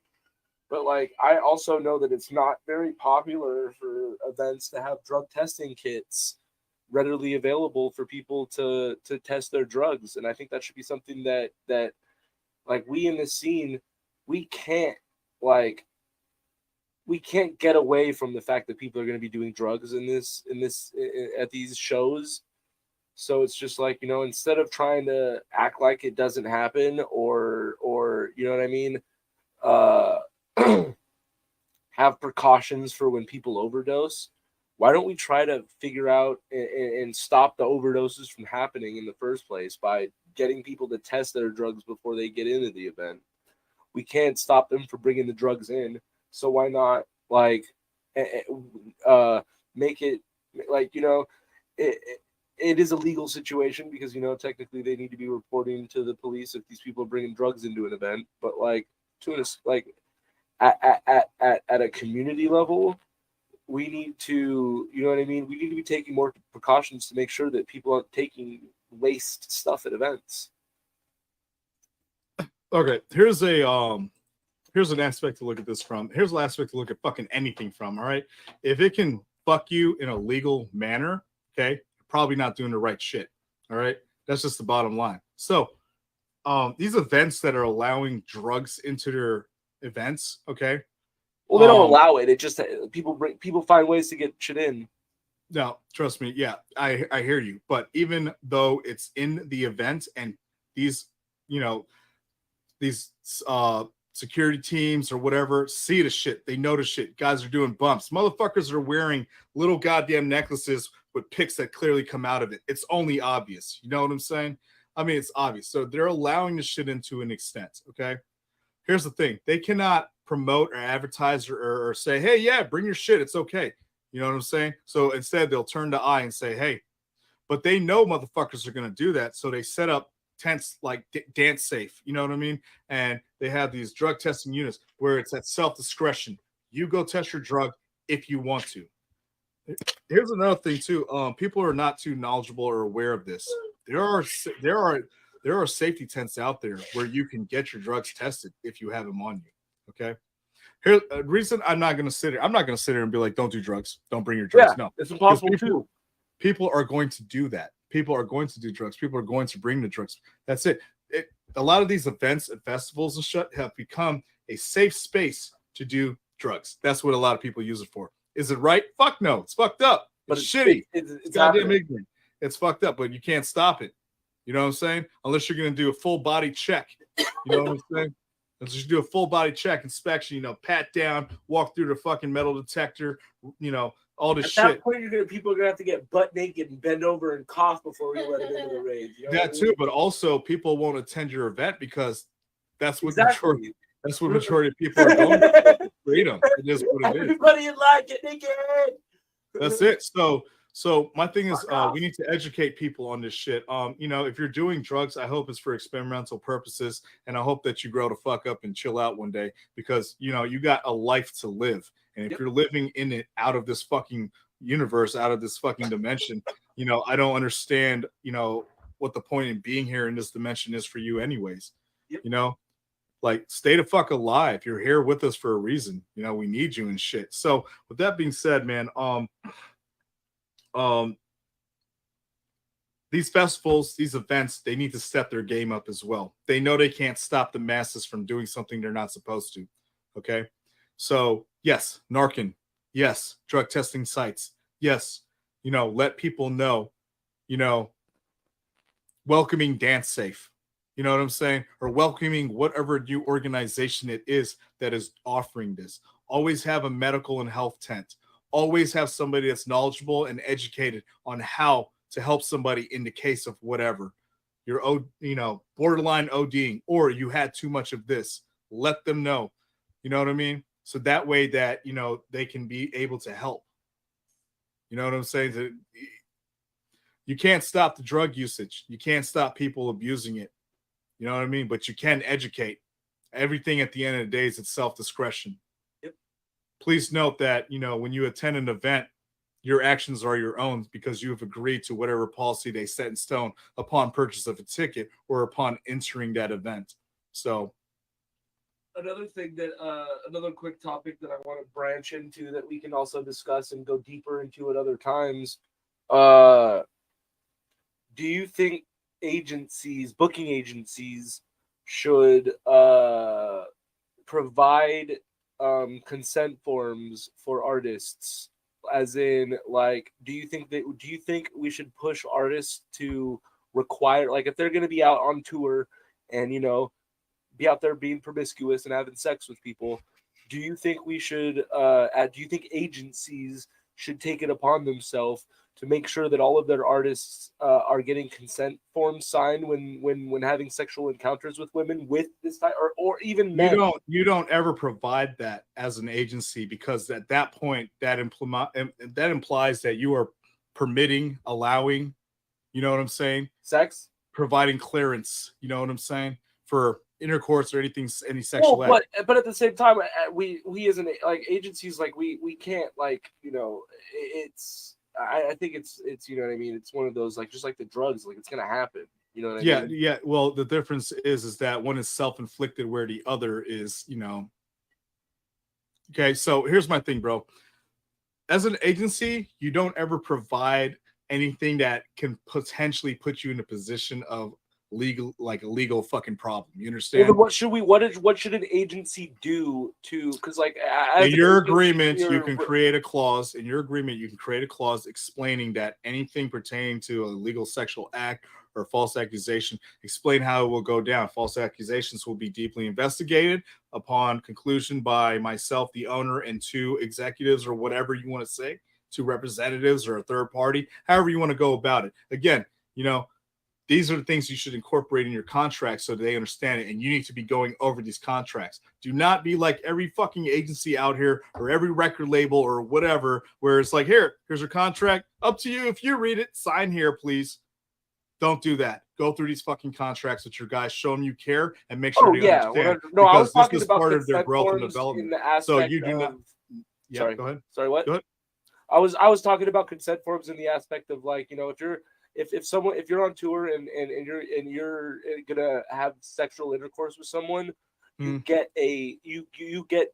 written document that this person is, you know what I mean? Because that's where it gets tricky in this scene. So again, I don't advise an agency to do anything that could potentially, put liability on them. If an artist, however, desires to do such, then the header of that document and form should be on behalf of that artist. Of course. Yes. Yeah, okay, no, it wouldn't be an agency document. I was just saying, do you think okay, let me rephrase that. Do you think agencies should push their artists to do that in a sense? Oh, absolutely. I mean, that's like asking if parents should push their kids to use condoms before sex. Absolutely. You know what I'm saying? Well, I was just trying to get, I'm curious. I was curious of what your opinion on consent forms in that aspect would. Bro, there's nothing more fucking professional than having somebody sign something saying, yeah, I agree and consent. You know what I'm saying? It's okay. I mean, you can advise it, you can recommend it. You cannot, you can.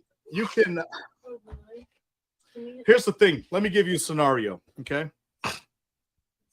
Female goes to social media and falsely accuses one of your artists of sexual assault and harassment or rape, okay? And then you turn around and you say, well, was there a consent form signed? Did you? No, I didn't do anything with this person. I have no clue who this person is. the accusation is still going to go through. That consent form is irrelevant at that point. What legal backing or grounds does that form help at that point? So, yeah, I mean, in the case that a woman was like, yeah, head on, yeah, let's do it. Here, sign here, please. Okay. You know what I'm saying? Then, yeah, it might be effective, but anybody can still be falsely accused. But if you're, well, yeah, but it depends on what you're being falsely accused of. Sexual harassment, rape, anything sexual, yeah.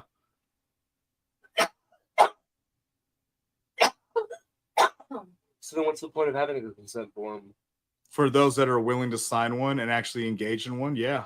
Yeah, but then even if, but at any point during it, because obviously, you know, like, you know, we can be in the middle of sex and all of a sudden I'm just like, you know, I'm not into it anymore. So now I just retracted my consent. Now, do they rip up the consent form or like, you know, bro, if the terminology and the wording is proper, the clauses are appropriate, you know what I'm saying? Everything's intact on that consent form, okay, bro? And they signed that shit. That's a legally binding, you know, agreement there. That's what that is. I'm not going to make a joke, but I have one. So what are you going to do when your artist is falsely accused of something, but there was no consent form and, you know, but hey, like this is how we approach things and this wouldn't happen and this and that, you know, what are you going to hold your, you know, and let's say that your artist is fucking a goddamn lunatic and he is doing shit, you know what I mean? But you excused it with, well, hey, there was no consent form. I didn't sleep with anybody, do anything. I didn't touch anybody and do this shit. You know what I mean? I have the consent form. I would use it, but I, you know, there was nothing happened. But let's say it actually did happen. Something did happen. Then what? Bro, listen, excuse yourself from all liabilities. Explain to your artist in their contract agreements. If you fuck up, if you do this right here, an investigation will happen. Upon agreement from myself and two executives and maybe a third-party mediator, you know, we're gonna close this case down. You know, I'm and sure if we could, contract, yeah. I'm not sure how.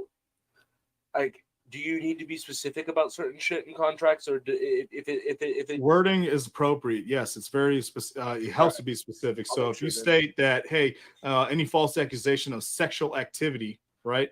Well, identify to what extent, right? Because some people believe that holding hands is sexual activity. Some people believe that sucking boogers out of motherfuckers' nose is sexual activity. Yeah, dude. Hot. So you got to kind of specify and to say not limited to, but this, and this. You know what I'm saying? So, yeah. Though, if anybody out here is watching this and you happen to think sucking boogers out of noses is sexual activity, I want you to DM me right now. Not for any sexual reason. I have a lot of questions. Yeah, Cody has a consent form for you to sign. No, I have some questions. Yeah. So overall, man, here's let me advise artists. Okay, please allow me to express this to you guys. If you have a day job, okay, all right, you're working Quit it right now. Yeah, give up. If you have a day job, you're working. The rule of the name of the game here, the rule of the rule here is you no sexual relations with your coworkers. That fucks shit up every time. You don't have sexual relations with a coworker. Yep. Everybody's heard that, and if you haven't, you've heard it now. Okay? Causes conflict all fucking day. Yep. So when you're working, when you're DJing, you're out there doing the job, okay? All those you're people working. in that audience are theoretically like they're people you're working with right now. Let me advise you this, guys. Show the fuck up, get on stage, do your goddamn job, get the fuck off stage, leave. Yep. That's it. Maybe chill around for a little bit and intergage with the okay. No. So in the aspect of like so we can go into specifications if need be. I can do that, but allow me to explain it. This is as simple as it goes. Get on stage, show up, get on stage, do your fucking set, get the fuck off stage, leave. That's it. If you are entitled to sticking around because a contract says, hey, we have fans that would like to meet and greet you, yeah, stick around. If you have a artist that you admire that's on the lineup, you know, if you're, you know, fucking direct support for sudden death and you would like to shake his hand and meet him, great. Go sit your ass in the green room and make sure there's a camera around and somebody with you at all times. Simple as that. Body cam. We should be like cops. Simple as that, guys. You know what I'm saying? You know, stay Check the body with the cam watch footage, shit I for swear. that's right. You know what I'm saying? And I mean, bro, if you know, fucking a fan is like the stupidest goddamn thing you can do sometimes. That's never. Yeah, no. It really is. You know, I know artists that are interested in fucking other artists, you know, and I'm just kind of like, what the fuck is wrong with you? You know what I mean? Yeah, I would never start a relationship with another artist because, like, you know what I mean? No, whether it's fucking starting a relationship, you can start a relationship. I mean, you invest that time, make it known. You know what I'm saying? No, I'm talking about sexual relationship. Oh, sexual relationship. Yeah, man, it's stupid, bro. It doesn't make sense. There's no. Are you really that fucking horny when you get off stage? You gotta fuck something, or else what? You're gonna down a few Coronas, do a couple lines, crazy.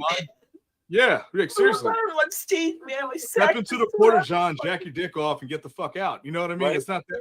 Like, have fun at the bar next door. Go down the street to the bar down the street and pick up someone there. Again, let me explain to you guys. Please keep yourselves out of trouble. You're on the job. You're working. Okay. If you fuck up, you're not only damaging your own reputation and your name, your title, your integrity. You're fucking up everything. Even those who interact with you, those who support you, those who want to collaborate with you, your agencies, whatever, all the potentials that were looking at you, you're fucking that shit up. Get there, get on stage, do your shit, perform your shit, get the fuck off stage, leave. Yep. Don't accept a drink, don't accept a bump, fuck a hug, don't hold hands, don't do shit. Get the fuck out. This is why artists do this shit. That's what the fuck they do. Hey, can I take a picture with you? That's why they show up. Yeah, this is why artists do that shit. They headline, right? They get in. You notice you know you're there early because you're direct support or opening or whatever, but your headliner isn't there. They don't show up until right before they gotta fucking perform. Usually about 15 to 20 minutes, maybe right before. I've seen it. Okay. They don't show up. They get on stage, shred that shit, praise, love, thank you, much love, disappear. They left. I've seen that so many times where I was like, I want to just walk up to him and say hi, but like all of a sudden, like he was just on the stage and then now he's just gone. Where'd he go? Gone. That's it. Grab your thumb drive, get the fuck off stage. You know what I'm saying? Again, I'm saying this repetitively, okay? Get to the venue. Say your shit. Stay yourself out of trouble, guys. Okay? Show up, get on stage, perform, get the fuck off stage, leave. Simple as that. That's your job. That's what you do at work with your 9 to 5. You show up late sometimes, okay? You clock in, you get to work, you leave early, you go to fuck home. Simple as that. You know what I mean? You don't stick around to fuck somebody. You know what I mean? Yeah, let me stick around my work and see if I can pick up a chick at the fucking pizza place. Let me see if I can fuck with the new register girl, right? No. Show up, get on stage, perform, get the fuck off stage, leave. Yo, we got enough producers watching right now. I want some of you to sample that shit. That's it. And then, honestly, you should be booking yourself so heavily that you don't have time to stick around. You got to get to the next state and city over, and then you got to book your hotel, hope you get a couple hours of sleep, and get the fuck back on stage the next day. That's how you should be thinking. Yeah, you know what I'm saying? Yep. If you're having that mentality, please hit me up. So if you don't have artist representation, because I'd love to have you on the label on the roster. Because if you have that mentality, I would love to work with you. That's it. Imagine busting your ass, all this dope sound design, all this fucking influence, all this great shit you're doing, all just to fuck it up over some goddamn pussy, bro. Like, it's amazing. The morality that's in this shit sometimes. It's crazy. It's outrageous. Gay people in here. I advise this shit to everybody, bro. Like, yo, man, you saying, like, bro, we get it. Rape chicks love hanging their tits out. They love wearing netted, fishnets. We get it. Okay, they're cute. They're hot. Okay, great. You know what I'm saying? I get it. I understand. Fucking hormones are raging. I understand. The chick down there in fucking row 3 showed me her tits. Okay, good job. I get it. You know. It still applies, bro. Show up, get on stage, perform, get the fuck off stage, leave. Trust me, there's a lot of tits out there. There's a lot of pussy out there. You know what I'm saying? but there isn't a lot of Shit. forgiveness for a false accusation for sexual assault. Actually, you know what? I'm saying this right now. Once my agency pops off, if we're making a lot of money, one thing I'm gonna give to all the male artists on my roster is a really, really, really nice fuck toy that, like, you know, a vibrating one that you guys can bring on tour with you. Yeah. So if we have that, if I have the fun, once I have the funds to do that, and for women, I'll get you guys one of the fucking, you know, because it's just like, you know, we don't need that business.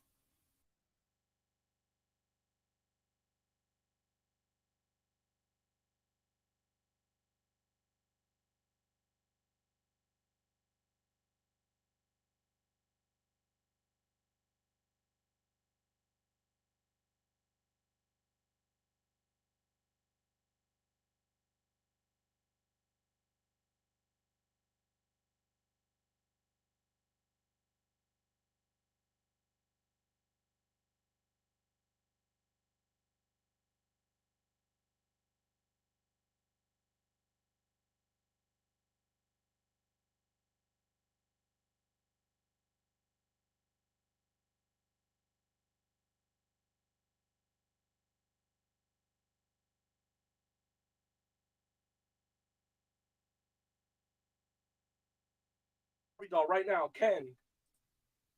I'm kidding. I have a girlfriend, so I'm not even tripping. Try to accuse me, people. I'd laugh. Oh no, just get me a donut and chill with me at the beach or some shit. There you go. Give me a banana. So for real, My though, the rider guy is who full has of no bananas. penis, no legs, I am floating body who evaporates 10 seconds after my set ends. There you go, man. Don't talk about the boobies or Mark gets mad. Okay. Nah, it was just a warning on that shit. All right. So yeah, guys, that's all I'm saying. And please, please spread the word, guys. It's 5 simple, easy, goddamn steps. You know, show up, get on stage, perform, get the fuck off stage, leave. Please, Turn just, it you into know, a song. I swear to God, I want please. this to be the song. If nobody turns this into a song in a month, I'm doing it. I'm so tired of seeing amazing producers, you know what I mean, get canceled over stupid shit. You know what I mean? It's like, fuck, now I can't enjoy your tunes anymore. You know, goddamn. Right. Every time I listen to fucking Michael Jackson, I have to be mad at myself. It's annoying. I don't give, dude. I still listen to Michael Jackson. I do. Same. I'll be honest, same. Okay, I don't know what happened here. I don't know if it's true or not. You know, they don't publicize. Yeah, shit. right. I don't. Well, It's amazing, I'm you know? pretty sure at this point it's true. You know what I mean? Just like Bill Cosby, like, you know what I mean. All the women that came out about Bill Cosby, like, you know, can't be. All of them can't be lies. But, like, you know, Bill Cosby. The best example that they've left was the Johnny Depp situation. You know, like they fucking filmed that whole goddamn thing. They publicized the whole thing. They made sure that the world knew whether Johnny Depp was innocent or guilty. You know, man, like, Are we talking about the Amber Turd? yeah, man, that's the way it should go down with every situation. Everything is kept so private in fucking court. I mean, bro, it's like, babe, I'm so happy they publicized the shit out of it. goddamn court system is paid by us, by our tax money. The goddamn building's paid for us by our tax money. You know what I mean? It's public shit. Let the world know. You know, Desick went to court. We want to know. Publicize it. You know what I mean? Oh, I would love. Desick I went to would court. be all Publicize over it. that. You know what I mean? Yeah, no. I also want to say thank you to everybody that's fucking been here since the beginning. Everybody that's tuned in. Also, everybody that's gonna watch this, because this live stream is gonna stay up. So anybody that watches this in the future that sticks all the way through, or if you're skipping around and you happen to just get to right here, stop. I got something very important to tell you. Yeah. Guys, much love. You know, we didn't get to formally introduce ourselves. We just kind of dived into this shit. So here it is at the end. Cody, go ahead and introduce yourself. Let them know what you're about, and you know, shout out your handles and shit. All right, what's good? So my name is Skrillex. I've been producing music for about 14 years now. I also go by Sody Moore. And my latest album was out. You guys probably heard of it. All right, But, rewind. All right, go ahead, Cody. Yourself, please. So I'm Ibarra. Backwards, it's Harambe. I'm the gorilla in the scene, the only gorilla in the scene.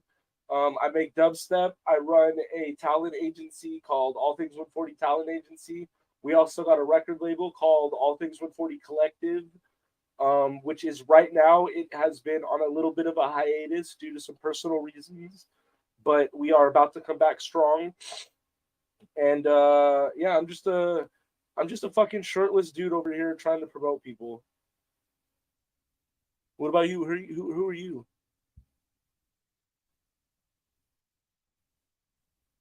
All right, tagging you up right here. So All Things 140 Talent Agency, All Things 140 Talent Agency. You got 2 pages. One's a page, one's a group, I guess. Yeah. Amara's Gorilla Gang. All right, and Which let is me soon see is gonna be here. the Gorilla Nation. Yep, and I'm just gonna tag. It's gonna evolve over the years. I like how your page doesn't show up. What is your handle? Music, Amara Dubs, Amara what? Oh yeah, it's Amara. I'm in the process of trying to drop the Joey. Oh, that's all good. All right, so there you go, guys. Follow it up, like it, love it, all 9 yards. So yeah, my name is Jorge Cuestas. I go by performance artist and producer name Perspective. I'm owner and operator of Symbol 2306. That is SYMBOL 2306. And so Symbol 2306 is a all around collection. It's a promotion advertisement agency and music repost feature network. That's what it is. So at the end of the day, guys, we do everything. We handle everything. Graphic design, website design, flyer development, EPK development, business card design. If you have, we also have a segment for mediation services. So if you're encountering a problem, we can aid and assist with that as well. Before things get to a legal and court, court manner, a legal court manner. So justice system. Highly recommended. So, yeah. And so, yeah, there's a lot of things that I do. You can check out symbol2306.com and visit the website and see all the services we have to offer. There are some portfolios that have yet to be uploaded, but coming soon. So yeah, if you guys need anything, reach out to me, symbol2306@gmail.com. Listen, guys, I'm spread ass eagle on the internet. Okay, you need my email, my phone number, website, whatever. It's all fucking there. You can't miss it. You know what I mean? So hit me up. Let me know what you guys need. Much love. Seriously, guys. Thank you so much, Cody. It's been truly a pleasure to be on this podcast. Thank you. Yeah, we're doing this more often. Great. I look forward to being back on here. Before it closes, check those DMs. Let's do it. Let's see what we got. Let's see here.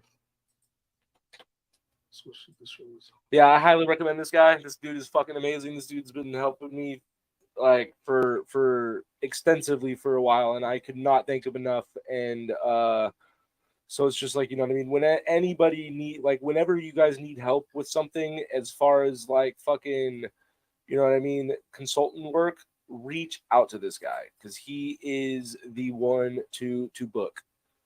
He's definitely, you know what I mean, he will give you the bang for your buck.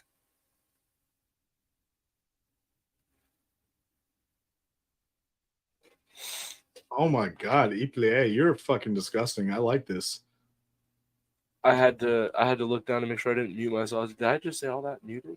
Yeah, no. Yeah, that was yeah, I'm gonna listen to that again. I'll run it back again. Iple, thank you for sharing. I appreciate it. He's nutty. Again, guys, my inbox is open. Do not hesitate to drop me links anytime. Do not hesitate to drop me a question, a comment, whatever, guys. Like, I'm here. You know what I'm saying?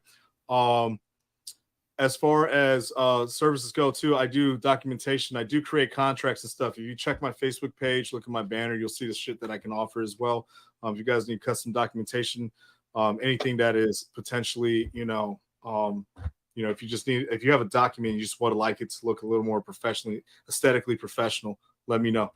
I'm here for you guys, man. All right. There's a reason why I do what I do. There's a reason why I took all the steps through in this music industry and learn and understand. And again, I don't know everything, but I fucking know a lot. And I'm here for you guys. I'm here to tell you guys. I'm here to answer any questions. When I say whistleblow, meaning tell you guys shit you don't fucking know. All right. Like, if you want to know, if you're curious about something, why is it like this? What's going on here? How do I do this? Whatever. Let me know, guys. I love sharing my knowledge. That's the reason I built it, gained it. You know what I'm saying? I'm one of the musically diverse artists of time. Beautiful, beautiful. So yeah, guys. Next podcast, I'll go over a little bit more of my accolades and where I came from and how I come to this point and stuff like that and shit like that. So let's go ahead and look for any closing statements or anything that anybody wants to say. Anything that anybody, any last final statements or whatever.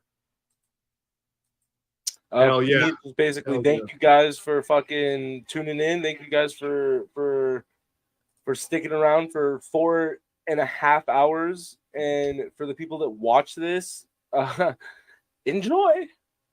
Yeah, here's this page right here. This is symbol 2306, and you can find all my social media links there, or Linktree / symbol 2306. So you guys will find it. Google it up, you'll find it, bro. And then DJ Perspective as well.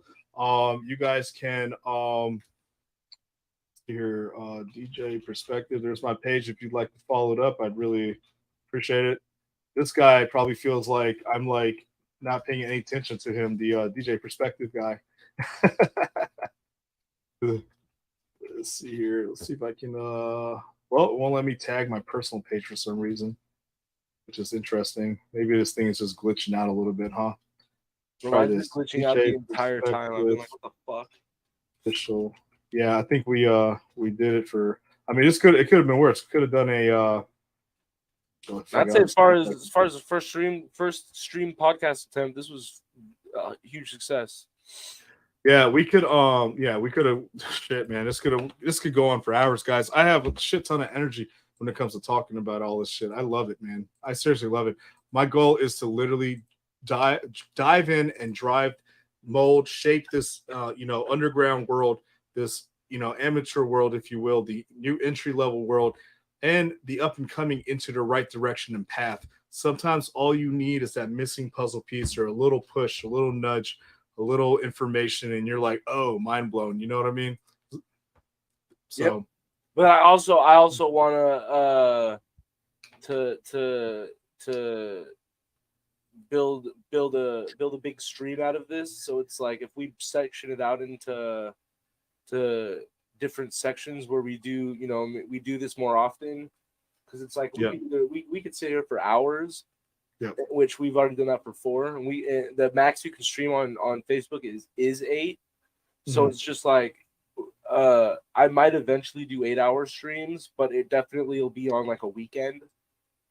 But so yeah, I want to turn it into something where people like, people look forward to when I have symbol 2306 on next, because it's just like, I'm gonna be bringing on guests. The next, I forgot exactly who it was, but I already have the next month's guest picked, and it's just like, so and I might even do this more than just once a month. It's the once a month thing was to test and see how often, like, how much is this wanted. If this is something that needs to become bi-weekly, then I'll do it bi-weekly. If this is something that we need to do once a week, then I will if I have enough guests to do this once a week, then I'll do it once a week. It's just, it's not going to be on Wednesday or Thursdays. Right. Yeah.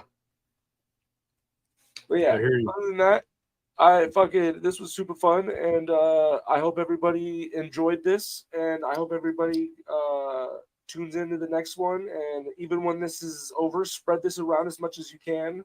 Send this to people. I'm going to be putting this on as many platforms as I can get it on, as much of it. I'm going to probably, so for example, for Spotify and for other platforms, what I'm going to do for this, since this was a 4-hour podcast, is I'm going to break it up into episodes, and I'm probably going to end up releasing all of the podcasts or all of the streams that we do as individual episodes. And so, for example, if each podcast goes for about 4 hours, then each podcast will have 4 episodes when it goes to the other platforms. But because you guys, most of you, I want to know what the fuck Iple is doing to my fucking ears right now. This is goddamn crazy. We signed him, so he's one of our roster artists. Good. Fuck. This reminds me. I don't know if you guys are familiar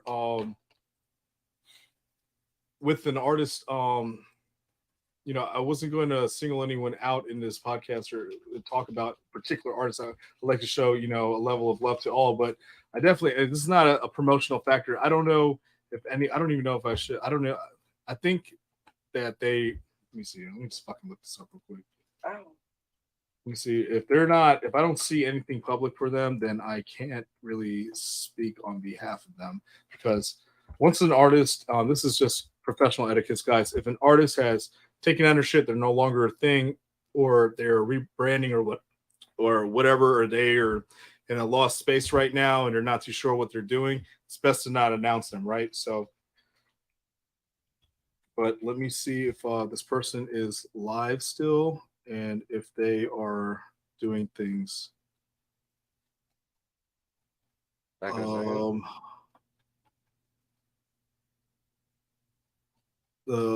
Yeah, so I don't think so. So yeah, let's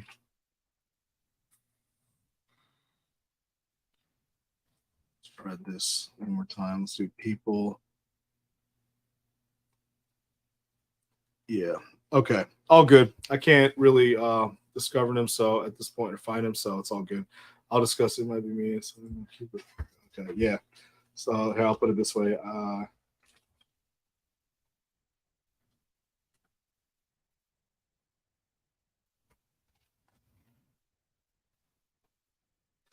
So yeah. All right, man. Well, shit. There it is. Cody, where you at? I'm back, dudes. Appreciate it. Thanks for coming back, Yasmin. Still here. We're about to call it, wrap it up. Yeah, you guys, if you got anything else, let me know. Drop me any comments in here. You know, right before we end the shit. Let me see. I want to know how much time we're at. Try to end it right on an hour or something. Have a song named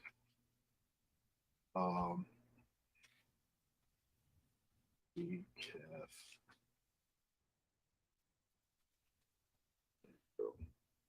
Oh, sorry. Okay, I'm back. So yeah, are we ending this or what's going on? Yeah. So how much time are we at? We're at 4 hours and 37 minutes. If you if you want, so how about this? If you want, you can take over and I'll mute my mic and turn off my camera for a bit. If you want to just fucking just how much time are we at? We're at 4 hours and 36 minutes, 38 minutes. 4 hours, 38 minutes. Okay, so we'll go for 20 more, and then after that, call it a wrap. That's it. Got you. Okay, I'm gonna mute like on the clock. Yeah. I'm gonna mute for a few and turn off my camera, but I will be here listening. Stay awesome, y'all. Good night. Okay, cool, man. Appreciate you, Cyrus. Much love. Oh, yeah. Yeah, I'll get back to you, brother. Trust me. Oh shit. Love. Let's see here. So let's see here. Yo, if you guys are still in the GC, if you guys are still in the chat, let me know. Drop a fucking comment. Can I get a maybe a banana emoji or a middle finger emoji? Depends on how you feeling. Let's go.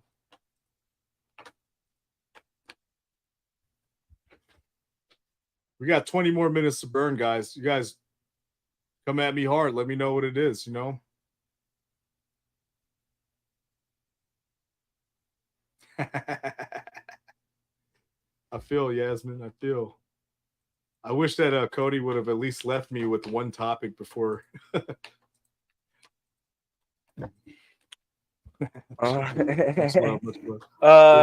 topic. Hold up.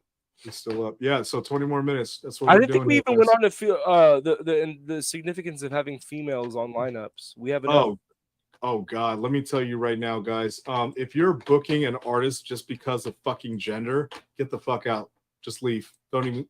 You know, this is ridiculous, guys. It's 23, you know, and you know, or if we're over here like, oh, well, why aren't female artists getting booked, or why is it all men and shit? Like, no, guys. Again, this leads back to the concept of, do these artists know what the fuck to do to begin with? Like, do they know how to get out there?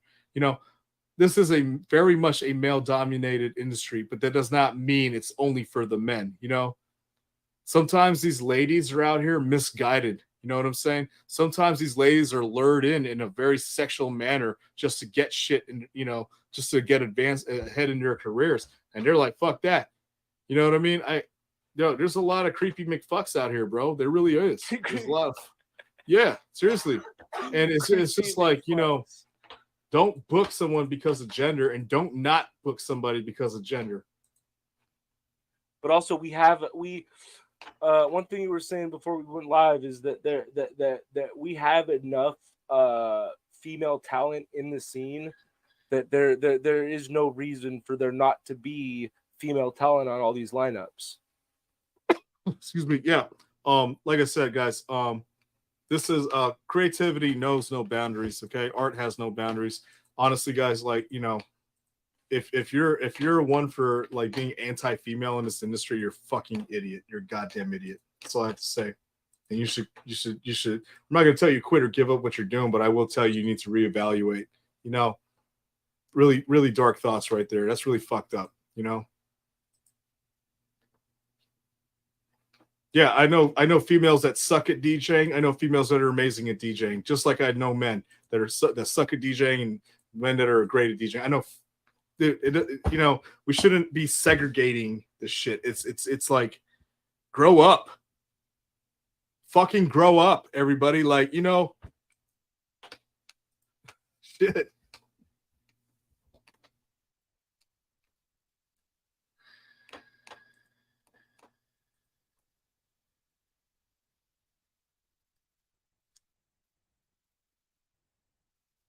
A friend in Australia is in Czech and she's challenging Maruda for his clout lately. It's incredible. There you go, man. You know what I'm saying? And stop looking at every female in the industry like they suck their way to the fucking top of the totem pole. You know, Jesus Christ. You know how much more. You know how much more can you defame or sexualize a woman for trying to, you know, pursue a career in this shit? You know, grow the fuck up. And if you're one of those guys that are out here looking for sexual favors from a female DJ or producer so they can bump it up, you're a fucking clown, dude. You're disgusting. You'd be you know, fucking hashtag cancel culture that. You know what I mean? The issue was brought up about males wanting to do heinous shit to the female artists of the scene. I know one who quit due to that, and it's completely fucked that dudes can cause that kind of damage in the scene. It ruins it for all of us at the end of the day. Yeah, absolutely. And here's what I have to say to the ladies that are feeling any type of way about this shit. Don't feel any type of way about this shit. Focus on your goddamn craft. Make the connects you need. Find the truthful and loyal ones, right? And build, grow from there. Do what you got to do. You know, seriously. Do it right. If you know it's wrong, don't fucking do it. If you're comfortable with the situation, go for it. I don't know, you know.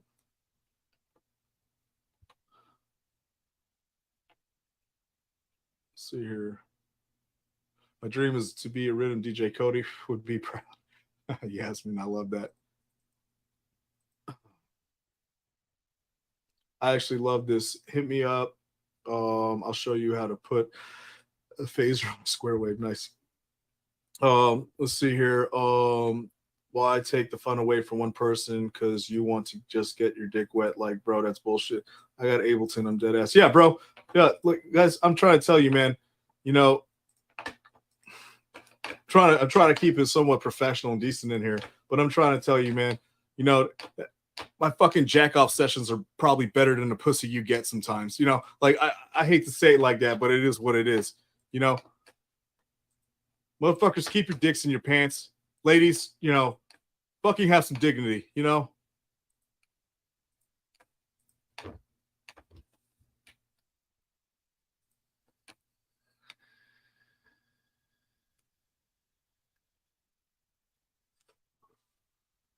Yeah. Overall, I do want to say, you know, I would love to sit here and acknowledge a bunch of fucking artists that have been killing this shit. Guys, Symbol 2306 releases a shout out roster. Again, this is not part of my collective. This is not, you know, what I take the time and liberty to do is go through various artists and I shout them out. Okay. I drag up this entire list. It's fucking ridiculous. You need a magnifying glass to see it. And so yeah, and I create this list, I conjure it together, and I let people know, hey, check these guys out, because they have at least one song that is fucking fire and deserves a little bit of recognition. So if you head over to Symbol 2306's page, and you'll see the post for 2022. And I got one for 2023 coming up as well. So people should respect themselves. If I'm not on that 2023 one, swear to God. You'll know if you don't see yourself there. Do the show, leave unless you have the obligation was my favorite hot topic. Yeah, it's really that simple, guys. I'm not gonna lie, bro. You touched on a lot of things that need to be heard. Well, listen, bro, I can touch on this shit left and right every day, all day for the rest of my life if I needed to, and let motherfuckers know, like there's a reason, there's a reason why,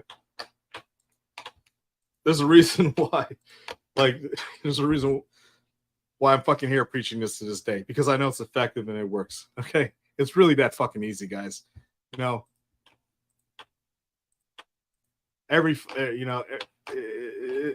gets annoying after a while. It's like, God damn, are you that much of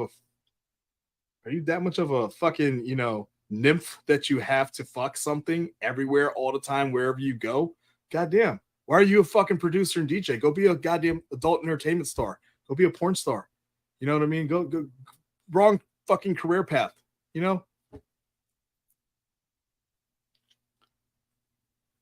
Thank you so much. It's our passion and career.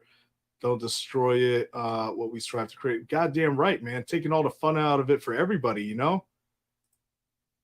Like every time I go to a show, guys, like I'm trying to tell you, I'm at a table by myself or I'm standing up on a post. Like I'm actually, here's how disgusting it's become. Any venue I go to that I'm familiar with, especially, I know where cameras are at. I go stand there the whole fucking time. That's just me, because it's come to the point where it's like, I'm out here for a good time. I'm out here talent seeking. I'm listening to shit. I may be out there with an artist. It doesn't matter. I want to be in the crowd. I'm not going to be backstage the whole fucking time. I'll go stand where a camera is and make sure I'm just there. You know what I mean? I don't, that just, whether I'm headbanging, chilling, leaning back, whatever it is. Cold, it's a mental health issue. Yeah. It is, dumbass. Thanks for presenting the real shit. The tough shit nobody wants to address in the scene because they're scared.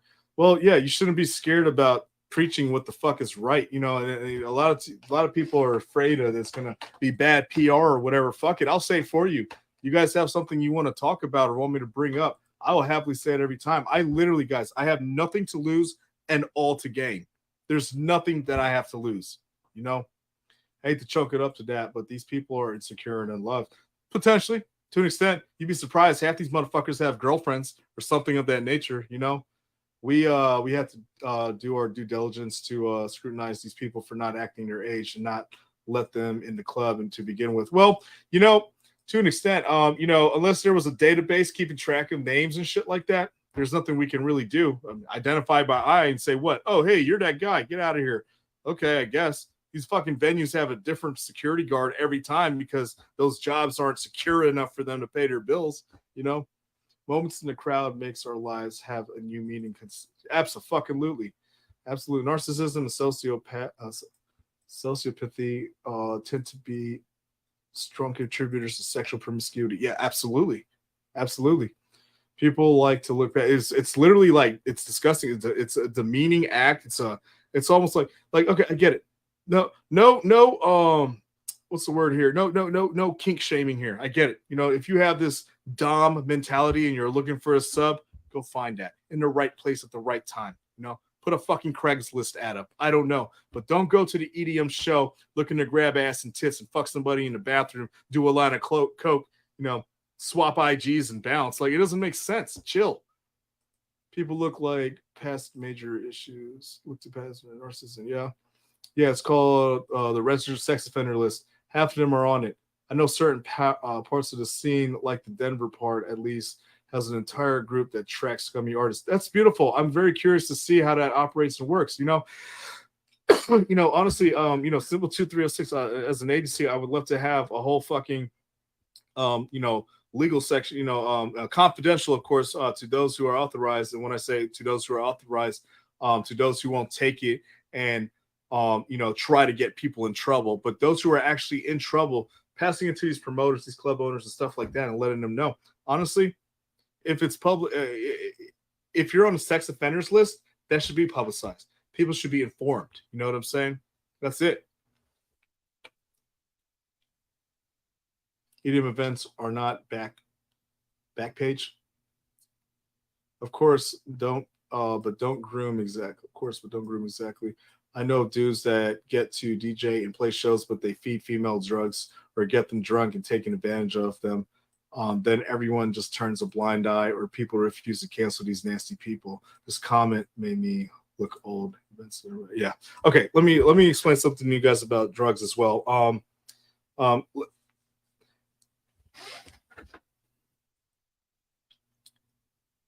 If you're doing drugs, please note that it should be an experimental thing. Okay. It should not be something that you're just doing for the fuck of doing it, just to say you did it or do it. You know what I mean?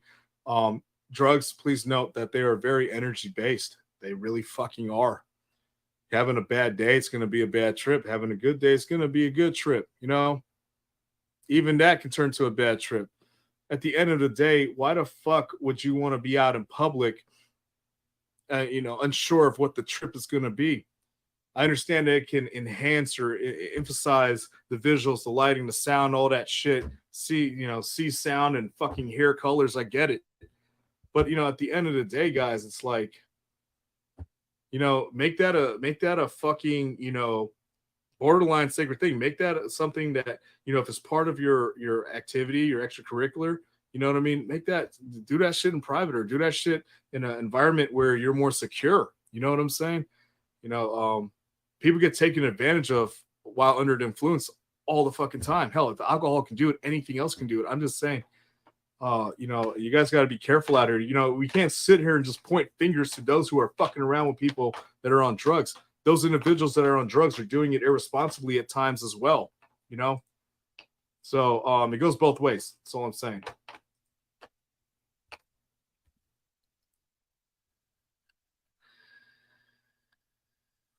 Yes, we are.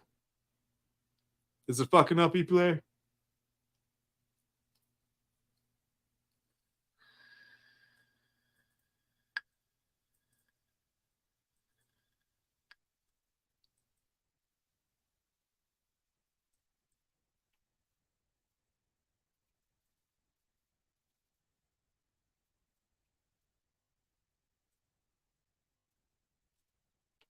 Gotcha. That's cool too, but honestly, I don't know how much time we have left. Hey, Cody.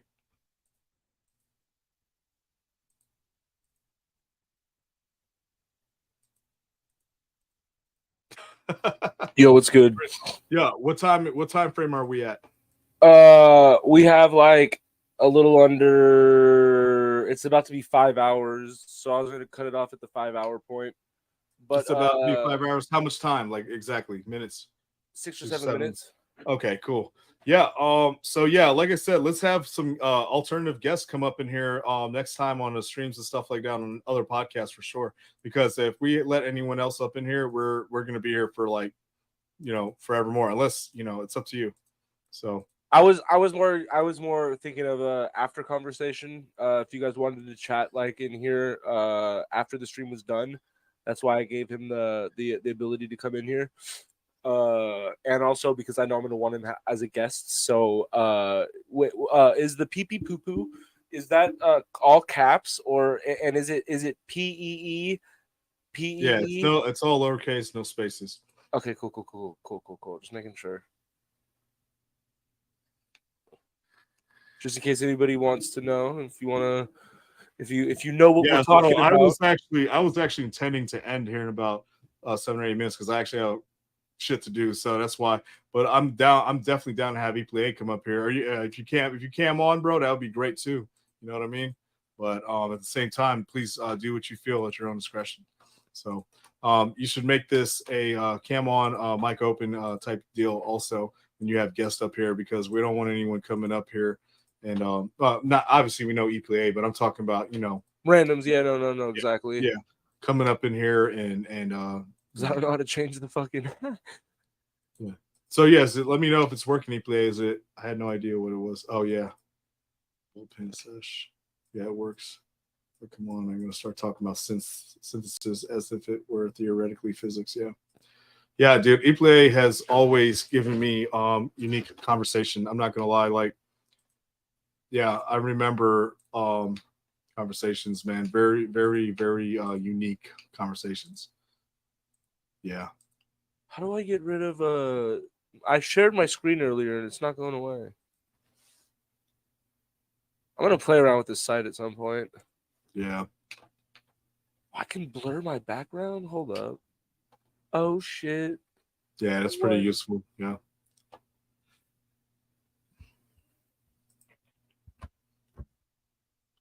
I gotta wait a while to get set up again. Thank you guys, though. It's an honor. Hey, ePlay, cool, man. Listen, I'm down. Honestly, next podcast, yeah, that's a really good blur effect. That's pretty good. Very clean. Right? I'm like, wait, what? Yeah, man. Imagine what you could do with a green screen behind you or a green sheet or something. So yeah, I have a green screen. I just didn't want to set it up.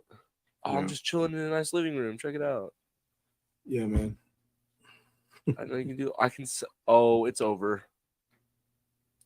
Yeah. All right, bro. Let's go ahead and call this a wrap it up. Guys, thank you guys again so much for joining. Much love. I look forward to being back on here again, Cody. It was truly a pleasure. Thank you. Yeah, thank you for coming on. This went a lot better than I like. You know what I mean? That I could have anticipated. I'm happy that you feel that way. And this, like I said, man, this is great. Again, guys, just know I keep it real for forevermore. Okay. I look forward to being back on here. Much love, everybody. Thank you for joining. Shout out IMTV Agency. Shout out All Things 140.